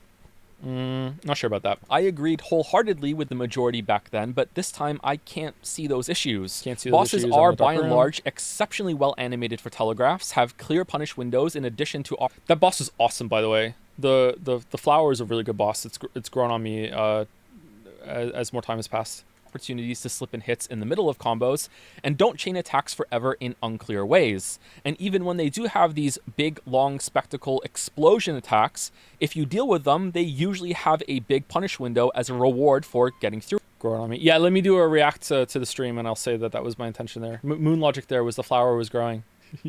At the end without getting hit, knocked down, and having to heal. I know many Elden Ring fans are getting angry that I'm still describing the base game bosses in it. So these are Elden Ring fans getting angry and roaring, and then it clips over to the bear roaring as well when I say bear with me. Negative way like this, but just bear with me. We'll get to it, I promise. Cinema. And hopefully we can find some middle ground. It's cheesy, but I like it. These 11 bosses felt like the best fights in Dark Souls 3, taken up a notch or two in complexity and dynamic reactions that still felt largely fair and reactable, all with Elden Ring's far better game feel for basic movement and attacks, plus the jump as a new addition for defense and offense.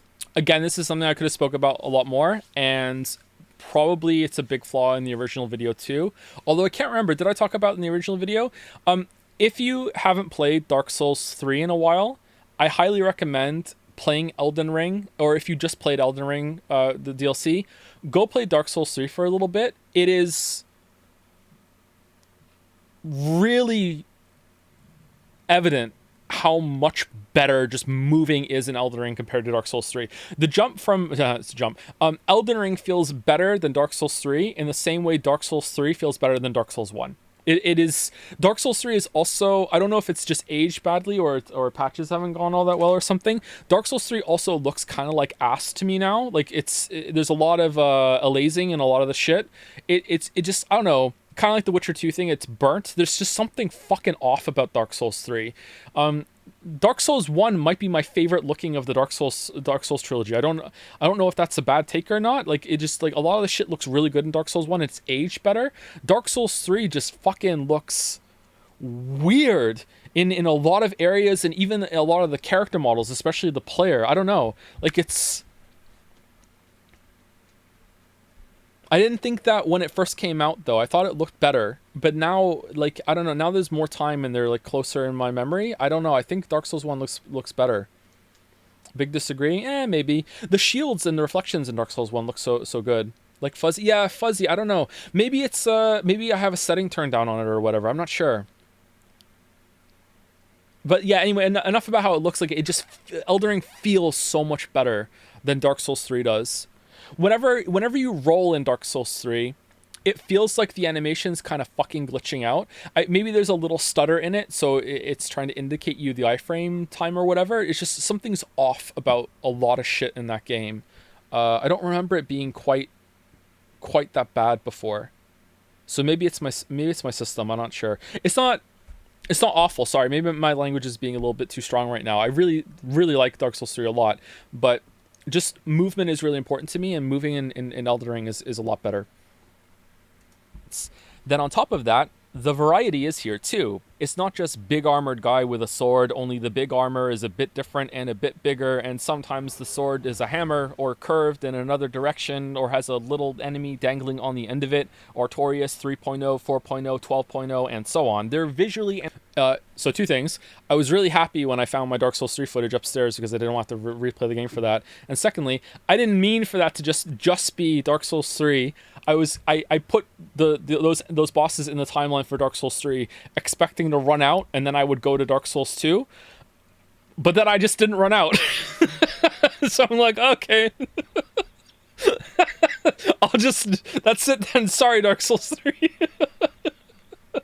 And thematically fantastic and lots of fun to fight against. My least favorite fights of the main ones are Commander Gaius and Matir, and I don't even think these two are bad, just kind of meh compared to the others. Maybe Matir's Let's bad. go through them one by one for some commentary, but we'll keep to at most one paragraph for each since we're already 20 minutes. Merrick said he told you Redditors would get mad you called the Mesa Hammer, and I did exactly that on my stream. Did he? Oh, yeah, Merrick has a DM that I haven't read yet for me. Yeah, I thought the exact same when I put that together. I was going to show Smo, but then I just had the Dark Souls 3 footage, so I'm like, yeah, that's close enough, and then I don't have to go find Smo. Yeah. Did they get mad at me? I wonder if anyone else got mad at that. It's overtime. I'm so bad at this. What do you mean your stream? You stole you React Andy? Jelly. Wow. Was it fun? How long is left on the video? It's another 20 minutes after this, isn't it? The Lion and Rolana are the only two here that make me worried that I lucked into having a good time with them. For my first few attempts at Lion, I was thinking that all the comments I read about the DLC boss designs were right. I really did. It was a difficult boss. Yep. Hold on. Let me see if I can find it.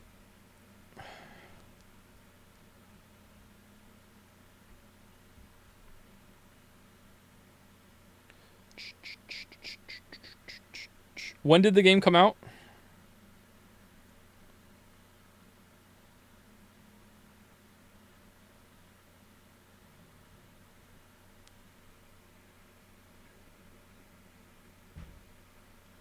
(21st of June).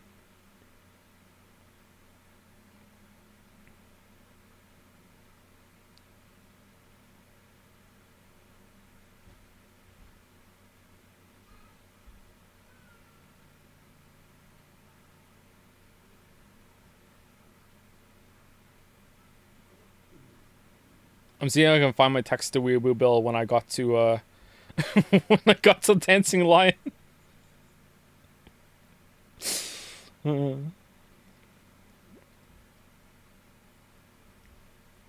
My weebs, you sell infinite amounts of them for a pittance at the Round Table shop. All right, bitching about the fragments. That's good.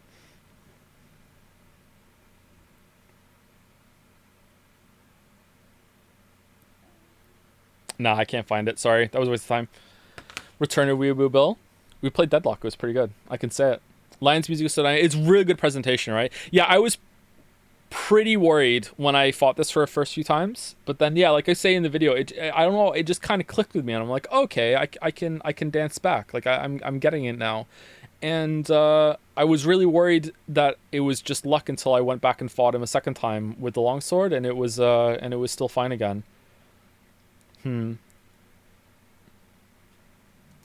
To read, since it's one of those FromSoft classics where the attacks are also movement. The camera's horrible. Yeah, for sure. And so it can be hard to gauge. But it suddenly clicked with me, and I was able to intuitively feel out enough timings that I could rumble with the boss and dance back, kind of like the corrupted tree beast things in the base game. I loved the design, the music, and the elemental switches as the fight progressed. Fight chugs on the PS5. I think I had some drops for me too on PC. I'm surprised you didn't talk about the nigh undodgeable Meteor laser, like on par with Waterfowl, but not as damaging. I don't think I saw it. Like I killed Meteor really quickly. And I hate that the boss was casually repeated in Ra Ra Ruins, since this one felt really unique with its fancy cinematic introduction and everything. Not many bosses in the DLC get one like this, and yet this is the one that's repeated for some reason. There were camera problems on this fight though, and you should keep that in mind going forward. R'hllana also feels like a dancer, and I'm concerned that I would be whining about this boss if I didn't notice a jump attack heavy made my character stay ducked under many of her counterattack swings. Some good hitboxes on this fight. This helped me play aggressively, but I could be being too hard on myself here since I think I got a decent handle on how this boss would flow between attacks. Honestly, I wonder if I just got so lucky with that. I don't know.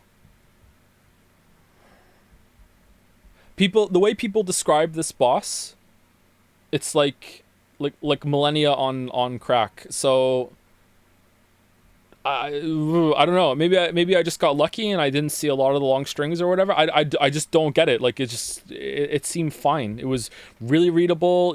Pretty good openings. But maybe the being able to stay dodged under some of the attacks just made me coast through. I'm not sure. And again, it's not like I only did the jumping version. I came back and beat her with the longsword too. Longsword's a pretty good weapon, don't get me wrong, but it's got a lot less damage potential than the double colossals. I really liked her. And still have punishable openings. I wish she had a better arena though, since she's better than almost every fight in the base game and is just in this room, hanging out. Oh, and if Rom is going to insist on putting ultimate lol killed you, learn for next time moves on its bosses when they get to low health, I hope they consider reusing Sekiro's life system as a way to smooth out what can feel like bullshit. It's not a big issue, especially— Oh, something else that happened on her was that I almost killed her much sooner, but I knocked her down and I went up and I hit R1 and the game just said, nah, fuck you, you're not getting the critical hit. And so I did a normal attack and then she recovered and then just killed me. And that happened quite a bit during the DLC. I think like 5 or 6 times, which, that's only 5 or 6 times. But for you to be robbed of a critical hit like that when, I was in the right position, I don't know if that was anyone else's experience, but it didn't seem like that was working as well as it did in the base game. That's why Lies of P is better. Lies of P is unironically goated with it because it shows you not where to hit, but where to fucking stand. Like the thing is on the floor where you put your fucking character. It's fucking genius. Instead of it being like, oh, here's the spot, hope you're standing in the right angle or else fuck you. Like, yeah, Lies of P is just so good about that sort of shit. Especially since the move looks so cool, but it can feel cheap. R'hllana is also the boss. Oh, there's a part here that I liked about Rina, though, since she's better than almost every fight. Going to insist on putting ultimate lol killed you. So I say like a Sekiro life come back to life, and then when he rolls, it turns to the other character rolling off, like you came back to life in Sekiro to try it again. For next time moves on its bosses when they get to low health, I hope they consider reusing Sekiro's life system as a way to smooth out what can feel like bullshit. Boom, there you go. It's not a big issue, especially since the move looks so cool, but it can feel cheap. R'hllana is also the boss that made me wonder about frustrations when fighting in tandem with spirit summons, because when I tried out my mimic tier here to see how the DLC bosses handled them, it almost soloed it. I started to get really worried that I wasn't going to be able to fight this boss legitimately after this because, yeah, it came really close to killing it on its own. So I don't think the spirit summons are lacking. This whole bit was an improv. So the reason why I let this play in its totality and sped it up was to make sure it fit in the video without me having to stop and not speak for it to finish. But I also think it's important to like show the whole fight to prove that like I didn't go in and hit it in the back while the mimic thing. Is that me being too cautious, or do you think it's good to have like objective proof? Like, look, like no, the mimic tier actually really did solo it all on its own. I think it's important, right? Even though it's sped up, you can still hit pause and you can see the frames or whatever. I think it's a good inclusion. Power, it just might be that the boss AI doesn't really work well with them, especially when damage is tuned so highly. Maybe. I don't know. It's good, but I don't think it's necessary. Yeah, maybe asking if it's necessary is the better question or not. In this case, it doesn't really hurt, but maybe. Ramana and Midra came across as the most traditional Souls bosses of. For the summon stuff, people will adamantly refuse that they're too strong unless you show the whole thing. Yeah, do you think so? Oh, hey, Firebug, how's it going? The group. Well-telegraphed attacks with a few delays and spell-based twists on that basic read and roll foundation. Pretty standard and enjoyable. I think they would have both fit in well in Dark Souls 3, in terms of mechanics at least. My only issue with Midra was that he could sometimes follow his huge frenzy ball nuke with the laser gun barrage right away, and I couldn't see he was charging it because the flames hadn't cleared yet. Yeah, I don't like this kind of difficulty. I did like that you could see Someone said in a comment that if Midra lands on uneven terrain, he skips his getting up animation from the fall and can just go right into the next attack. So that's what's happening there. I don't know if that's true, but apparently that was the issue. I'm of two minds of this. I kind of like that a lot of the arenas you fight the bosses in aren't just perfectly flat like Final Destination. It adds more character, it feels more real, it feels like the boss's lair. But at the same time, if it's causing issues, then like fuck it, you have to just flatten the whole thing, man. Like, come on. I also dislike that for Radon Phase 2 that it's more interesting to fight him further into the room, like closer to the decorative thing in the backgrounds. And also, if he jumps on you so close to the door that sometimes that can fuck the camera up if you don't run in fast enough at the beginning. I just feel like it's less interesting where you end up fighting him because how he just leaps on you at the start of the fight. Bale was like that too. In order to learn how to fight Bale, I had to often like reposition him into the middle of the room so I didn't end up getting fucked by the camera hitting into the walls on the outside. In general, I don't really know what to do about that though, unless you just make the arena walls like transparent or whatever, or even bigger. The camera really needs some fixes. I don't know if it can't be easy, but I feel like they're not really trying. So I don't know. How does Shadow of Erdtree bosses compare to Lies of P? I like the Lies of P spread better, but it is surprisingly close. I really, really enjoyed this set of bosses. If I went back in and I used the deflecting hearts here, and it turns out that it really adds a lot to the fights, I think maybe this would be better. But Lies of P is definitely built around the deflecting hearts here, and this is just a really subjective personal preference.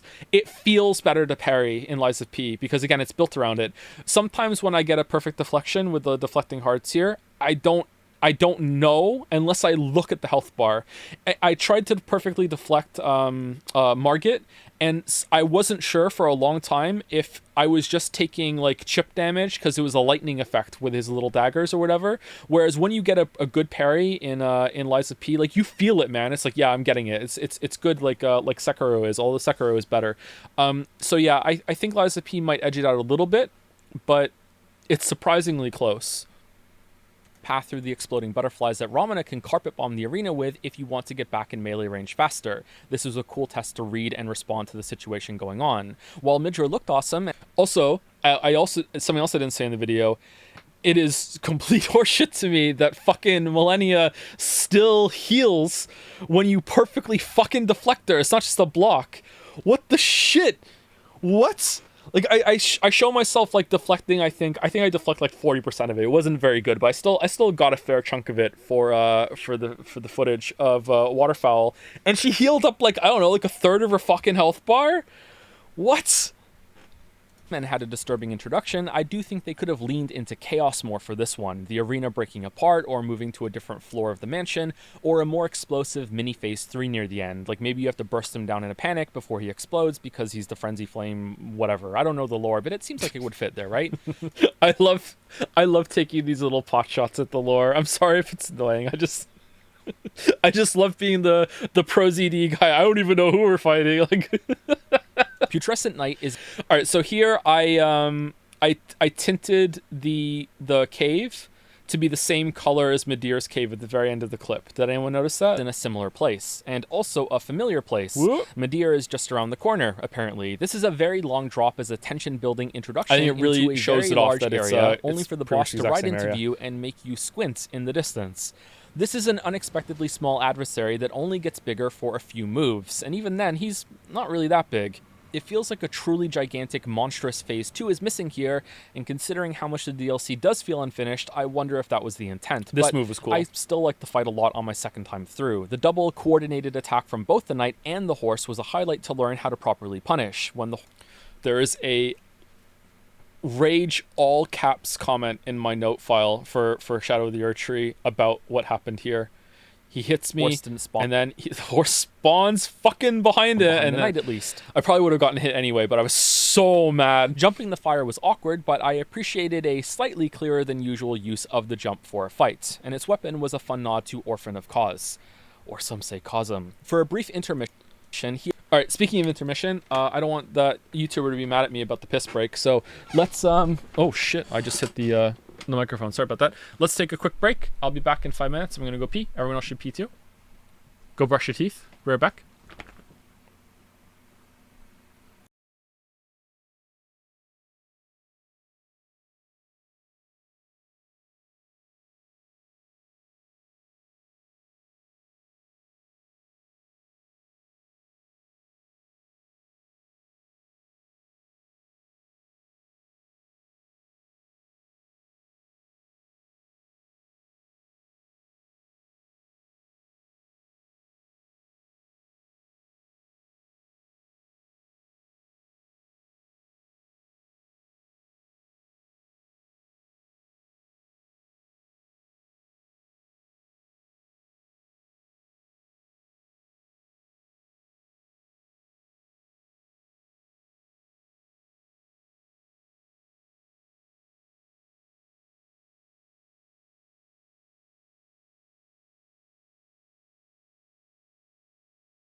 How many of you watch the videos with subtitles on?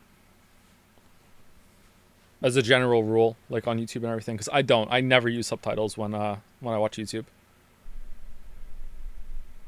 Can we have a poll for that actually, mods, if you don't mind? Oh, there's already one. Cool, thanks.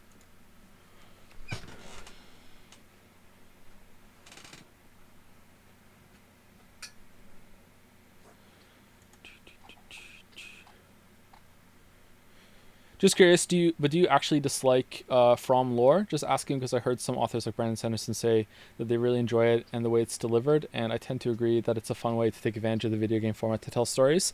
I don't dislike it. I do suspect that there isn't as deep a story there as a lot of people think, but that doesn't mean that it's bad. It's more...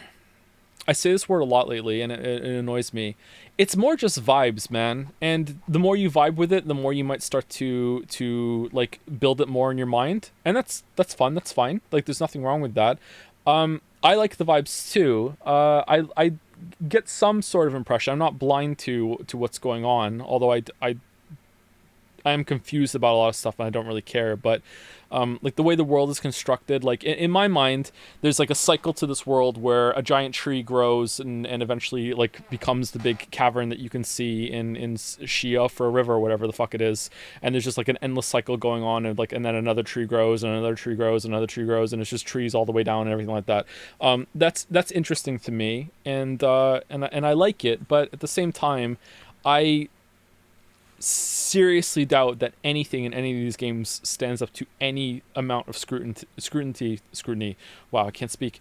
When it comes to like making sense, like plot construction, like that sort of thing. I don't want to like be dismissive, because I know a lot of people like it and I'm happy for them, but I just don't care. But it's not I don't care, it's like, oh, that's bad, therefore I don't care about it. It's just like, it just doesn't really, I don't think there's going to be something there for me that I'm really going to enjoy, so I'm just not bothering, you know what I mean? Yeah. I do think that when it comes to environmental storytelling that some people look into, that you can't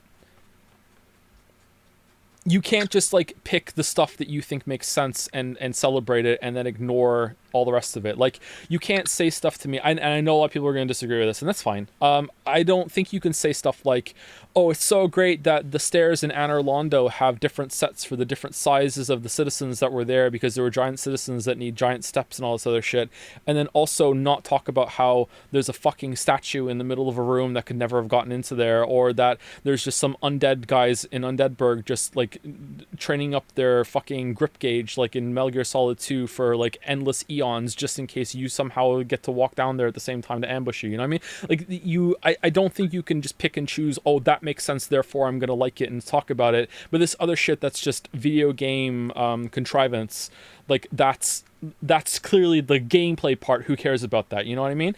I'm not really a big fan.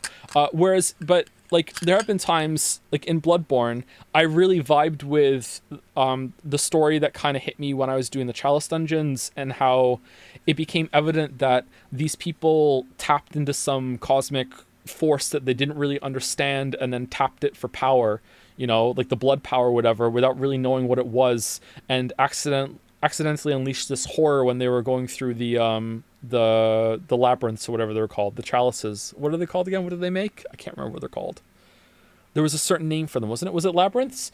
Like, I like that, but not enough to be like, oh, I'm now gonna study this and try and peel it back for hours at a time. It's like, whatever.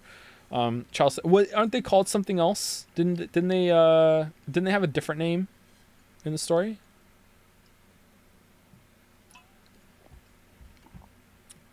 No? Okay, I'm just crazy. I thought they had a different name.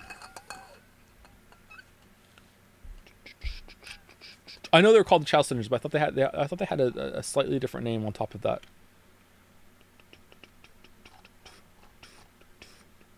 They're called Labyrinths as well. Oh, are they? Maybe that's where I'm getting it from, yeah.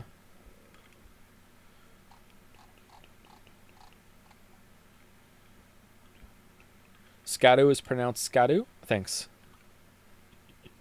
Anyway, let's keep going. Oh, sorry, before we keep going, are there any questions about the video that I've missed? Let's keep it on topic on Rampart, please.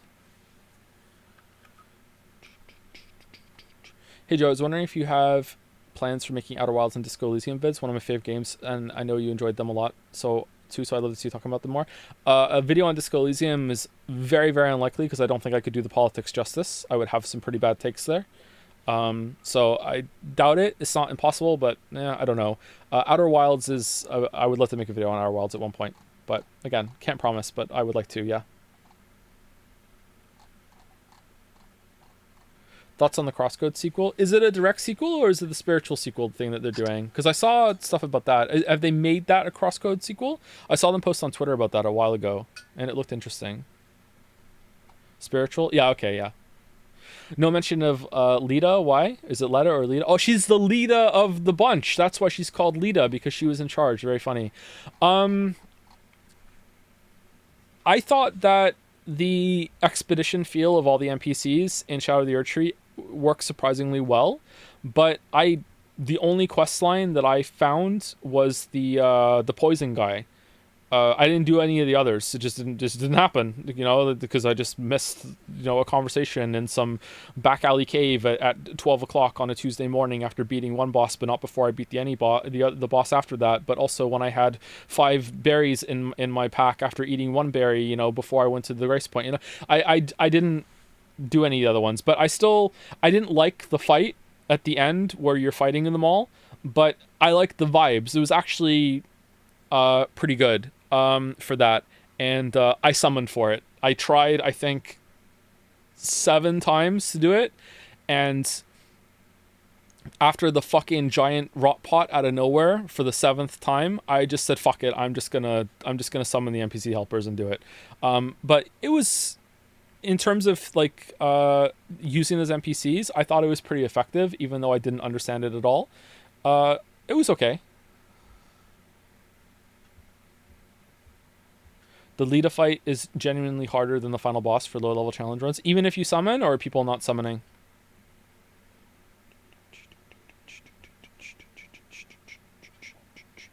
Joe, can you explain the missile and Siri scene at the end of Time of Contempt? It made me sick. Nope, I can't. I agree with you. The fucking yikes for me, Chief. But, maybe. Oh, you got me witchering again! You cunning fox. If you liked Outer Wilds, you should play Tunic, similar knowledge base. Not only have I played Tunic, I played it on my Steam Deck. Tunic was okay. I liked a lot of the surprises and secrets and the cool things about that, but the combat was kind of Bit off topic, but how many times do you usually replay the game before, during making the video? I almost always play games twice for videos now. Sometimes it'll be 3 times. If it's a very linear story-based game, I will only go through once, but that's pretty rare nowadays, just like videos in general. Did you find the items in the DLC that let you turn into a dragon? Just the dragon hearts? I didn't use them, though. How many times did you play Lies of P? I think 4, didn't I? Once on stream, 3 on my own, I think. Just watched The Expanse recently. Would you ever consider making a video on the show? Okay, alright, that's what we're doing? Alright. Here are some passing comments on side bosses. I didn't like any of the Phantom-like fights, and it's odd to me that they turned some invader encounters into rooms to find instead. Yeah, these fights kind of sucked. Were both pretty cool. These ones were good. To have these duels at the end of some side dungeons instead of a normal enemy with a boss health bar. It makes doing these dungeons again on a second playthrough a lot more enticing. Likewise, Monkey Enya, Blade of Curious George, was a fun surprise at the end of his. So you can thank my children for helping with this one. We were sat at the dinner table, and I said to them, "What's funnier? Monkey Enya, Blade of Curious George, or Monkey Enya, Blade of Ooh-Ooh-Ah-Ah," and they all said Blade of Curious George. So that is the one that we went with. This dungeon. Jory, however, made me miserable, and as a melee build was the boss battle equivalent of trying to punch something in a dream. I do appreciate that it was a more in-depth boss at the end of that dungeon, though, and maybe I was just fighting it in the wrong way, and I'll have more fun on another playthrough later. At the risk of making the same joke as every other critic and reviewer, Mesmer is simply a mesmerizing fight. Was this a common thing? I'm guessing yes. This is what Millennia should have... Critics love puns. Why do critics love puns? In my opinion. He even has his own firefowl dance that is better than waterfowl in every way, including the visuals. I feel like a king every time I dodge through this and then pause for the setup to punish it. His attacks are fast and varied and can be... Oh, I know why. It's because critics are usually bad writers that couldn't make it writing real stuff, so instead they became critics to write their shit, so the... extended in ways that made perfect sense to me and never felt unfair. I also enjoyed that his Phase 2 was significantly easier than Phase 1 after it became comfortable. The boss has injured himself and tapped into some powerful force that, yes, looks insane and can deal a lot of damage, but that's come at the cost of Mesmer now being left open more often for big punish windows after utilizing this forbidden strength that he's clearly not used to wielding. I like that the boss had to go through that trade-off instead of just getting stronger in every conceivable way, period, and now you have to deal with it, good luck, kid, and that meant the fight could front-load its difficulty. I loved learning to do this at the start. Jump this, sneak in a hit, then roll it, sneak another hit. This was really cool. I wonder if I tried to no-hit Mesmer, if I would end up liking him more than Bale. Because right now Bale is the clear winner, but Mesmer is pretty fucking cool. Without becoming frustrating in Phase 2. I am also stunned that these arena-wide snake moves became as readable and inherently understandable as they are after seeing them just a few times. Incredibly well done. Unlike this change to a new recording session in 3, 2, 1. I don't have much to say about Commander Gaius. I also don't understand what he's doing here. If it wasn't for the crappy hitbox on his charge, I would be lumping him in with Ramana and Midra as a decent standard fight. Kind of mid. On my second playthrough, I found the best way to deal with this was to get on Torrent at the start, right away. Sleepy Joe. Yeah, so if I ever sound that deep of a voice, it's I just woke up or I recorded before I've done a lot of talking that day. I think like if we skipped here, you could hear that I would sound more natural, like my voice loosens up a little bit. I need to find a better way of doing this. When you go through the fog door in order, or only record first thing, only 10 minutes at a time, so the voice is always like that. To outpace the charge and then try to stay as close to him as much as possible after that so he just can't do the charge again. When it comes to allowing Torrent to be used in some fights like this, I wonder if they really expect it to just be a way to move faster and then hop off while the enemy boss gets to use their mount for the battle. It works better in the Elden Beast fight now. This was all added as improv, this whole bit about the fighting on combat on horseback, because you can close the gap between you and the boss when it just goes really far away from you, but fighting it staying on horseback the whole time just doesn't work. With fights like this though, Commander Gaius and Radahn in the base game, it feels so wrong and unintended to go on foot when the theme/visuals are screaming mounted combat time, but without a proper dodge on the horse, it can be terrible to try it against a substantial enemy. Even the tree sentinels are pretty bad when fought on horseback. And the night watch guys that you can find in the base game as well. Another mounted enemy, and it's just better to... This is not a good clip of what I'm talking about, but I just really liked how he just jumped off the cliff, and then I'm just standing there awkwardly looking in the camera. Use Torrent to get around and then hop off while they get to stay on their mounts. It just feels like something's missing here. Is it just me? Record scratch. Did that just happen? Anyway, I like the absurdity of the full airborne dive bomb on Commander Gaius, and that's about it. Likewise, I have no meaningful commentary for Meteor. The boss... Did you summon Egon for Bale?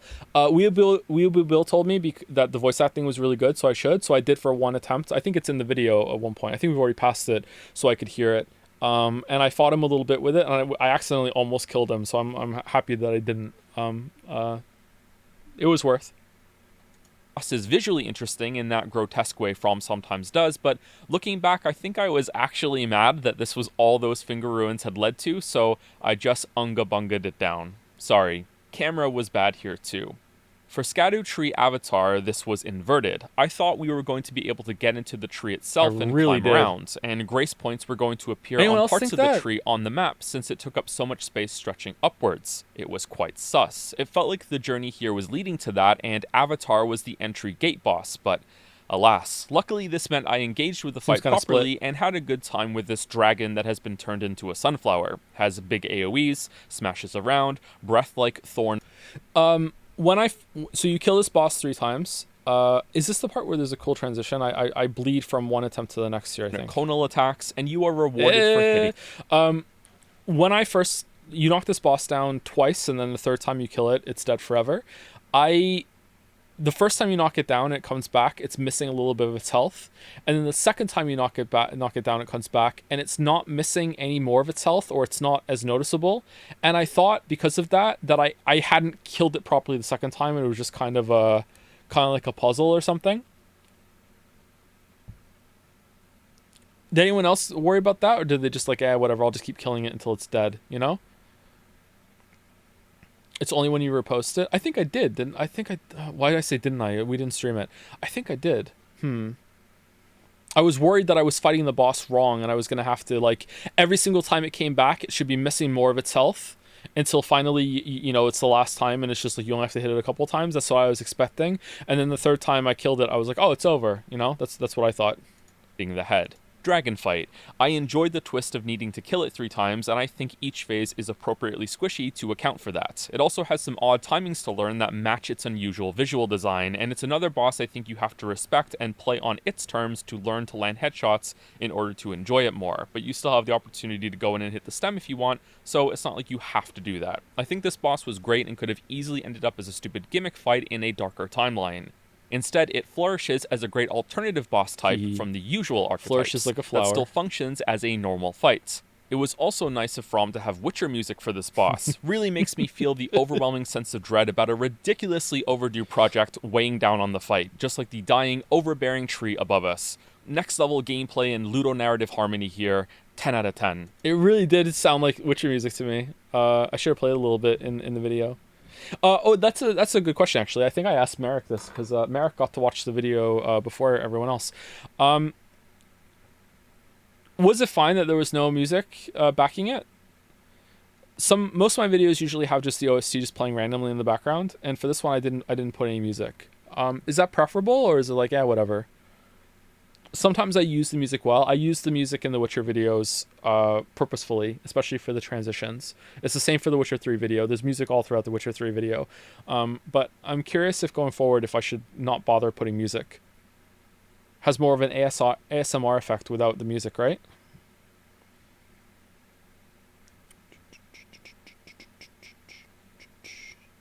Can just do my own playlist, yeah. Like Cracking the Cryptic. I think it worked here. Yeah, I think so too, actually. Which means we have 2 left to look at. Bale and Radahn. Bale was my favorite, and spoil. Sorry, I forget some of the bits and then they just catch me off guard. Sorry. For a few paragraphs from now, Radahn sits at the opposite end on the spectrum from him. Pulled? Okay, let's see. I miss music, doesn't matter either way. Oh, most people don't care. Okay. Since most people don't care, and most people are saying miss music, maybe it should have the music in. Okay.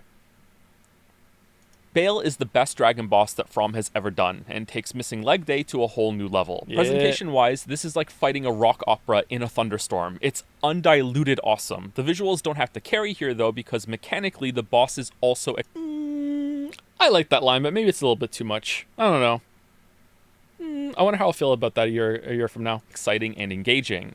Bale is aggressive enough to not feel like an animatronic theme park attraction that you get to hit between his movements, but also not so relentless. When anyone there for the premiere and they see like people who noticed the F versus people who didn't notice the F, and everyone's saying F in chat at the same time, and there's people like, why are you all saying F? What's the F for? And then someone was like, oh, I see. He's spelling something out in the video because there was an S now. What is he spelling? Maybe he's spelling FromSoft. And people were like, what the fuck is +2?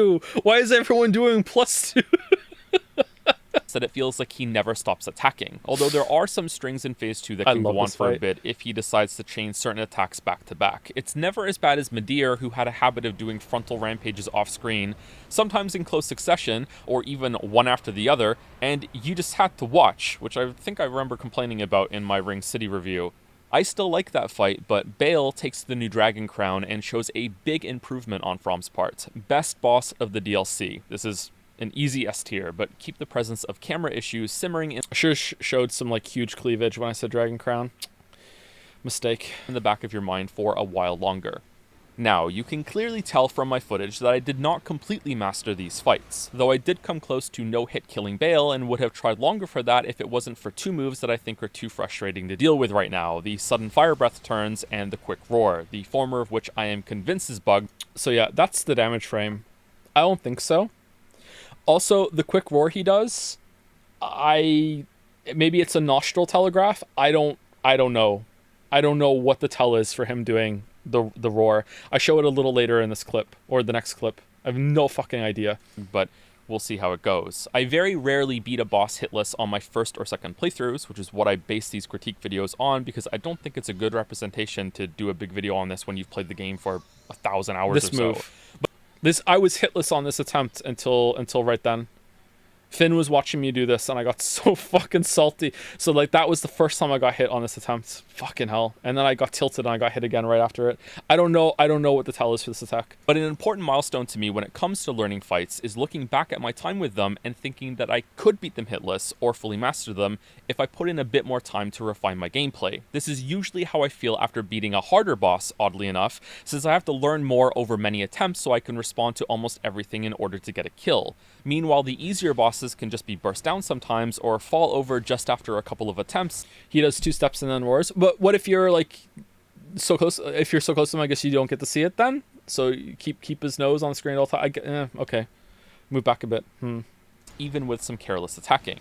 Said another way, when I look over my footage and see my mistakes, when I got hit or missed an opening, I can say to myself, damn, I got greedy there, or I mistimed that, I know I can do better, by responding earlier, or using a faster attack on a punish window that I thought was longer, or using a charged attack when I realized the window can be made bigger if I sidestep instead of dodge, and so on. This is the process that I go through. This is why much of my praise of these bosses was samey. This is how Souls combat works to me, and these bosses are variations on that in the same way that an FPS can be boiled down to run, aim, and shoot.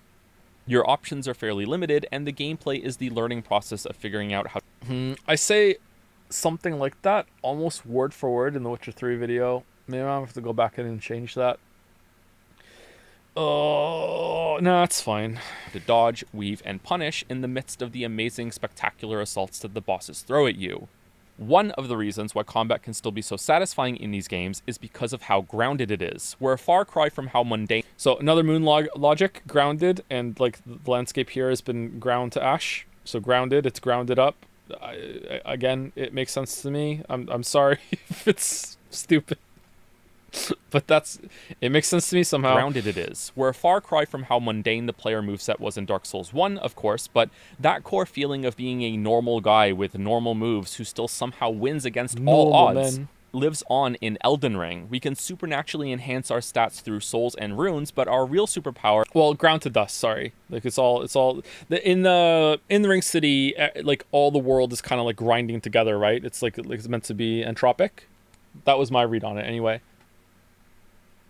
Is perseverance in the face of a much more powerful foe, and the ability, and some might say humility, to take accountability for your mistakes over many attempts and learn from them. Sorry, I didn't mean to become a poet there. I tried to give that up after high school. I really did. Speaking of accountability, this is tied to the biggest mistake I think I made in my first video on Elden Ring. I can look at my attempts for some of those bosses and have no idea what I'm doing wrong, even for some moves after I've killed them. And that specifically is the issue I have with...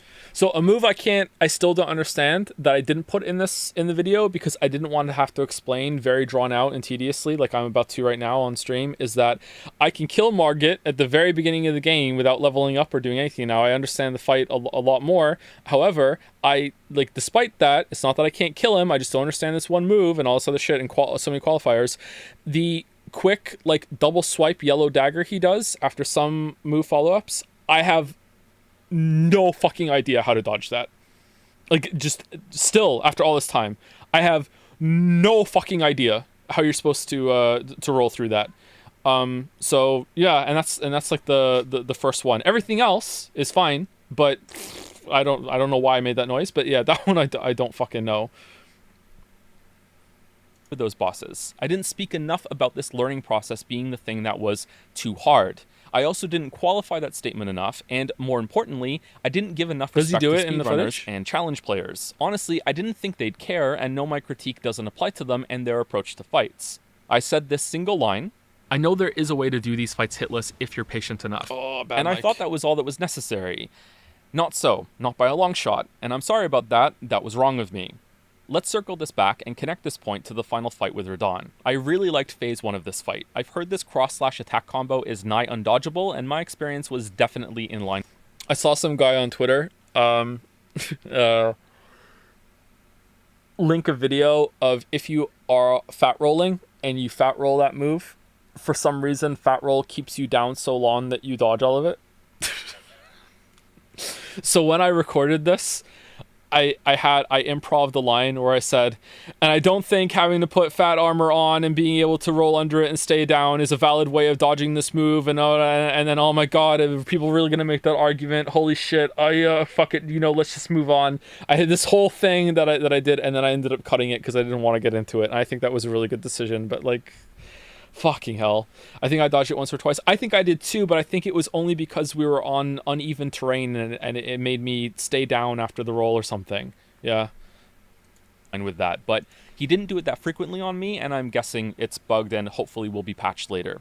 He was a step up in aggression and damage from the rest of the DLC and had a few moves that were tricky to figure out, but didn't take too long to get down. Then Phase 2 happens and we're snapped right back to the worst parts of the base game boss design. It turns out FromSoft also has a great amount of respect for challenge runners, specifically the one... When I put that clip in the timeline, it happened that the fade to black just matched up with that, and I was really happy with it. Another happy accident. The blindfold, okay. Ones that play with a blindfold on, because everyone gets to live that experience with Radahn Phase 2. Another happy accident here was pushing forward. I wasn't expecting to see her eyes, and I caught it when I say eye when the eye shows up. The issue here, much like the blindfold cloth, is threefold. I earnestly, sincerely, hand on my heart, have so much trouble seeing what he's doing for most of this phase. The melee swing after effect light pillar vomit is so obtrusive that it was more of a learning process to play around it not getting in my eyes by keeping it off the screen with movement than it was not getting hit by it with my character in the game. There's a cut there. After that, we have some of the most confused the screen with movement than it was not getting hit by it with my character in the game. After that, we have some of the most confusing attacks I have ever seen a boss do in a video game. Both for how it looks with these projection clones appearing like the light show has become possessed, and for what the expected response is from the player in order to avoid it. Remember, this is in addition to the pillar flashbangs. Lastly, these attacks do a tremendous amount of damage, and Radahn isn't exactly a quick pushover in Phase 1. And so we have, in my opinion, the perfect recipe to make it frustrating to learn. A perplexing mix of poor visibility and experimental moves that require an equal amount of experimenting for responding to them, with the risk of instant death if you don't get it right, and then a fair amount of time to get back to... When I killed him, because of how I stunned him, I think, he didn't do that move on my kill attempt. It just felt so lucky. I really like Phase 1, man. Except for that cross slash. Like, I can really... I was about to say the V word again. I can really fuck with Phase 1, man. I really like it. If they just, like, how could you... If you took away the light pillar or made it a different color... No, the damage is still high, too. Is it the light pillar? Is the worst part the light pillar, or is it the projections? Like, when he started doing the projections, I just kind of... I don't know what to do. Like, what the fuck do you want from me, game? Like seriously, what the fuck do you want? And that was really annoying. Yeah, you can learn to play around the projections. You can learn to play around the light pillars. The hair is bad too. I didn't talk about the hair.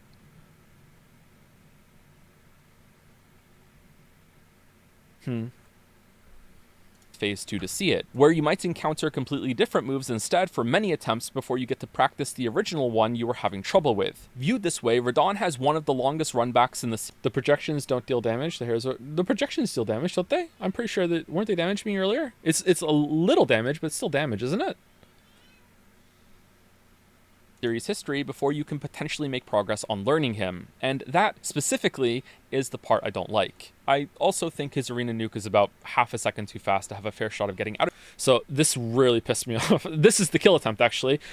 So sometimes, I don't know if my controller needs to be replaced. Sometimes, from pressing just L1 once in the air, my character would land and then just immediately just like, yeah, I'm attacking again when my feet hit the ground, fuck you. And because of that, he attacked again, and I didn't get to get my riposte through this or critical hit through with immunity through the nuke, and that was really fucking annoying. Out of it in time if you're attacking in melee range. Now this still isn't quite as bad as the worst it's doing damage. It's only a little bit damage, unless that triple combo being undodgeable is on purpose. I did eventually, over 5 goddamn hours, learn enough to kill Radahn solo, but I also feel like it was a pretty lucky attempt. One of his attacks didn't hit me because of the lumpy terrain we were on, and it was enough to let me get in a cheeky hit that led to a stagger, and then a kill. Kind of clutch, actually. It was a cool moment. Even so, I think I learned enough of it that I had a workable but suboptimal... Okay, so question for you, chat. Did I kill him here? And because he was in the hug animation, was the game like, you know how you can't kill Millennia sometimes if you knock her down at the end, which is still in the game, by the way. Like, still, you hit her with a riposte, she's not dead. You can hit her again after that, she still won't die. Did the game just like, nah, fuck you? Like, because I hit him as he grabs me. Optimal response. Yeah. Double colossal hit, I think that was a kill, right? For most of the moves. Finally, after all those hours. And I also enjoyed that, like Bale, Phase 2 is a progression on the boss's moveset from Phase 1. Like, I have to hit him again here to kill him, so he does still die, but I wonder if that should have been a kill, and it was like, nah, you have to get hugged. Instead of a complete replacement. For Bale, it feels awesome, like you made the dragon angry, and you forced him to take you seriously, and you've earned his attention, and therefore his full power sets. And for... You know what, sometimes, don't the weapon swings come out, are different size for different weapons, obviously. I wonder if only one of my swords hit him. That's possible. It's possible. I guess it doesn't matter. Radahn, it's cool how Miquella is complementing Radahn's attacks now instead of entirely taking them over.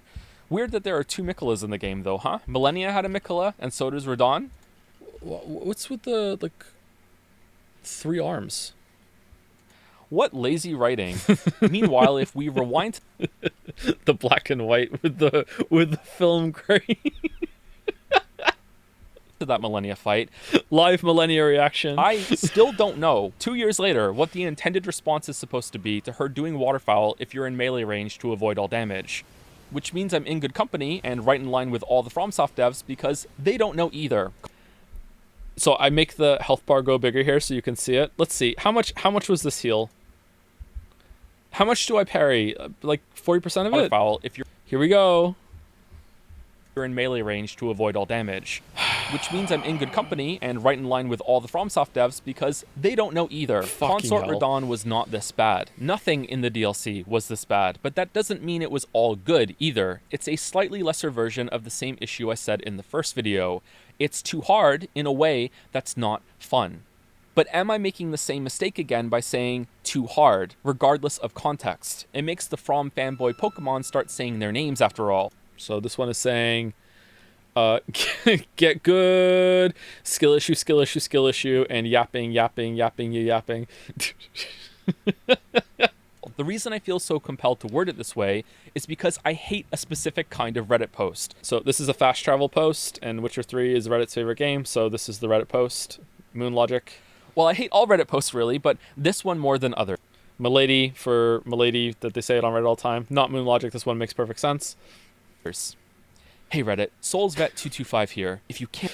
So this one, I went on Elden Ring subreddit and I found a post just randomly, and I went in and I inspected element or whatever, and I edited, like, I changed that to whining, I changed the title, I changed the name here, and I did all this, and then I took a screenshot of it, and then I did each line is individually blurred so I could unblur it line by line, and Adobe Premiere did not like it. I could never preview this in the timeline. I just had to hope it rendered properly, and it did, so it worked out. Can't tell by my username, I'm a veteran of this series. I even played Demon Souls before Dark Souls came out, unlike you posers who only got into this series with Dark Souls 3.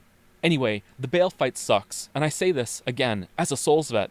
I've beaten Dark Souls 1 at level 1 with an unupgraded club and a banana up my ass. I beat every boss in Dark Souls 3 on my first try. I haven't had any trouble on any of these bosses in years, and somehow, I still love each new release. Anyway, I can't kill Bale, and it's not even that he's too hard or anything, it's that he's too tedious. He's not fun. He's actually pretty easy. It's just so boring that I can't bring myself to kill him, because I'm so bored I get greedy, and then I die, but it's not that it's too hard, it's just so tedious that I play too risky, and yeah, he needs a nerf to bring down the tedium so I can kill him without getting so bored that I die of boredom. It's not too hard though. I'm a Souls vet.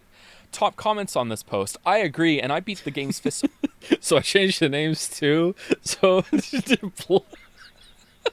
I forgot about this one. Blade of Pickle Rick. Only with 2 bananas. Get good. And then it's SoulsVet226. Skill issue. Curse you. And then there's Egon Musk. So KG4U2000. I can't remember what boss this was bitching about, but it was bitching about a boss. So sorry for KJ for you 2000. But that is I didn't change it. That is a real Reddit comment, a real Reddit account, and he gets to be in the video because it fit with the thing here. So that's just there. So good luck. Bail, I don't want to be this person. My complaint is tied to tedium. I like the combat in these games, but not enough to do the amount of practice required to learn some of the base game fights. They're not too hard for me to kill, because I know I could just use spirit summons, or co-op, or go for magic, or put on talismans that are based around their weaknesses, or anything like that. They're just not fun to learn in the way that I like to play. And my goal isn't really to kill the boss, it's to have a fun and interesting time while fighting them. But that doesn't mean they're not too hard, and I want to own that. Was that rolling clip edited or looped? I legit cannot tell. It wasn't edited, it wasn't looped. That is legit the fight.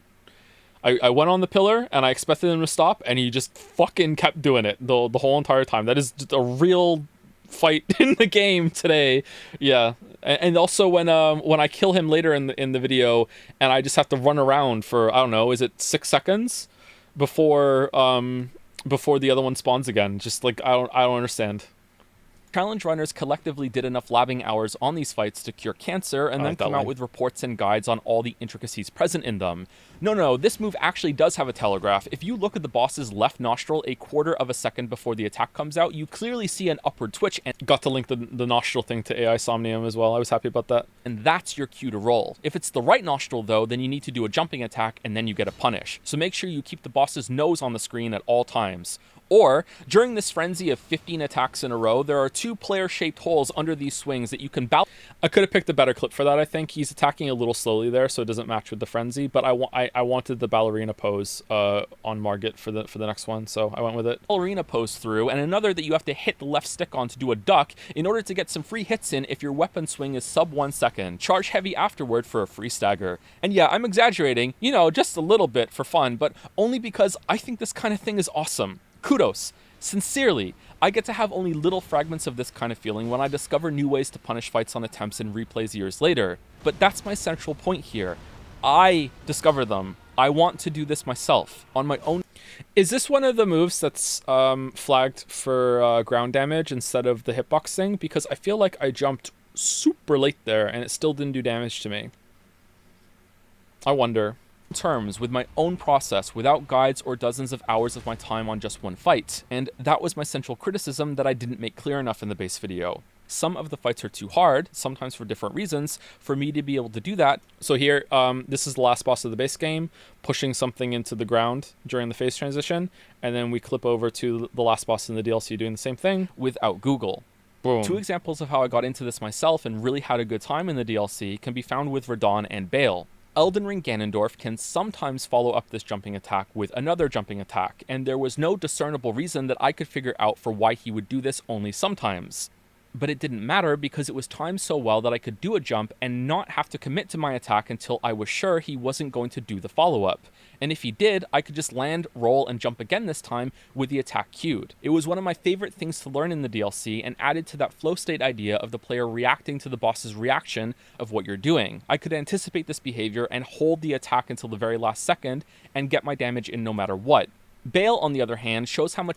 One thing I don't like about the jumping attacks out of rolls, though, you can see me fucking it up a couple times in the video, I think, at least twice, is that you can't buffer unless you know you're going to be still facing the boss. You can't, like, buffer, dodge, jump, attack. You have to dodge and do not jump at all. You have to wait like a frame or so after the dodge is over for your character to refocus where the camera is locked on, then jump and then attack, or else your character will jump in the direction they're facing at the end of the roll, and then you will whiff your whole entire attack. I don't know if it's good or not. On the one hand, it kind of adds a little bit of like thought into making sure that you're queuing the attacks properly, but I don't know if that's something that, with the way you can queue attacks and motions in this game, is a good thing, right? I'm not sure.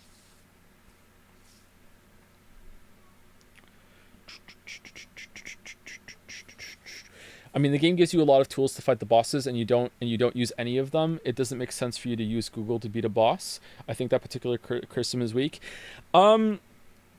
So I could talk about this a lot, and if I have to, or I'll probably leave this until the next video on the series. I think that this is something that is definitely missing from the discourse that I've provided on these games. Is I touched on it in Eliza P video. Is that I almost made like a perverted comment. If you play these games a lot, you typically start off with something easier and then you move into something that's more difficult. It's like a progression from like typically, especially if you played it from the beginning, you go with like shields, maybe some magic, and then you move over. At some point you drop the magic, at some point you drop the shield, that sort of thing. And there's a progression. It is very, very difficult for players like me to ever go backwards on that timeline, right? So, and I think a lot of people who are new to the series don't understand that, right? Like getting this is where no, I'm not gonna say it. It's going back to shields. It's not just about like, oh, it's too easy for me. It's boring. It really is boring. Okay. It doesn't get you off anymore, chat. You need something more. There you go. I said it in a nicer way. Again, that's really the key point. It's definitely not about, oh, that's too easy, that's beneath me. It's that it's just fucking boring. Like if I use a shield in these games in the way that I use a shield in Dark Souls 1 when I first played, it's just like fucking hell. Like it's I'd rather play something else, right? And I think when people look at it, it's like, well, why aren't you using the summons? Why aren't you using magic? Why aren't you using shields? Why aren't you using guard counters? And it's like, well, again, I know I keep repeating myself because it's the only way to say it, especially when I don't have a script to follow here. My weakness. It's not about like elitism or anything like that. It's just not fun to us anymore. Yeah.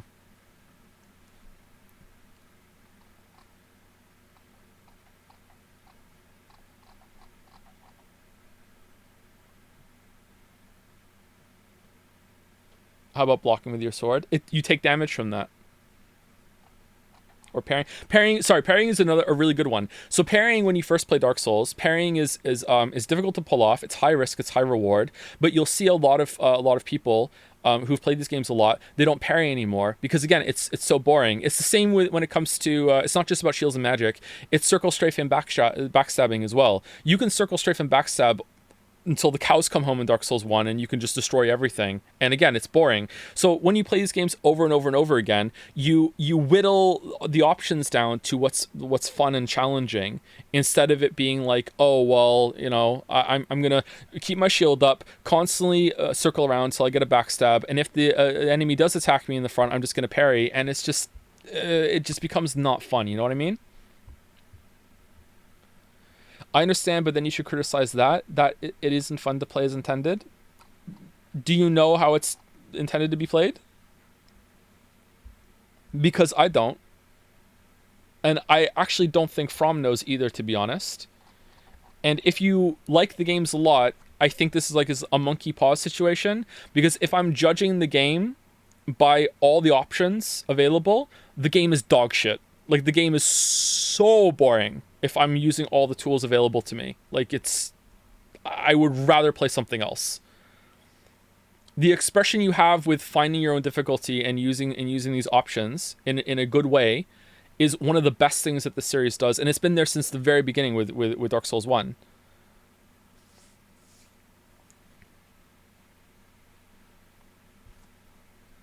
And I did go into that in the first video when I played the game with spirit summons and magic and the I can't remember the name, the Soul Edge, the moon whatever, right?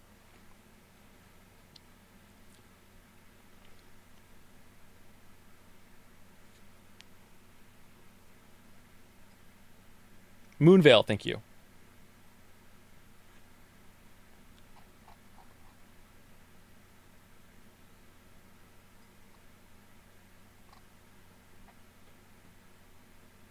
If they put it in the game, they intended it to be used, no? So when you play Super Mario 3D World, when you get to a new level, do you immediately suicide yourself 10 times so you can get the golden Lakitu suit or whatever, Tanuki suit, because they put it in the game, therefore they intended to use it? Because that's the easiest way to beat the level, right? Clearly not. So, like, just because something is in the game doesn't mean it's something you have to do. Like, it's a choice.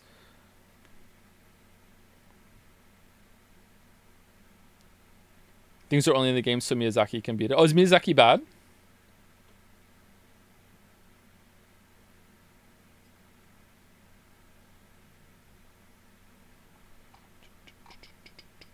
I must live in a complete different life because I don't see a game becoming too easy as something bad as and enjoyable. Yeah, we want different things. I like a challenge and I want to have fun. Again, I think I say a little bit in the it might be in the next minute or so. My goal is not really to beat the boss. My goal is to have a fun and interesting time with the boss, right?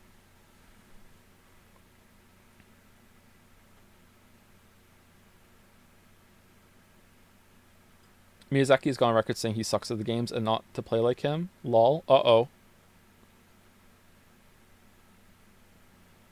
Uh-oh. I think using everything, if you're having fun using everything in the game, I think that's great. Like, you go for it. Like, sincerely have a great time. I hope you enjoy it. I think as you play the games more, most people, maybe even you if you play the game a lot more, you're going to start whittling things off of all the things that you use. Maybe you already have and you haven't even noticed. Like, are you always using the right spirit summon for each boss? Are you upgrading it every single time and changing it to a different one that exploits the boss's weaknesses? Are you reinfusing your weapon for the best one, changing your whole entire build to larva tier or whatever? Are you putting the right talismans on? You putting the right armor on if this one needs a fast roll or a slow roll or doesn't need to roll at all? Like, what kind of shield for the elemental? Like, it goes on and on and on and on and on and on and on and on. Like, are you eating all your fucking turtlenecks for the endurance buff or whatever the fuck it is, or I can't remember if it's a defensive or endurance, whatever. Like, if you're not doing like all of that, then you're already in that phase where you are willing some stuff off and you're trying to calibrate your own fun, and that's a good thing. It's fine. There's nothing wrong with that. Is it boiled crab?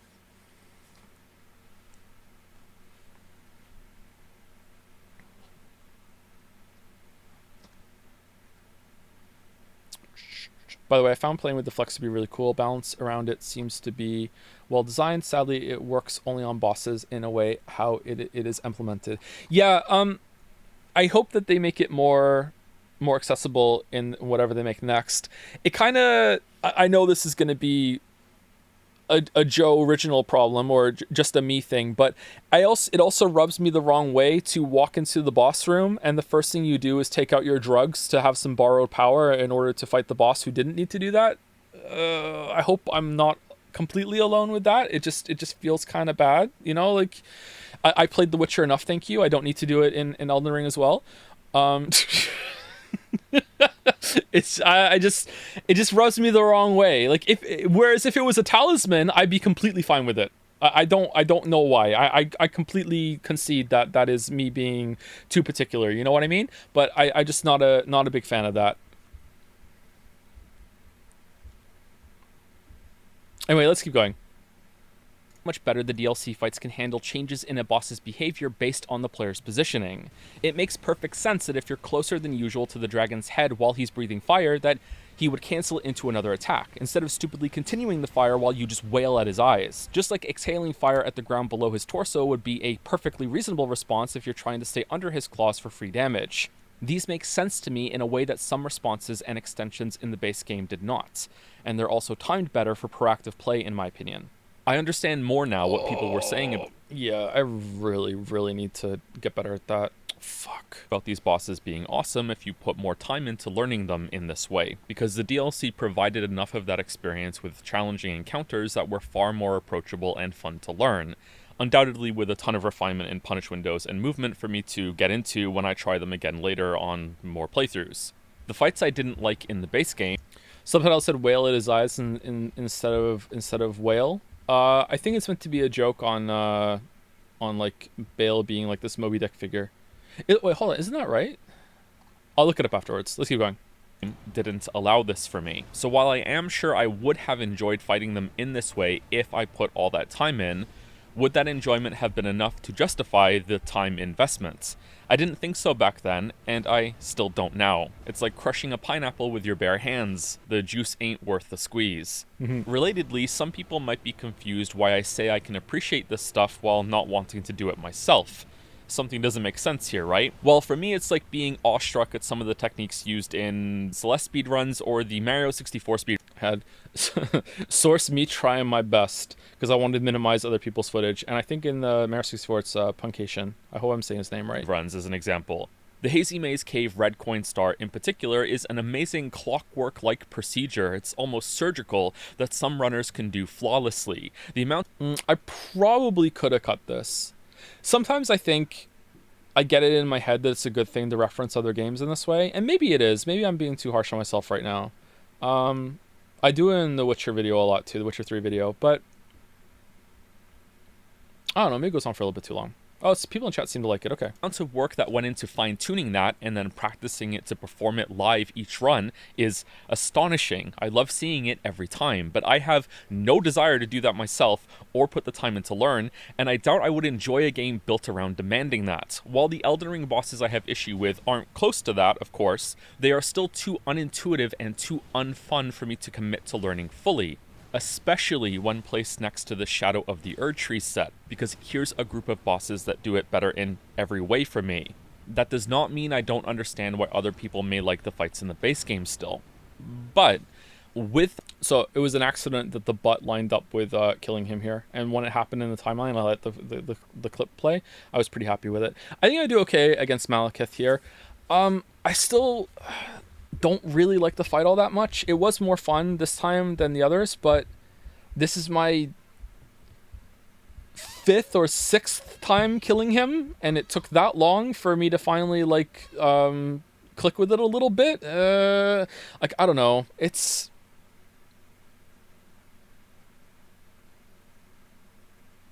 is hard to talk about. Let's just keep going. That said, I also have to clap back a bit here because I'm not convinced the playstyle challenge runners found... I really like this fight. I saw a comment saying that how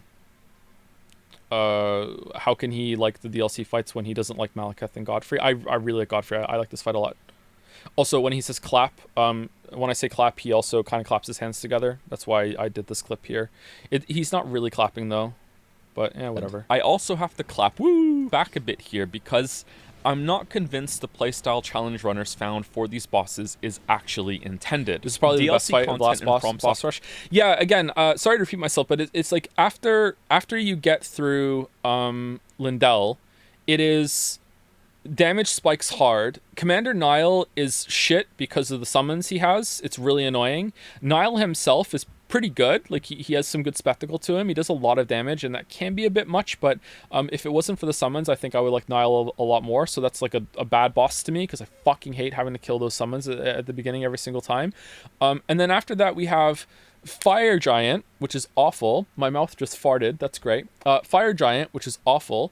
And then after we get through Fire Giant, we go to fight Godskin Duo. Then we have to fight Beast Clergyman, which I also don't like. Then Malekith, which we just spoke about. Then we go back to the Ashen Capital or whatever to fight, like, what's his name? The All-Knowing. I didn't really like that fight either. Like, that was just kind of annoying. Then we go into Godfrey, good fight. Then it's Radagon, which I think I like a little bit more now that I understand the jump a bit better, but I still don't understand what makes Radagon teleport. But when I killed Radagon on these playthroughs, I never like really had any trouble with that because I just had so much damage, so I don't know about that. And then Elden Beast is really bad. Then we go to Millennia at the end of all that too, who, you know, I think Millennia is a pretty good fight except for Waterfowl, but I'm also not a fan of the whatchamacallit. There's a move in phase 2 that she gets where she summons a bunch of like spectral clones.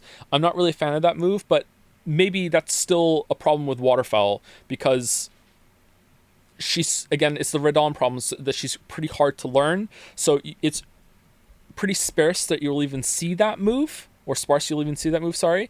And so then that makes it kind of difficult to get a good handle on. So the end of Elden Ring to me is just a bunch of like shit all stacked in a row.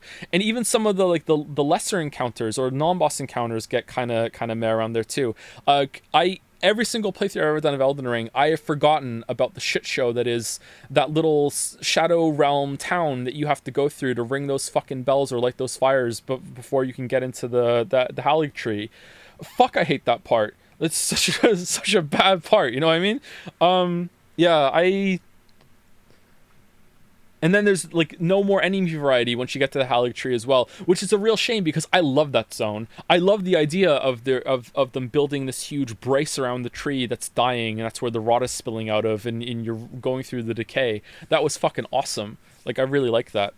I wish it had some unique enemies, but yeah, I wonder if you spread that out a little bit more,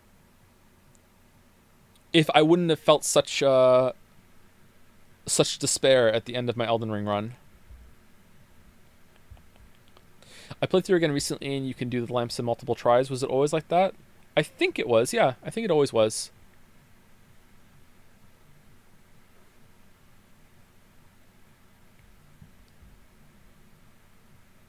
Games is usually a step up in difficulty and complexity, not down. And since you can burst the base game fights much easier, I can't stop myself from thinking that some of the moves they have are just overtuned or poorly animated, like Radahn's cross slash here in the DLC, and Millennia's waterfowl in the base game, and some crafty players found ways to play around them. It is not reasonable to me to conclude that this is the intended way of beating things when it's not communicated at all, while the game tutorializes way more obvious stuff like the weak points on these DLC enemies and the stealth section, and again, that the DLC bosses do not explore this design any deeper as the intended method of learning them.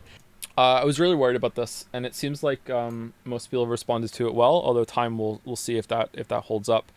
I try to be really careful about making it clear that it's still valid and fun. I'm not saying, it's what you're doing is bad or, should be dismissed or anything like that. It's just I have a lot of trouble accepting that this is what From expected us all to do for these fights, I could be wrong, but especially with the DLC that's coming now, I really have trouble seeing it. And then we get into the torrent thing, and the Great Runes just boggles my mind. This constant dance where there are no openings and you just have to hit them between their combos. That isn't in the DLC, really. They're back to way more reasonable openings. I think it more likely that the base game was just rushed in places and imbalanced with the back end of bosses. I wonder if they weren't all stacked together in a tight clump at the end, with Fire Giant also being pretty bad in his own special way, that I wouldn't have found as much to complain about. Remember, and I really hope this doesn't come across as gloating because I don't intend it to be such, we now have torrents in the Elden Beast fight when some fans just spent the last 2 years swearing up and down that it was for sure a part of the legendary vision of the game that we just didn't understand. It's beyond reproach, and so on. Either they legitimately forgot and had to wait for 2 years to slip the change in with the DLC so it doesn't become the focus of too many conversations, which absolutely worked if that was the intent, or they couldn't get arguably the most important boss fight in the game, it's the climax, working properly until now, and just shipped it as is and left it for 2 years. Either way, it's a huge WTF. So the third option, which I don't say in the video because it's just inconceivable to me, but it is worth bringing it up as a counterpoint. The third option is that they decided to change the fight. I really don't think so, Chief. I can't see that. I can't see them coming back and being like, you know what? Let's completely just like change how that fight works just for the lulz. It just doesn't track with me at all. Why not? Because everyone seemed to feel like, well, not everyone, because some people argued against it, but like, who knows where they're coming from. It felt really obvious to a lot of people that torrent should have been there. It fit the fight with the flow of the fight with getting back in range of the boss. It would also, like I said in the first video, it links back to the torrent choosing you at the beginning. It really feels like a good thematic fit there. And the fact that it turns out that it's now in the fight, Like, what's the saying? Like, it passes the smell test. Like, everyone thought it was supposed to be in there, and now it is. You know what I mean? Like, it fits a lot better than From independently deciding, hey, you know what? Let's just add torrent in there, even though we never wanted it there at all. Let's just throw it in. It just doesn't pass with me. Sorry.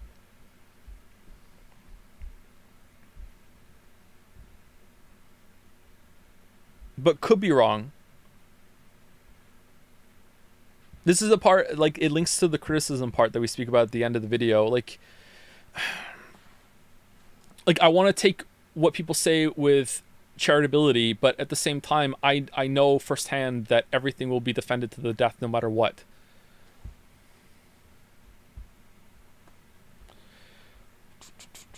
From said torrent not being there was a bug in their patch notes. It's clearly an excuse. Oh, was it under the bug fixes? Torrent is now available to be spawned? Because that would be a slam dunk. Well, it wouldn't be a complete slam dunk. It wouldn't be completely certain. But it would lend more... it would lean more toward that it should have been there the whole time.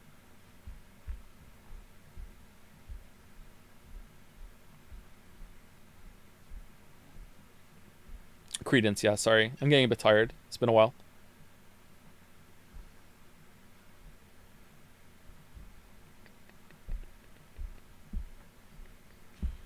Can you dodge, I don't know what the move is called. The one that you needed Bloodhound Step for when the game first launched. Can you dodge that with the new light roll? Elden Stars, yeah. Is that dodgeable with the new light roll or no? Because they dodged it, orb, yeah. Can you dodge the orb with the new light roll, or still no?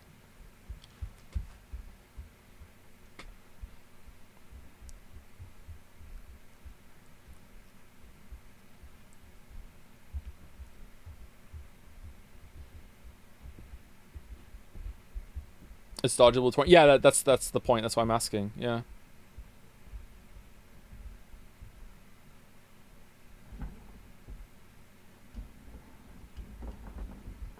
Anyway, let's keep going. Sorry. We're almost at the end. Similarly, the Great Runes are still objectively bugged to this day and do not grant any buff or benefit whatsoever without having a rune arc activated. Or, far worse, they were never supposed to, and they just can't be bothered. So, I feel like I should have lingered on this a little bit longer, because I saw some comments saying like, well, like, what do you mean? They're not supposed to give you any effect. So, Great Rune menu, I believe this is the exact same thing as it was in the base game. With the Great Rune menu, you can equip Great Runes that have had their power restored. You can use a Rune Arc to give even greater benefits to your equipped Great Runes. This is just unambiguously like, hey, they're supposed to give you some benefit when they're on, and then you use a Great Rune to get even more. I don't understand why this hasn't been changed. It is such an easy fix as well. Fixing a single sentence in a tutorial. How much more in the base game is not working properly in this way, or just needs some tweaks, and From just isn't doing it. If they can't find the time or willpower to update a sentence, how must they feel about really complex issues like boss timings or telegraphs or animations that maybe aren't working properly? It's hard to take. Could be a translating issue. Even then, it's still not fixed.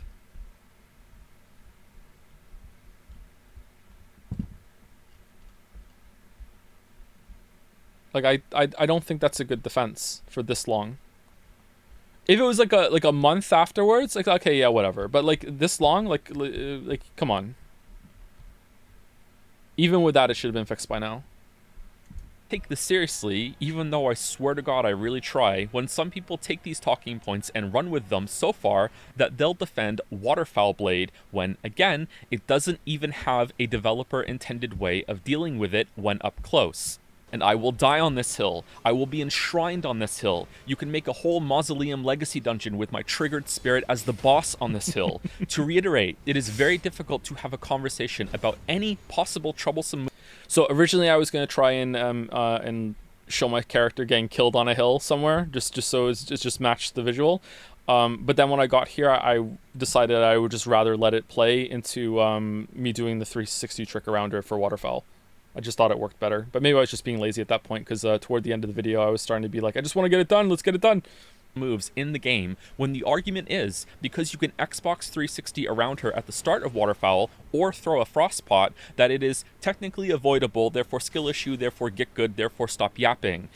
Does the attack have to have a way to avoid it perfectly? That is an interesting question. I think, with the way that these games work, that the answer should be yes. However, if I was to do a Phase 3 video, or Elden Ring 4 years later or whatever, at some point in the future, I would definitely spend some time exploring the idea that base game Elden Ring FromSoft was experimenting with the idea of putting in unavoidable damage to see if the player base would tolerate it, how they would handle it, and if they could use it a way to like wear the player down and use the flasks as like a resource of attrition rather than just a mistake meter. Because there are a lot of fights and moves in the base game Elden Ring that are very difficult to avoid unless you like really know all the positioning tricks that are there, that sort of thing.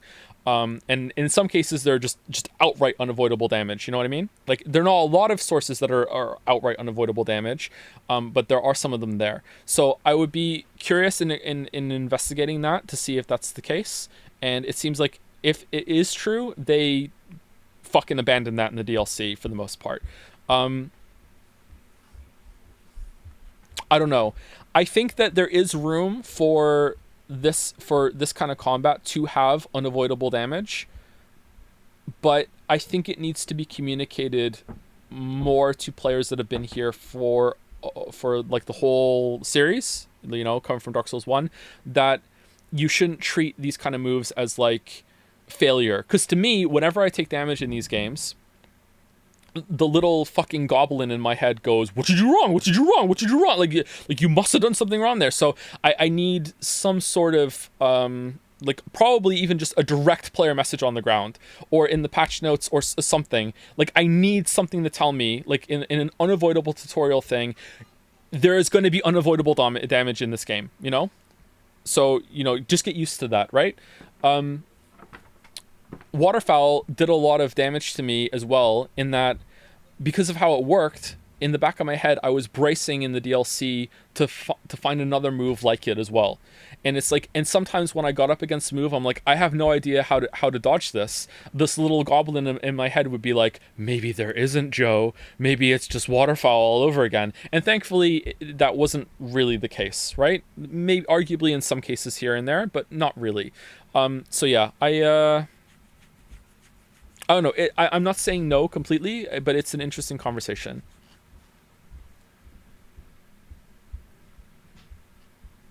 It is the inquisitive players that deserve the respect here for finding a way to out-bullshit this bullshit. Not from making an attack that 99.99% of the player base will never learn how to deal with on their own, so the game comes across as more difficult than it actually is. And it seems like From understands this too, because the DLC is almost entirely devoid of this method of difficulty. To cool down from this, I want to be clear in saying that I'm not proposing the way some people have found to like, I don't know, sometimes I wonder if the way we play these games isn't really right.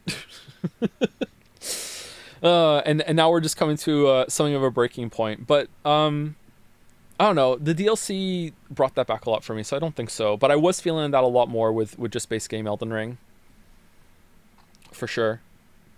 So like how with Moog, unless you're hyper bursting him down, you'll always take some damage with the phase shift. Yeah, even if you find the flask thing, which I actually did find when I first played, luckily enough, you're gonna take a little bit of chip damage there. But if you don't find it, and why would you ever think to, if you got there without finding that, why would it even occur to you, oh, there must be a wondrous physics flask tier that's gonna make me immune to this damage, better go find it? Like, no, you're just gonna sit there and just pop 3 flasks to heal through it, right? I think it's an interesting twist on that fight, and it makes me wonder what their idea was for the rest of it as well. It's definitely possible that they were experimenting with, hey, maybe we can put some unavoidable damage in. Like, maybe even some of Margit's moves are meant to be trying to communicate that to the player, but they're just not full on it with enough, or not clear with it enough. And also they don't really do all that much damage, so which makes it more likely, right? Like some of the little dagger swipes or whatever that he can do that I still don't know how to dodge. But maybe I'm just bad. Sorry, I'm wilting right now. I'm getting really tired. Sorry. I feel like I'm not being that coherent. Engage with these bosses isn't legitimate or not fun. It's just maybe not intended, and those are two different things. From someone who is just starting to dabble in no-hit runs. Like, I've seen it argued that Malekith isn't even supposed to be fought without the parry dagger that I didn't even know existed until I saw that argument. Apparently, when he glows, you can use an item to parry him, and yeah, it's or whatever the fuck it is. Yeah, I don't know. I've never fought him with that. It's not very good though. Oh, it's not? I thought it was like you get a free hit if you do it.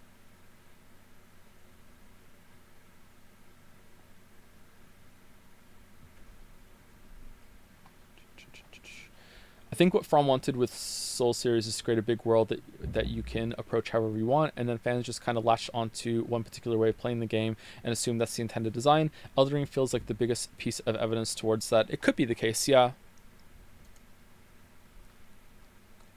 But they did cater toward that playstyle in Dark Souls 2, 3, and Bloodborne.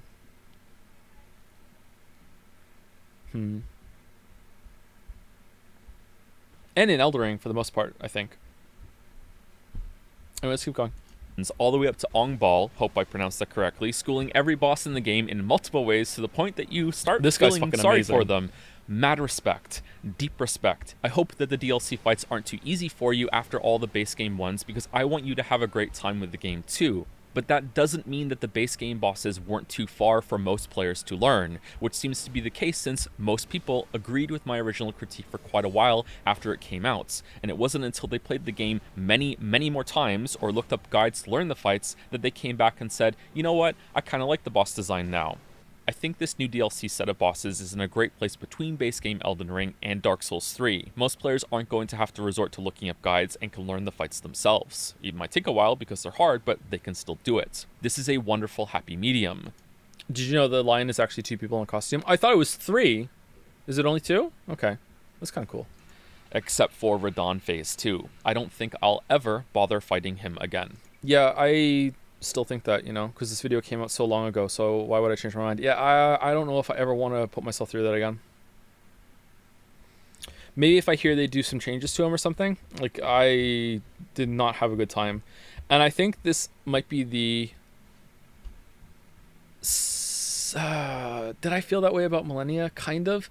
I still, apart again, like I said like a few minutes ago, apart from Waterfowl and that Spectre move, I really like Millennia's moveset. It's pretty good to engage with. Like, I like it a lot, but I don't know.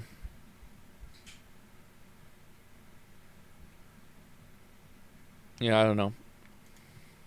Here are some more mistakes in the original video before we wrap this up. There could be a couple more, but these are the ones I'm sure of.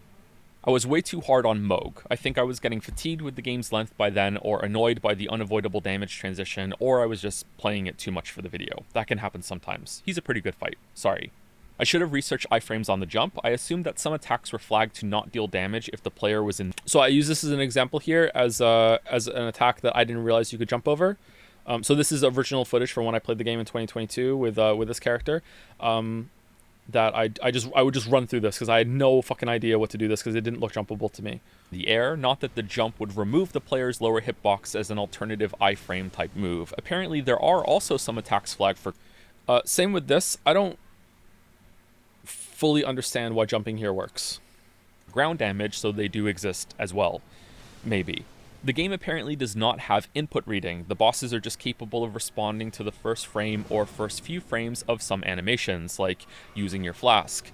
I don't really understand why this matters though, because the end result is still the same when it comes to gameplay. I can hit a button and the boss responds so fast that it feels like I was in control of them for a moment, 3 times but in a row it's not here. Input reading. Maybe like, no, input you're reading not is healing. Such a maligned Fuck term you. in some groups that it really pissed some people off to hear it said like that. If that's the case, then I am sorry. I know it's annoying for terminology to be misused as well. Why heal in neutral? I don't know if that was because I wanted an example of the input reading for the video, or if I was just spamming heal to see, because sometimes she doesn't always heal like the attack you for that. Nice Zuli hat reference, thanks. I'm glad someone got it. To close out the video, I have 2 topics left that I want to discuss. The first is to state plainly that I am now excited for another game in the series again. The DLC showed me enough progression on boss design that I'm no longer disinterested or disheartened. So, I use this clip here because in the original video, when I said I wasn't interested anymore, I showed the burning capital, and this seemed like the counterpart shot to that from the DLC compared to that one. By where the series seems to be going, and it's like a shadow hanging over the base game now instead of the other way around. Man, that tree looks gorgeous. But I do have a couple stipulations on that, and I still think... So a couple of points here, like he's raising 2 hands, like I have 2 points, and also I showed the structure in the background after the Radon fight when I said there was 2 things left to talk about, and it looks like 2 pillars. More moon logic, or is it Mars logic now? We're past the moon because we've gone so far. As good as these fights were, that there's something far better that could be made with all of Elden Ring's parts. By now, some of you are probably wondering why I haven't brought up the deflecting hard tier yet. It's a wondrous physic flask buff thing that grants you a temporary Sekiro-type perfect guard for about the duration of a boss battle. I haven't tried this extensively yet because I wasn't sure if the fights would be balanced around it, and I knew I'd end up making some video about them or talk about them at some point, and I wanted the base experience and not this modified one. Either way, it makes me quite hopeful about some more options coming in the next game. I wish that it had been a foundational power added to the player character throughout the DLC, so I would know for sure fights were fairly built around it. Maybe some system of replacing body parts, like a second set of armor, so you could have a Mesmer type. I really wish I had put footage of Godric cutting off his arm in his phase transition here for like replacing body parts, the grafted thing. Because it kind of thematically fits as well. I wish I'd used that there. Type I that shows you the boss's stagger bar. Another I for telegraph symbols for whether an attack can be jumped over or has to be perfectly blocked or parried. Your legs could give you a double jump and a stomp on an enemy head after jumping over some attacks to deal high. Why are you Scarlet Rot against that boss? Because I just ran through the Erdtree right into the boss fight, and I still had Scarlet Rot from being hit on the way there. Dagger damage. And what if your left arm got replaced and you got a grapple line for quick world navigation? Or, so the joke there, I feel like most people got it, but some people seemed a little confused in the premiere. So the joke there is that I'm just saying, what if the game was Sekiro? That's it. I'm not actually saying like, I wish all this shit was in the game. I'm just saying, what if it was Sekiro? That's it. The game still doesn't use some of its systems enough.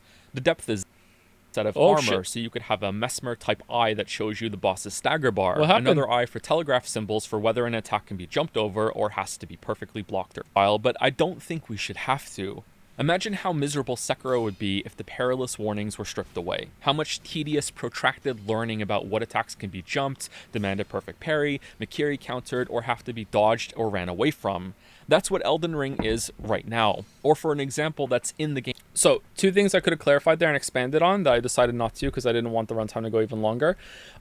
It doesn't have to be a perilous system.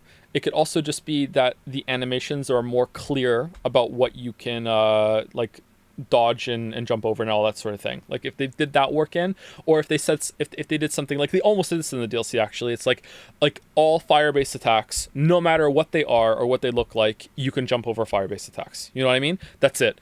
Like that would be a good alternative as well. And there was another point I wanted to make as well just now. Shit.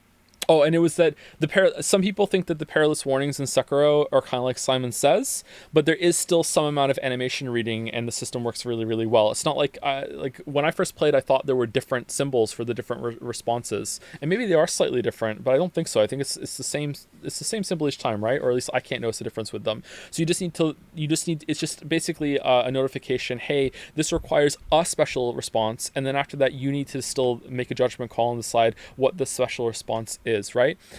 So I think that's a really good system. So it doesn't always have to be like, hey, we're gonna flash the jump symbol so you can jump this one. It's like, I think that would be bad. I don't think that every single jumpable attack in the game should have a jump flag on it in order to let you know to jump, because then it is going to turn into Simon Says. That is definitely not what I want from the suggestion.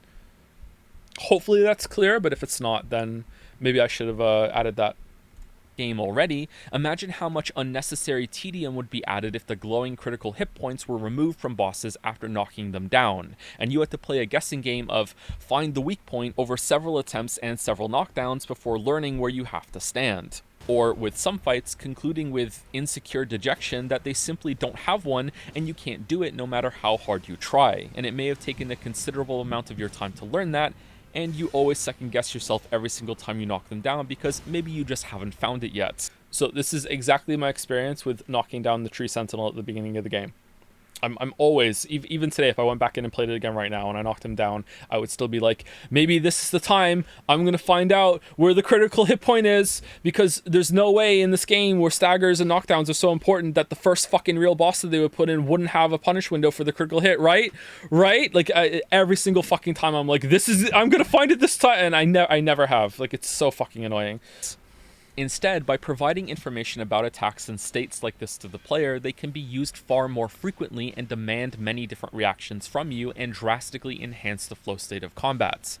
Why can't the critical hit position just be anywhere? Like it is in Sekiro? It's a fucking great game. Just so good. It's one of the reasons why Sekiro is so good. And while Elden Ring doesn't, and shouldn't, be exactly like that, it could take many of those systems and use them in its own way. I appreciate that some amount of work went into encouraging me to use jump more, particularly with fire-based attacks, as a defensive option for these fights, but there's no way in hell I'm going to spend so much time meticulously testing boss moves for jump openings. As I said above, it's not worth it to me. Yeah, again, I don't know if this is bad of me or not, or lazy, just the thought of going in, and maybe I'm just being too particular or scientific about it, but the thought of going in and being like, okay, time to find out if I can jump over X, Y, and Z moves. So every time the boss does it, all right, time to jump. Oh, did I avoid damage? No. Well, is it because I mistimed it? Is it because I jumped in the wrong direction? Is it because, I was in the wrong spot? Maybe I was a little too behind the boss. Maybe if I do a little roll first, or if I jump back a little bit, that sounds like hell to me. I don't really want to do that. However, I will say that when I have naturally found a way to jump over a fight, a boss move, I always like it, right? So the potential is definitely there, and that's why it's so tragic to me, because when it happens naturally or it's animated well, that it's clear that, hey, you can jump over this, I'm like, hell yeah, here we go. But yeah, when it requires a ton of experimentation and it's not really intuitive, I'm not going to put the time in. Sorry. But I could be just being lazy there. But I still know the potential is there for a second telegraphed defensive response because Lies of P is so fantastic. So why isn't From doing it when they will add this weird Band-Aid-like deflecting buff? Well, hold on, let me make sure I've got the pin out of this hand grenade. It may surprise some of you to know that the opening of this video is not a joke to some people. Okay, so this part is the only reason why this the Satan part went on for so long. If I wasn't going to bring it back, I would have cut it down quite a bit, actually. I like the wordplay of when I did all the titles of the game, but if it wasn't for the way I could call this back and actually make a point out of it, this would have been way too fucking indulgent, IMO. So I'm glad that I brought it back like this. When we get a little bit into it, I'll explain why I called it the grenade. I can guarantee that there are some fanboys that clicked, listened to that opening. So his hands touch, the animation ends right when I get to the top of the elevator. Complete accident. I didn't even notice this until I saw it in Adobe Premiere timeline.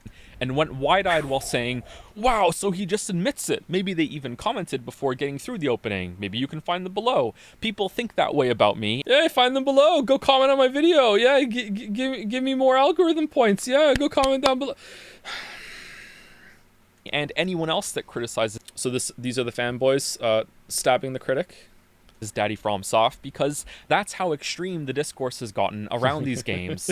Some people really do think I want to have my perspective ingrained on the masses and infects all conversations as an objective take. This one's obvious, right? Even though I've never done that and have gone out of my way so many times to explicitly state otherwise. So anyway, let me do it for the first time then. If you ever... Okay, so the reason why I called it the grenade, and I had the visual of it blowing up in my face, is because I fully expected, and maybe it still happened, but so far the response to this video has been way better than I thought it was going to be. I fully expected me throwing the gauntlet down here against the toxicity was going to blow up in my face. That's why I called it the grenade, and also because I'm cooking. So maybe it's not going to age very well because of that, the bit. People seem to like the imagery of the grenade anyway, but going in, I was really, really nervous about this whole bit, and I almost cut it so many times, or at least I almost softened it. Like I say the meanest thing I've ever said in a video in about a minute from now, and it felt right, but at the same time, I try not to be that inflammatory. I'm not trying to say it as an insult. I really am trying to go to bat for the series here, but like, man, I was expecting this to go a lot differently than it did.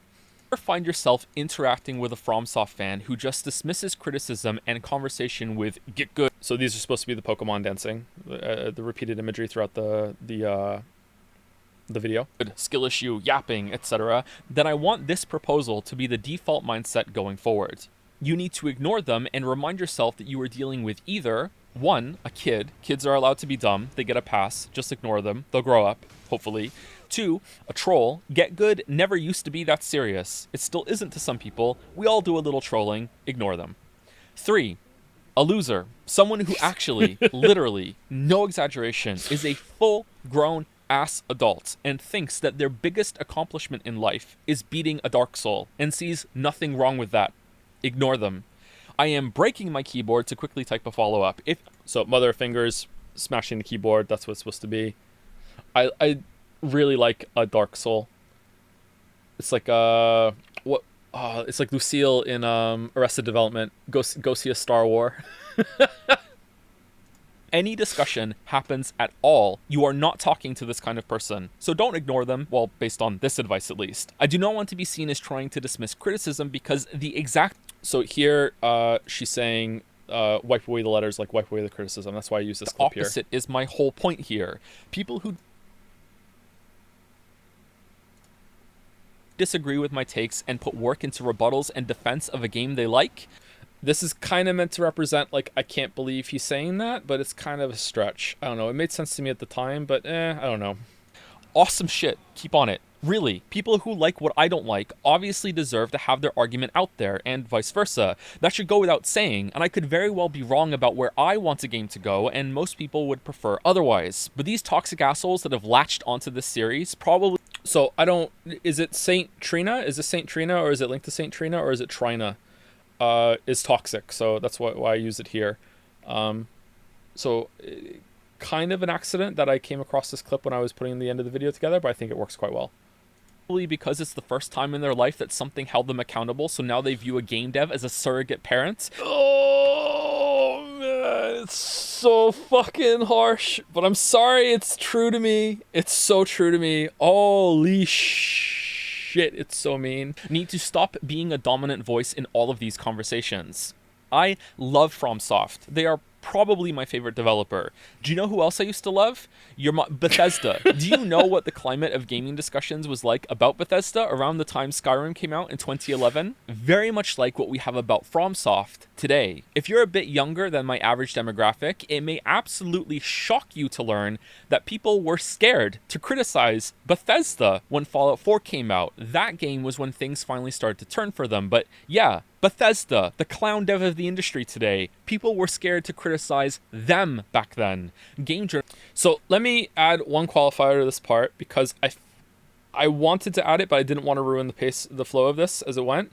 I don't think Starfield is a terrible game. I don't think it's a great game, but I don't think it's a terrible game. I don't think Bethesda makes terrible games. However, for the status that Bethesda has and what they're capable of doing and how good they should be, there is a huge difference. Do you understand what I'm saying? Like an average game from Bethesda isn't good enough, right? It should be way better. And a lot of the bad things that are in their games are such repeated problems that I think, and this whole toxic positivity mutation is definitely why everyone just clowns on them all the time. But I felt bad like listening to this back again, because I felt like I was like you know, they're complete trash. They're not. They should just be way better than they actually are, if that makes sense. So you know, I wish I could have found a way to qualify that a little bit in the video, but it would have ruined the flow of this part.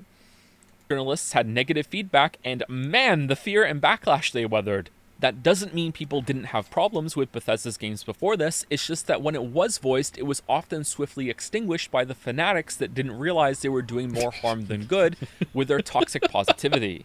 Elden Ring, as I view it, is FromSoft Skyrim. So this is meant to kind of look like the underground in Elden Ring a little bit, but most of the footage I'm using here is just leftover footage I had from these games from doing recording sessions for different ones. I had to do a bunch of recording sessions for the Witcher 3 video for Skyrim, so this is where some of it came from.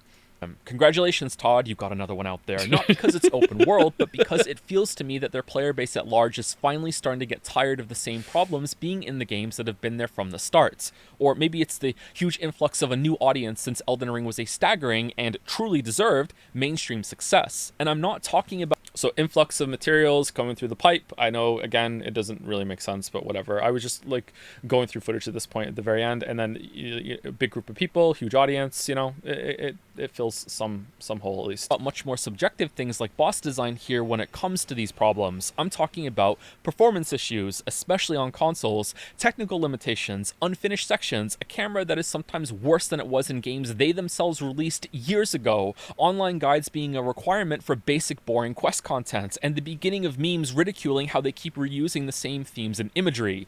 Miyazaki, forgive me. Not to mention even the lore people seem to be disappointed in the DLC's ending because there was nothing there, and they're usually the champions of seeing so much when there's nothing. I love the Bale fight. I don't really feel like that's a fair condemnation on my part because I'm not into the lore, but maybe I'm put too many assumptions there. I do see that sentiment being passed around a lot, but maybe it's not going to hold up. So maybe that's like the weakest part of that whole tirade that I just went on. But even me, who doesn't really buy into it a lot, like Elden Ring could really just be a prequel to all of the Dark Souls as far as I'm concerned. There is so much repetition in mood and world construction and all that shit. Like if we sat here and or if I did research on it for a video, I could probably feel so much with that shit. It didn't bother me in the base game, but it's kind of bothering me now. FromSoft is one story. Yeah, like the big thing, maybe the difference is that we played Armored Core 6 in the interim, and even that was just the same shit, man. Like even that, the big robot fucking thing. Like I don't know. Are the rest of them like that?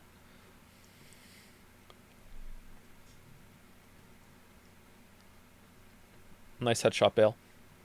But how is the boss designed to actively get so close to me that the camera unavoidably clips inside his body? It's like it's a part of the fight, and I have to hope I'm not getting attacked while I fix it. Why are giant enemies still impossible to see one up close when Sekiro already used a simple fix for this? Do you know how much better Dancing Lion looks when the camera is pulled back a bit, and how much more fun it is to engage with his moves with that perspective? Why are gank fights still horrible for off-screen telegraphs when rings... I love the rot pot coming out of nowhere. It's just as soon as you turn your back on that fucker in that fight, here comes the rock pot. It's just every single time, man.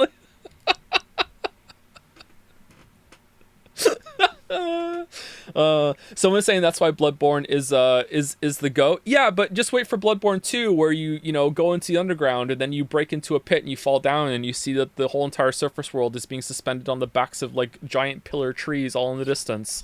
Don't worry, it's gonna happen. City already had a solution. Or a better question, why are gank fights? Why are bosses so poorly tested that Bale can become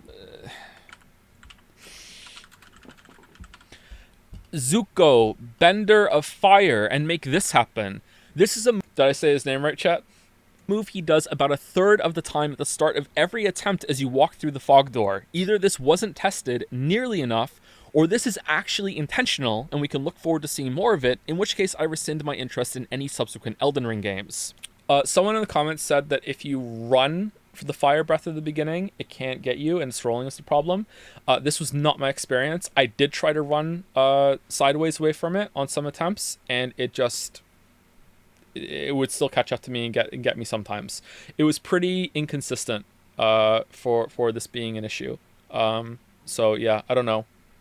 But again, I didn't patch the game, so maybe the patches have already fixed it.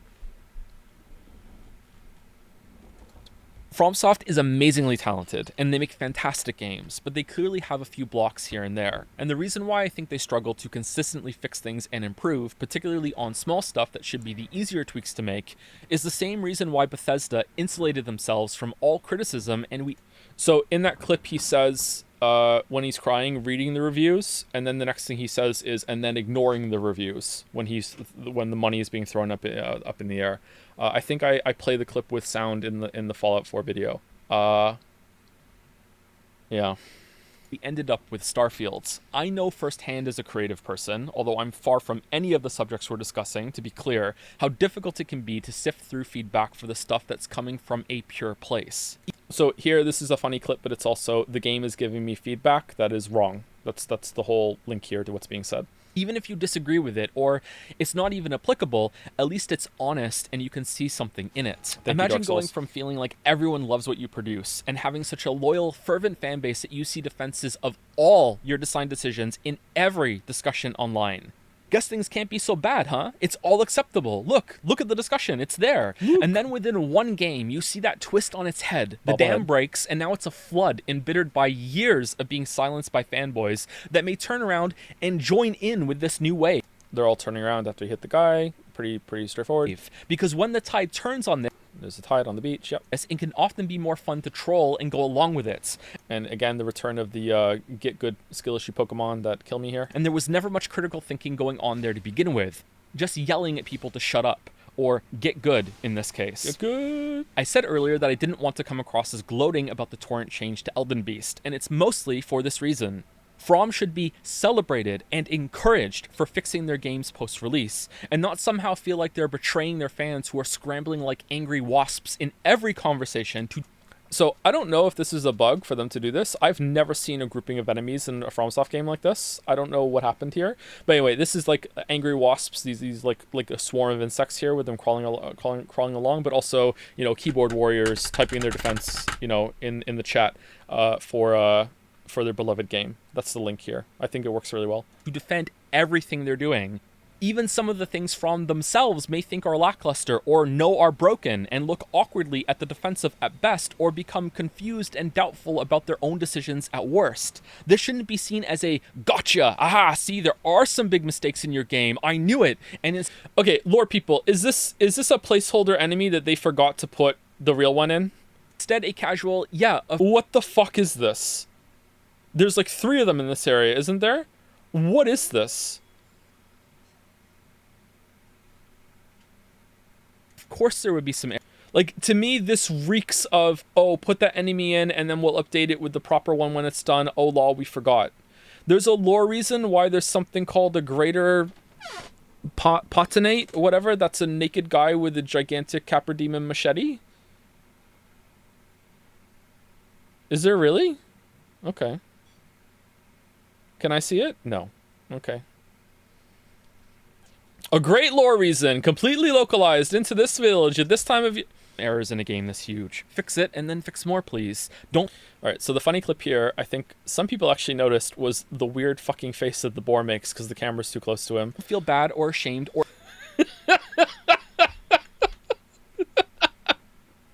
or anything like that. It should not have taken 6 games and a movie for a new item tab to be added.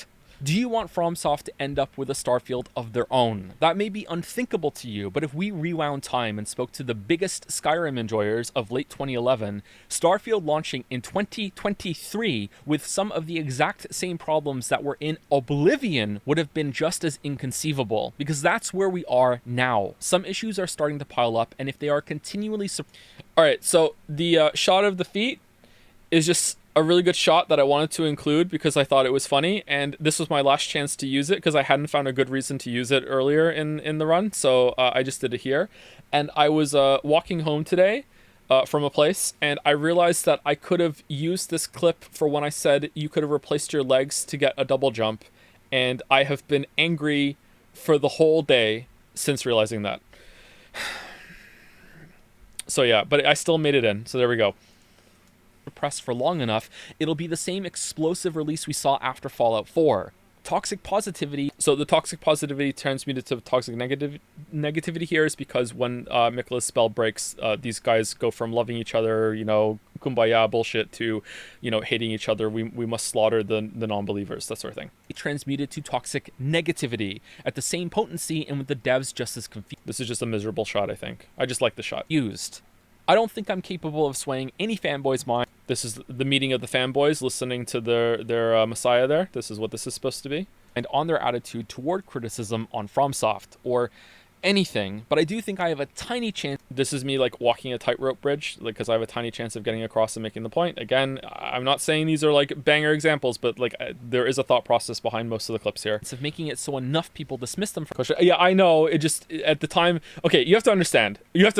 Okay, normally when I'm putting these clips together, I just doing it nonstop for like fucking sometimes 16 hours in a row. Okay, like just like it's like, oh, what's gonna make sense here? Oh, I know. Like it gets kind of insane, and sometimes it works and sometimes it doesn't. Okay, from the conversation, and stop being afraid of the skill issue choir that shows up. The skill issue choir is back. I thought about repeating the joke of the words coming out of their horns again, but I thought it was a bit like I already done it once. I didn't think it was good to do it again. Every time the discussion on these games dips toward neutral. And then some of my favorite games can be... How do you even remember the reason for each clip? Well, that's one of the reasons why I'm doing this now, because I am very soon going to forget. So I thought it would be maybe interesting to go through it and give the reasoning behind them while I still remember now. Because it's a lot, yeah. Come even better. And one of my favorite game devs won't end up releasing an embarrassment. We need to let FromSoft get good. That's all. Thanks for watching. And that would be the fog door that their FromSoft would go into in order to fight whatever demons they have in order to get good. Yeah. Did you all enjoy my Premiere Chat acting when I said, oh no, I uploaded the wrong video file?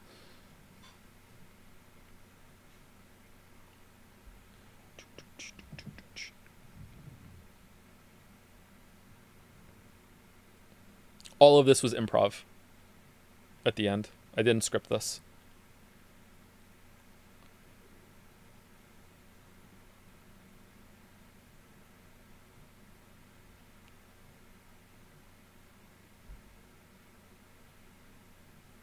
Okay, so this is the current release candidate. Just make sure that you remove this part and any other changes that you want to make from the rest of the video before you send it back. And if I get the green light, then I'll put it on the channel and it'll be uploaded as soon as possible. As per our email and our discussions that we had, I went back and I added more negativity. I'm surprised you said that, but I added more negativity as you wanted to make the positivity seem more believable and genuine. So I did that. I don't know if I went too far on it, but if I did, let me know and I can scale it back a little bit. I doubt you'll want it to go even higher. We'll see. Yeah, I think that's about it. Please let Miyazaki-san know that I miss my children very much and I love them and I look forward to seeing them again after this is resolved. Thank you.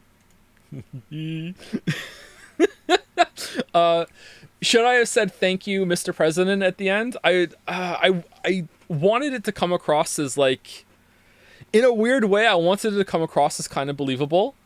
You know, like in my mind, I wanted there to be, even after the joke lands, I wanted there to be like this little nugget of someone being like, wait, what? Like, and I feel like if I had the Mr. President at the end, like it would have been like absolutely clear. Okay, it's a joke. You know what I mean? Like maybe I should have done it. I don't know.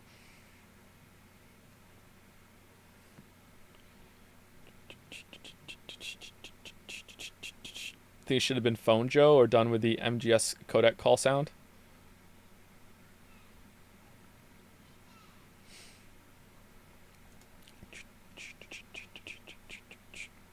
It should be clear by the end. Yeah, you say that, but there's a Reddit on the, I think it's the Shitty Dark Souls subreddit.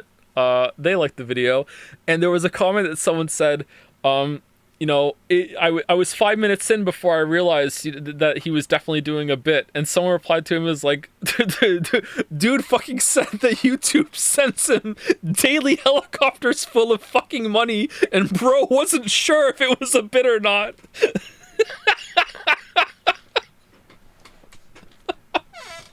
Oh man.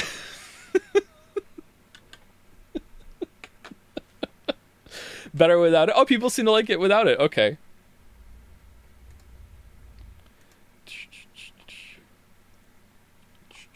Why does Miyazaki-san make you want to make the video more negative? What is the lore? Because it makes it more believable. You know, it was too glowing. I went too far in the other direction. Yeah. Anyway, so that was the commentary of the video. A couple of expanded points. I answered some questions, but not too many. If anyone has any more, I can try and do it now.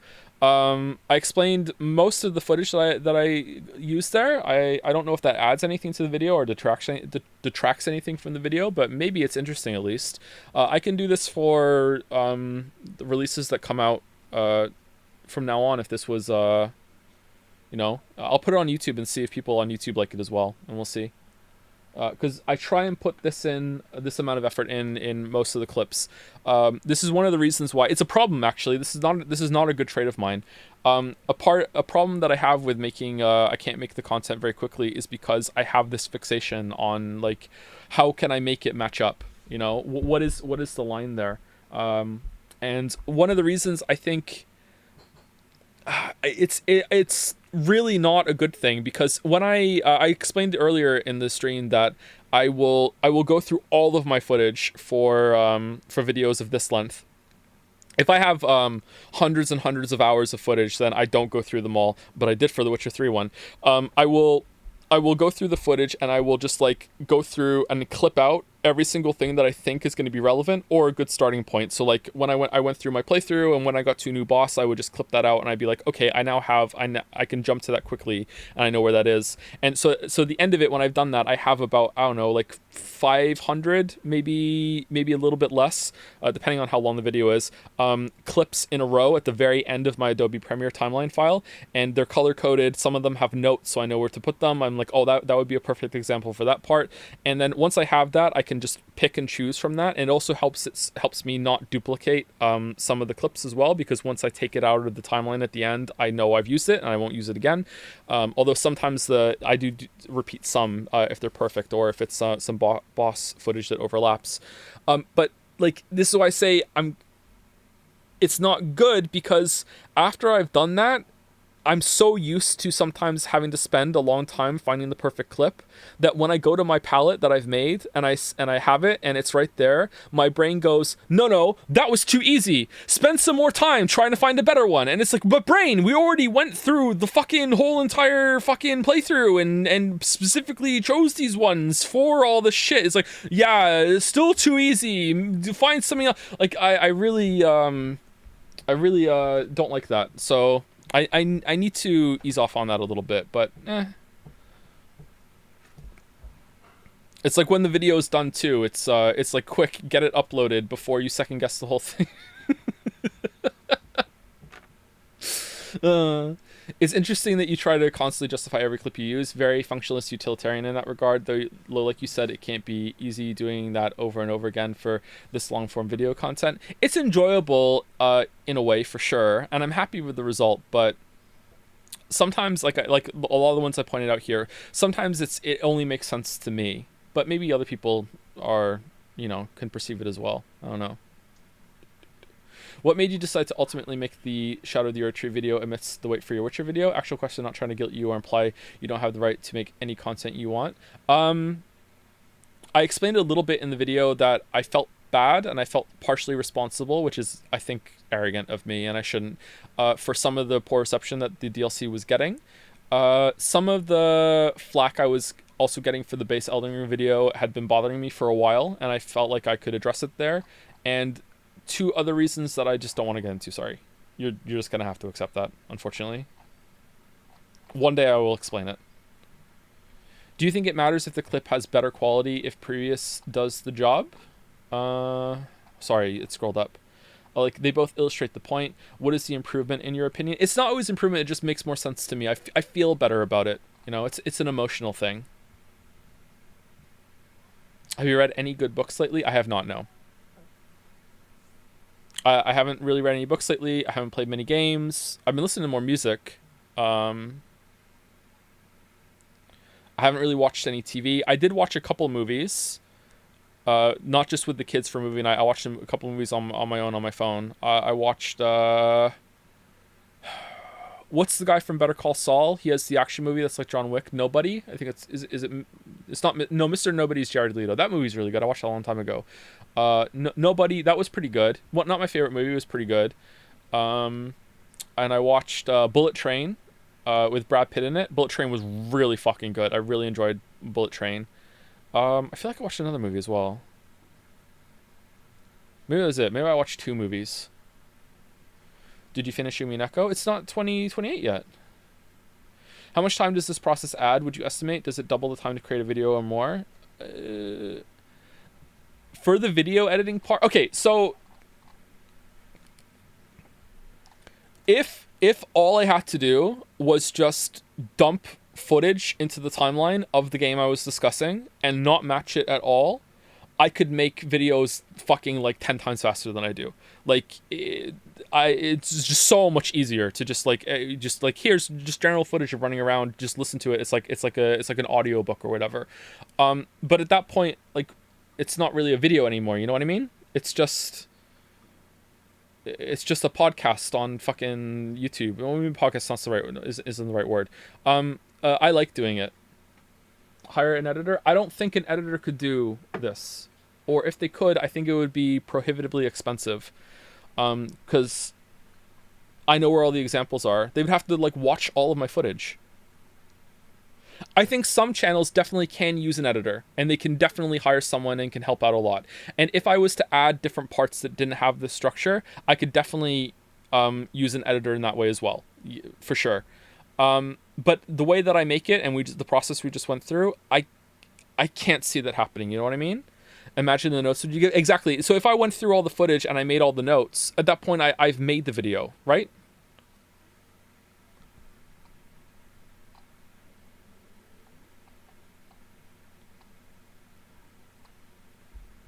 Have you ever faced any issues with burnout? Period in my life? I mean, probably.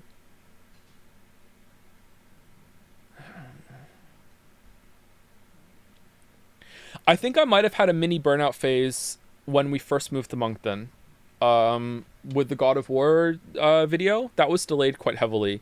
I think I was going through some shit there with stress and work, with trying to balance that with the moving. That was a really, really, really stressful time.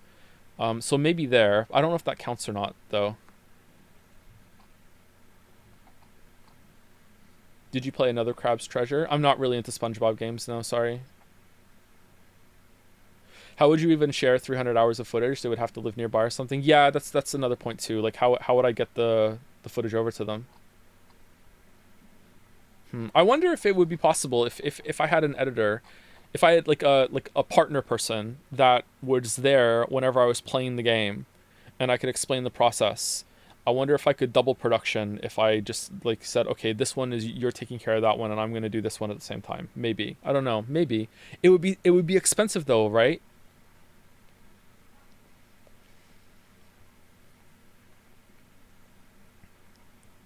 Make a clone, but then I'd just be busy all the time doing things to my clone.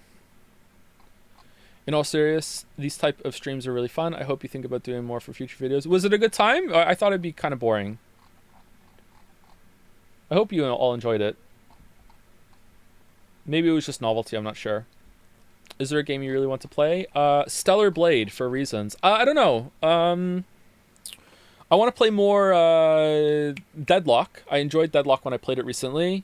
Nine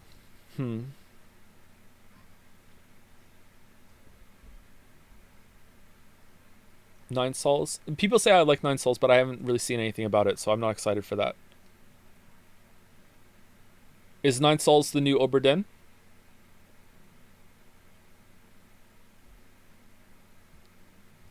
If there's ever a Witcher 4, would you make a video? Can you permanently ban this chatter for 5 minutes, please? Doom Eternal DLC. Oh, should we stream Doom Eternal DLC? I think we're going to have to replay the base game, though. That could be boring. Are you going to play Persona 3 Reload? Not only will I play it, I'll stream it.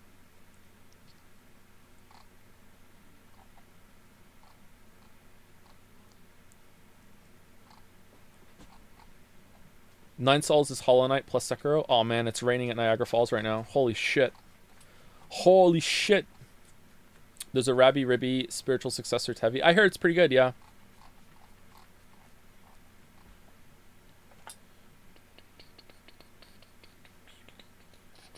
Holy, did someone did it?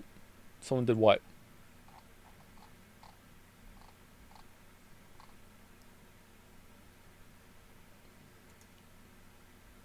Yes, by the end of the stream. Someone redeemed the expensive celebration. Yes, by the end. Oh, what the fuck? Really?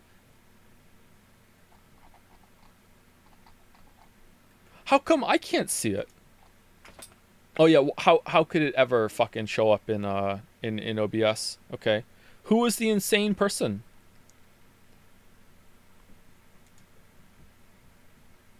Okay, hold on. Hold on. Was this just bought monocoins?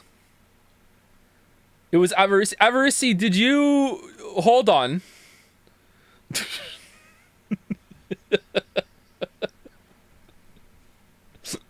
All right, well, thank you for that.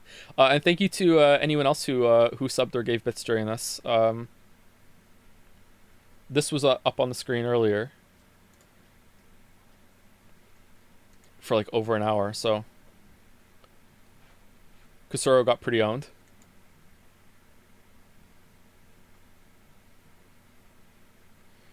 So is there any kind of announcement for our next stream, or are you going to go back to the Witcher 3 caves for now? I'm probably going to go back into the Witcher 3 caves for now, but we'll see how it goes. Like, the situation has just gotten so ridiculous that I kind of just don't care anymore. It's been a very...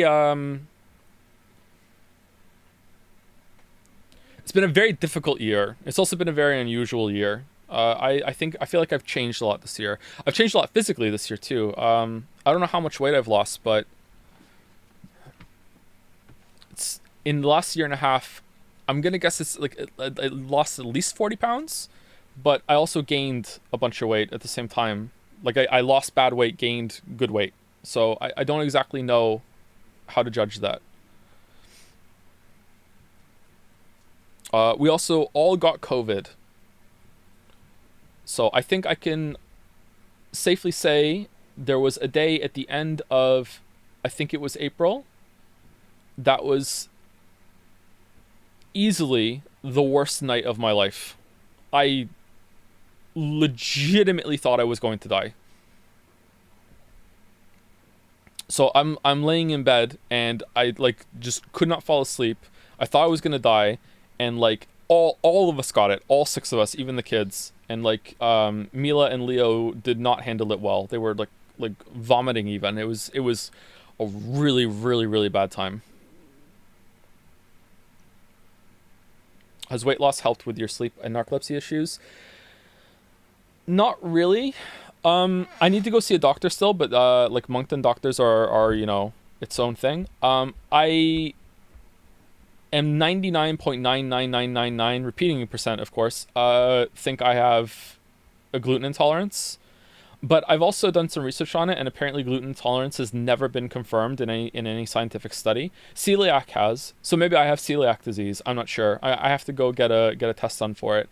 But I've done a lot of experimenting with food in the past year or so, and getting off the gluten has dramatically changed my life. Like it's been a huge deal, not just for sleep, but also just general kind of like puffiness and inflammation. Like I've been a very uncomfortable person for most of my life, and I thought it was just like maybe like narcolepsy or whatever, but now I think it might have just been just like a lifelong gluten allergy, and I didn't even realize it. Like temperature regulation. Like I said this a bunch of streams that I just drink water constantly. Like I have constant thirst, that sort of thing. Getting off the gluten, I don't have that anymore. Like I used to drink like fucking like 4 to 6 fucking liters of water every single day. Like I would just have just water constantly in front of me, just all the time drinking water. And now I don't need to do that anymore. You know, like there's just things like that. It's been a massive deal. It's also been a huge pain in the fucking ass that you know, I can't eat gluten because a lot of my favorite foods have gluten. Like gluten's really tasty. It's not a moral thing for me. But yeah, it's been a really big deal. Have you tried experimenting with dairy? Yes, and I don't think I'm lactose intolerant. I tried that. Although I stayed on the almond milk because I like almond milk more than regular milk. I have that in my tea. I also gave up coffee, but I wasn't really drinking a lot of coffee, so I don't think that really helped a lot. And I'm still off soda. I just drink Coke Zero now. I know that is just different soda, but it's a lot healthier for you than regular soda. Have you played God of War Ragnarok Valhalla yet? I haven't, no. Should I? I thought it was pretty good. From what people said. Has some story bit. I've become a bit insufferable, chat.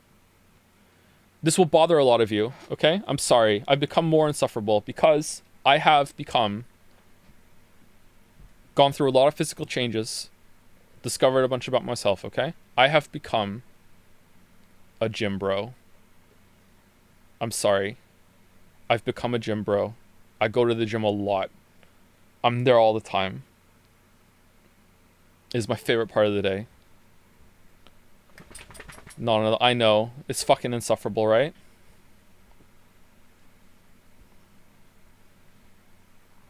If you want to... Avarice, here's, you know... Let me give the value back, okay? Avarice. For the gym bro arc clip montage that, you know, that's gonna happen like 2 years from now, because, you know, who knows what the fuck is gonna happen with streams. You can do a flashback here after I say the gym bro arc, and you can flash back to the first Umineko stream where I said something like, oh god, my legs hurt, you know. That was because that was the day after the first or second time I went to the gym. So there you go. That is why my legs were killing me. What's a Moncton gym like? It's actually really nice. It's a nice place.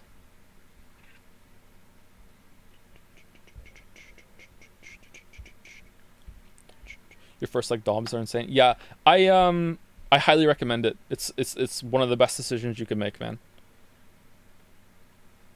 What makes you start working out? Well, it was either needed some sort of escape thing. So it was either have an affair, find a bar, get addicted to alcohol or meth, and I rolled a D20 on it, and I just went to the gym. So yeah, it worked out. I go a lot, chat. I'm there a lot. Oh man. When are you getting a Peloton? I don't need one. Who needs to do cardio? Any strange people at the gym? I think I'm the strangest person that goes to the gym.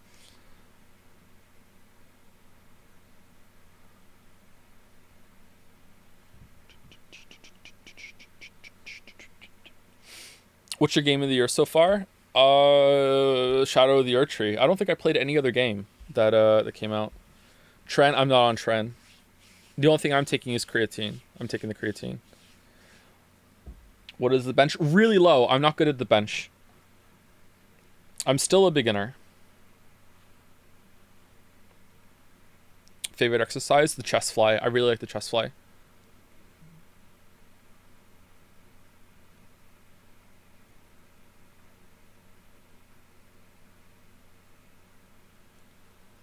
I go by myself, so I'm a little afraid of going too heavy on the barbell. So I'm like escalating really slowly because I don't want to fucking die. And I also don't want to have to do the roll of shame. So I haven't had to do that yet, and I'm happy about that, but it means I'm going pretty light on all of the barbell stuff.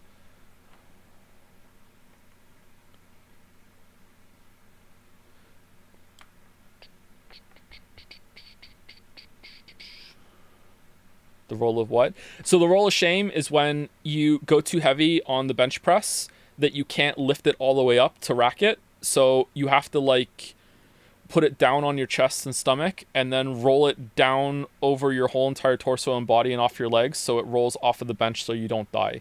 But if it rolls up onto your neck, you're screwed. That's the roll of shame.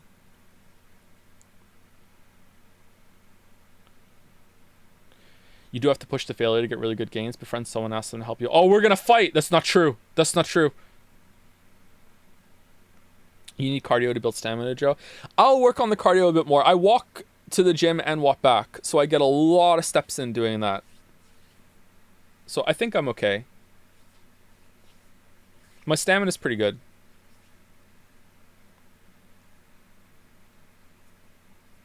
How far is the walk? It's about 30 minutes. I try and get it in around 10 to 12,000 steps a day, and going to the gym and back is usually enough of that. It usually comes in around 9,000 or so steps. But lately, between sets, I've been walking around the gym to get even more steps.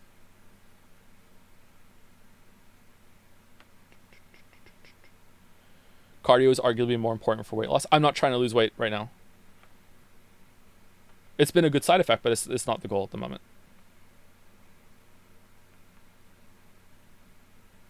Is that where the skipping leg day joke from Shadow the Erdtree video came from? Probably kinda, but I did the gym comparison in the original Elden Ring video, and I wasn't going to the gym back then, so it just seemed like a good follow up from that one.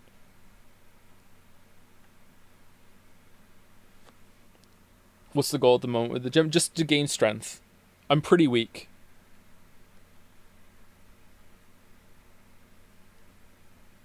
Would you try bouldering? I think I speak to him enough already, so no.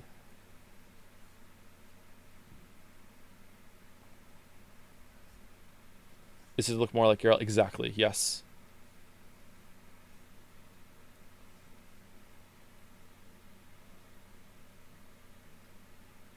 Need the dad strength. I will say this, and then I'll go. If anyone is a little on the older side... you know what? This is just general good advice for anyone.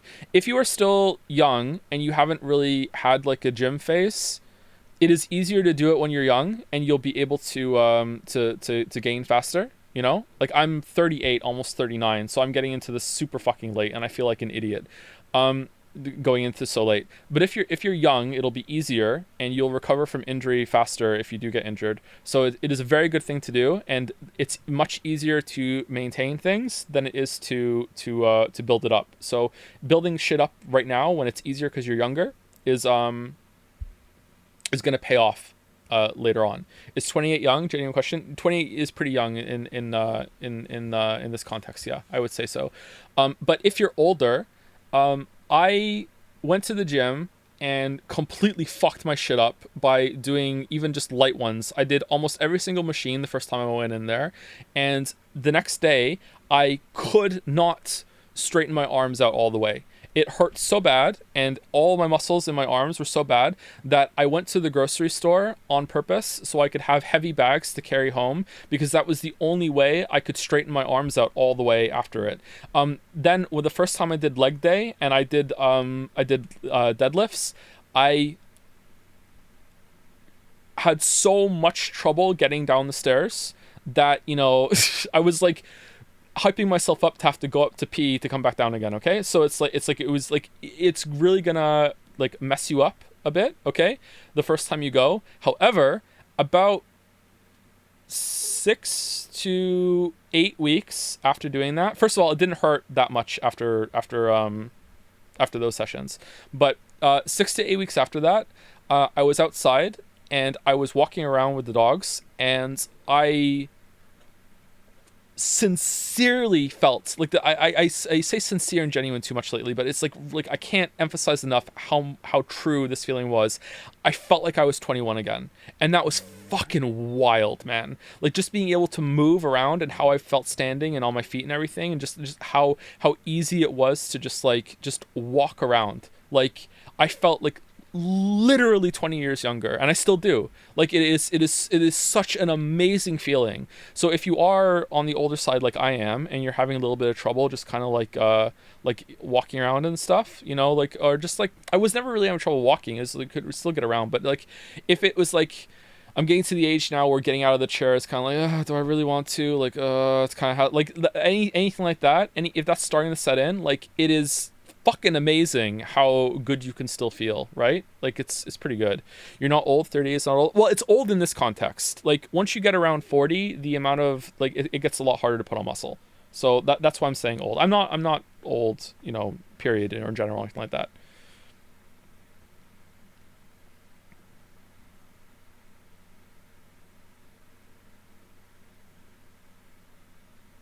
Was it hard to resist referencing Outer Wilds in the new vid? No, not really. It didn't really occur to me. Was there a good comparison I could have made, maybe?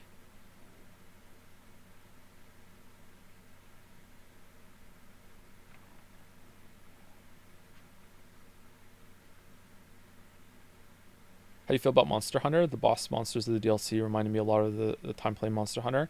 I like Monster Hunter. It was a bad stream, but I played it on my own. It was a pretty good time on my own. And then I played it with Sareth and Wuggy for a little bit as well, and that was fun. Definitely not my favorite game, but I still do like it. I think you've answered this already, but do you plans on making a review on Sekiro, or is it not a priority? It's not a priority, no. I don't really have any intent to do that, but maybe. How do you feel about the Echoes of the Eye DLC? You can go watch the stream if you want. I streamed it. I really liked it. It annoys me to this day that some people think I played that game wrong. I'm surprised you liked the how do I get there parts of the DLC. I felt like it made the world way too confusing, especially with massive areas being gated behind a random road and a side dungeon without any other entrances. I can see where you're coming from, but I still liked it. Maybe they could have made it more organic or had more routes around, but I like the surprises. If there were bigger surprises like in the base game, then maybe I would be saying differently, but I still liked it. Is bicycling still something you're not planning on doing? What? When have we spoke about cycling? Still play Evolve? I'm done with Evolve. I think I did everything in Evolve. I got back into it for a bit, and I did True Path, I did Spire, I did Equilibrium, I got all that. I think I'm done. They put a new, whatchamacallit in, a new scenario, and I'm not doing that. Yeah. Evolve is done until they add a bunch of stuff, which I did Witch Hunter, yeah. Excited for the Factorio DLC? Yes, I am, yeah. I think that's going to be fun. I'm hoping that I'm going to have time to finish Space Exploration mod before it, but I don't think it's going to happen.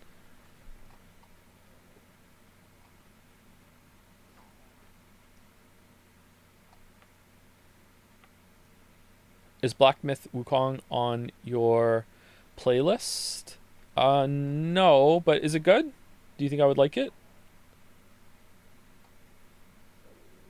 What do you feel about unlocking camera for giant enemies? I feel like it makes most of the fights fine. I do not think you have talked about this whenever you mention giant enemies in your videos.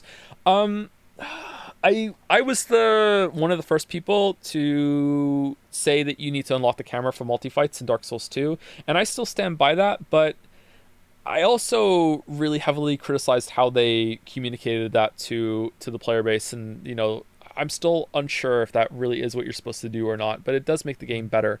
I don't think unlocking the camera for the giant enemies is a good fix, especially with how they're designed to get a lot closer to you as well. I think there's just panning the camera back and having smarter points where you can focus the camera would be a lot better there. Yeah. I don't know. I'm going to guess it's going to depend on your build as well.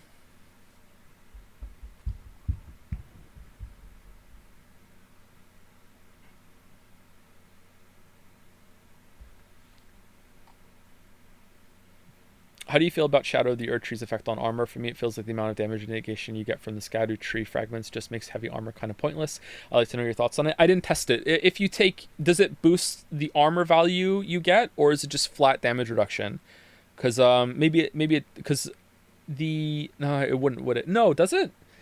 Because the more damage your weapon has, the more the bonus is. So is it the more armor you have, the bigger the bonus is, or is it flat?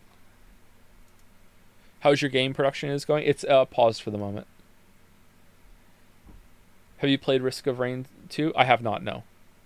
Did I miss the Pixar talk yet? You missed some Pixar talk earlier, yes. Are you playing Phantom Liberty DLC? I don't know what that is. Isn't Phantom Liberty... Oh, Phantom Liberty is the Cyberpunk thing. Shit, I thought it was the Metal Gear Solid. Didn't you ask this earlier? I'm sorry. Holy shit. No, I haven't played it, no.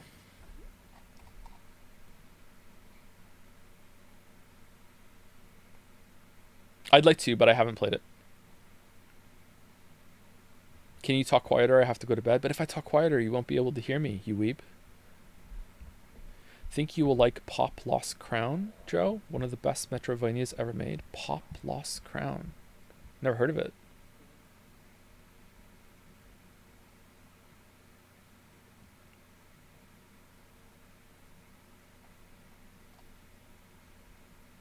Do you believe in ghosts or do you deny the truth? Oh, Prince of Persia Lost Crown. Oh, is that the one I said I got for Finn for his birthday? I played it a little bit. It seemed interesting. I liked it.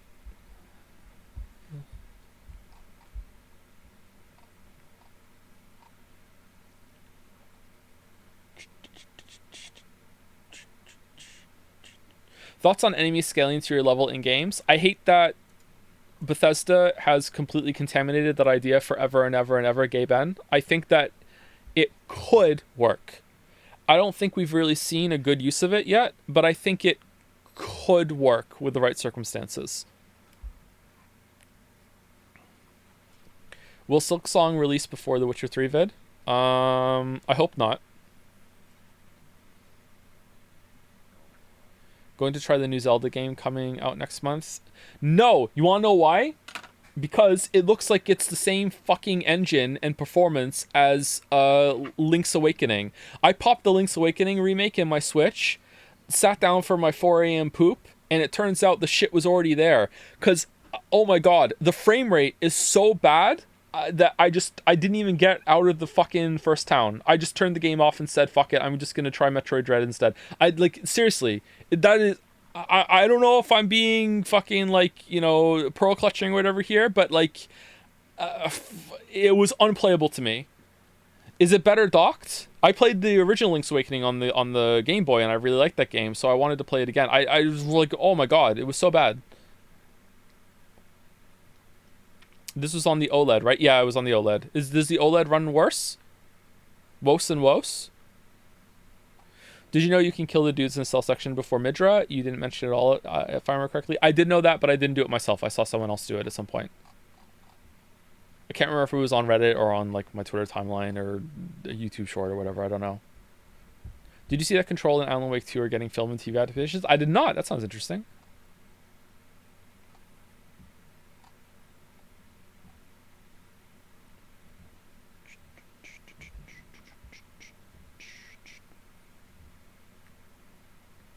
Why didn't you display Umi Neko on the screen for 2 seconds when saying you haven't played any real games? Because there's already enough weeb shit in the video as it was. And dangerously close to, my YouTube audience thinking I'm a scaly because of how all the dragon references. I was really feeling it at the end. I was like, oh shit, I hope this isn't too much.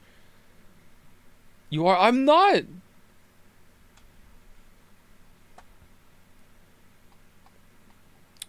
Do you know that Sifu is better than Sekiro? Wow. Wow. Skill issue.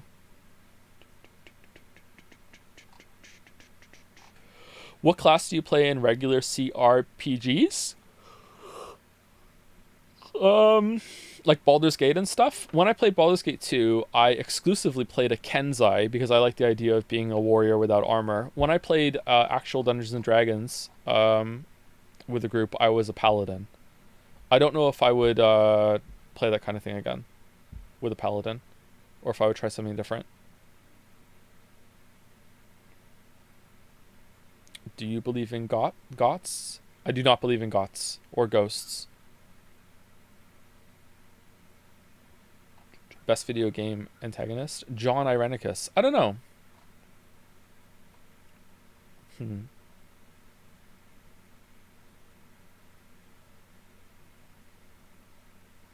Thoughts on the AA Investigations collection? We'll probably stream it.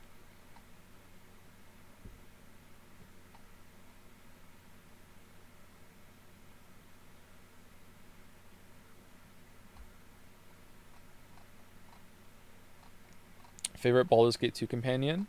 I'm gonna say her name wrong. Is it Viconia or Viconia? I liked her. She was good. You know who I don't like anymore? I don't like Minsk. When I was a teenager, early teen, Minsk was just the funniest meme shit ever. Now it's shut the fuck up, Minsk. No one gives a fuck about your giant miniature space hamster fucking stand ready. Who gives it? I'm just completely over it.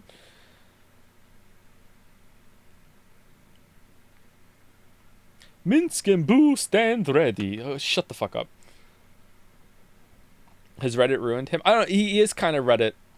But,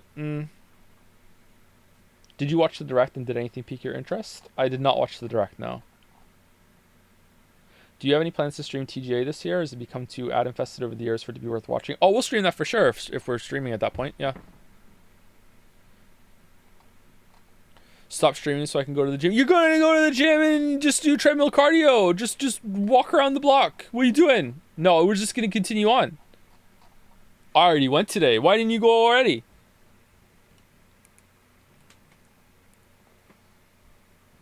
Oh.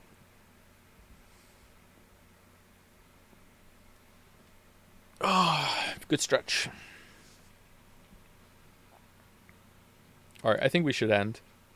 Will you play the new Life is Strange? Talk to Anu.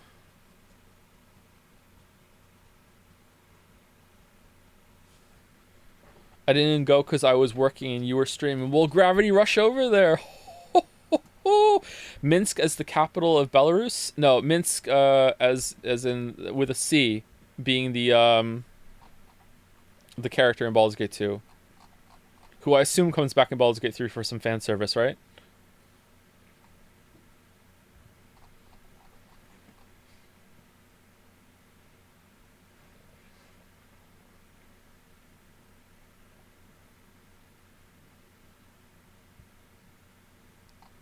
Thoughts on Treasures games? 90s and 2000s dev.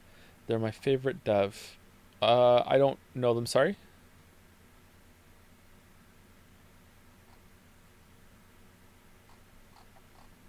Alright, anyway. That's it for me. See you later, everybody. Hope you enjoyed the commentary of the video. I think I'll split up the talking with chat into something else or put it at the end, maybe? I'm not sure. Thoughts on Hawk Toi? I support it. Everything's better when you're Hawk Toi. Anyway, see you later. Have a good one.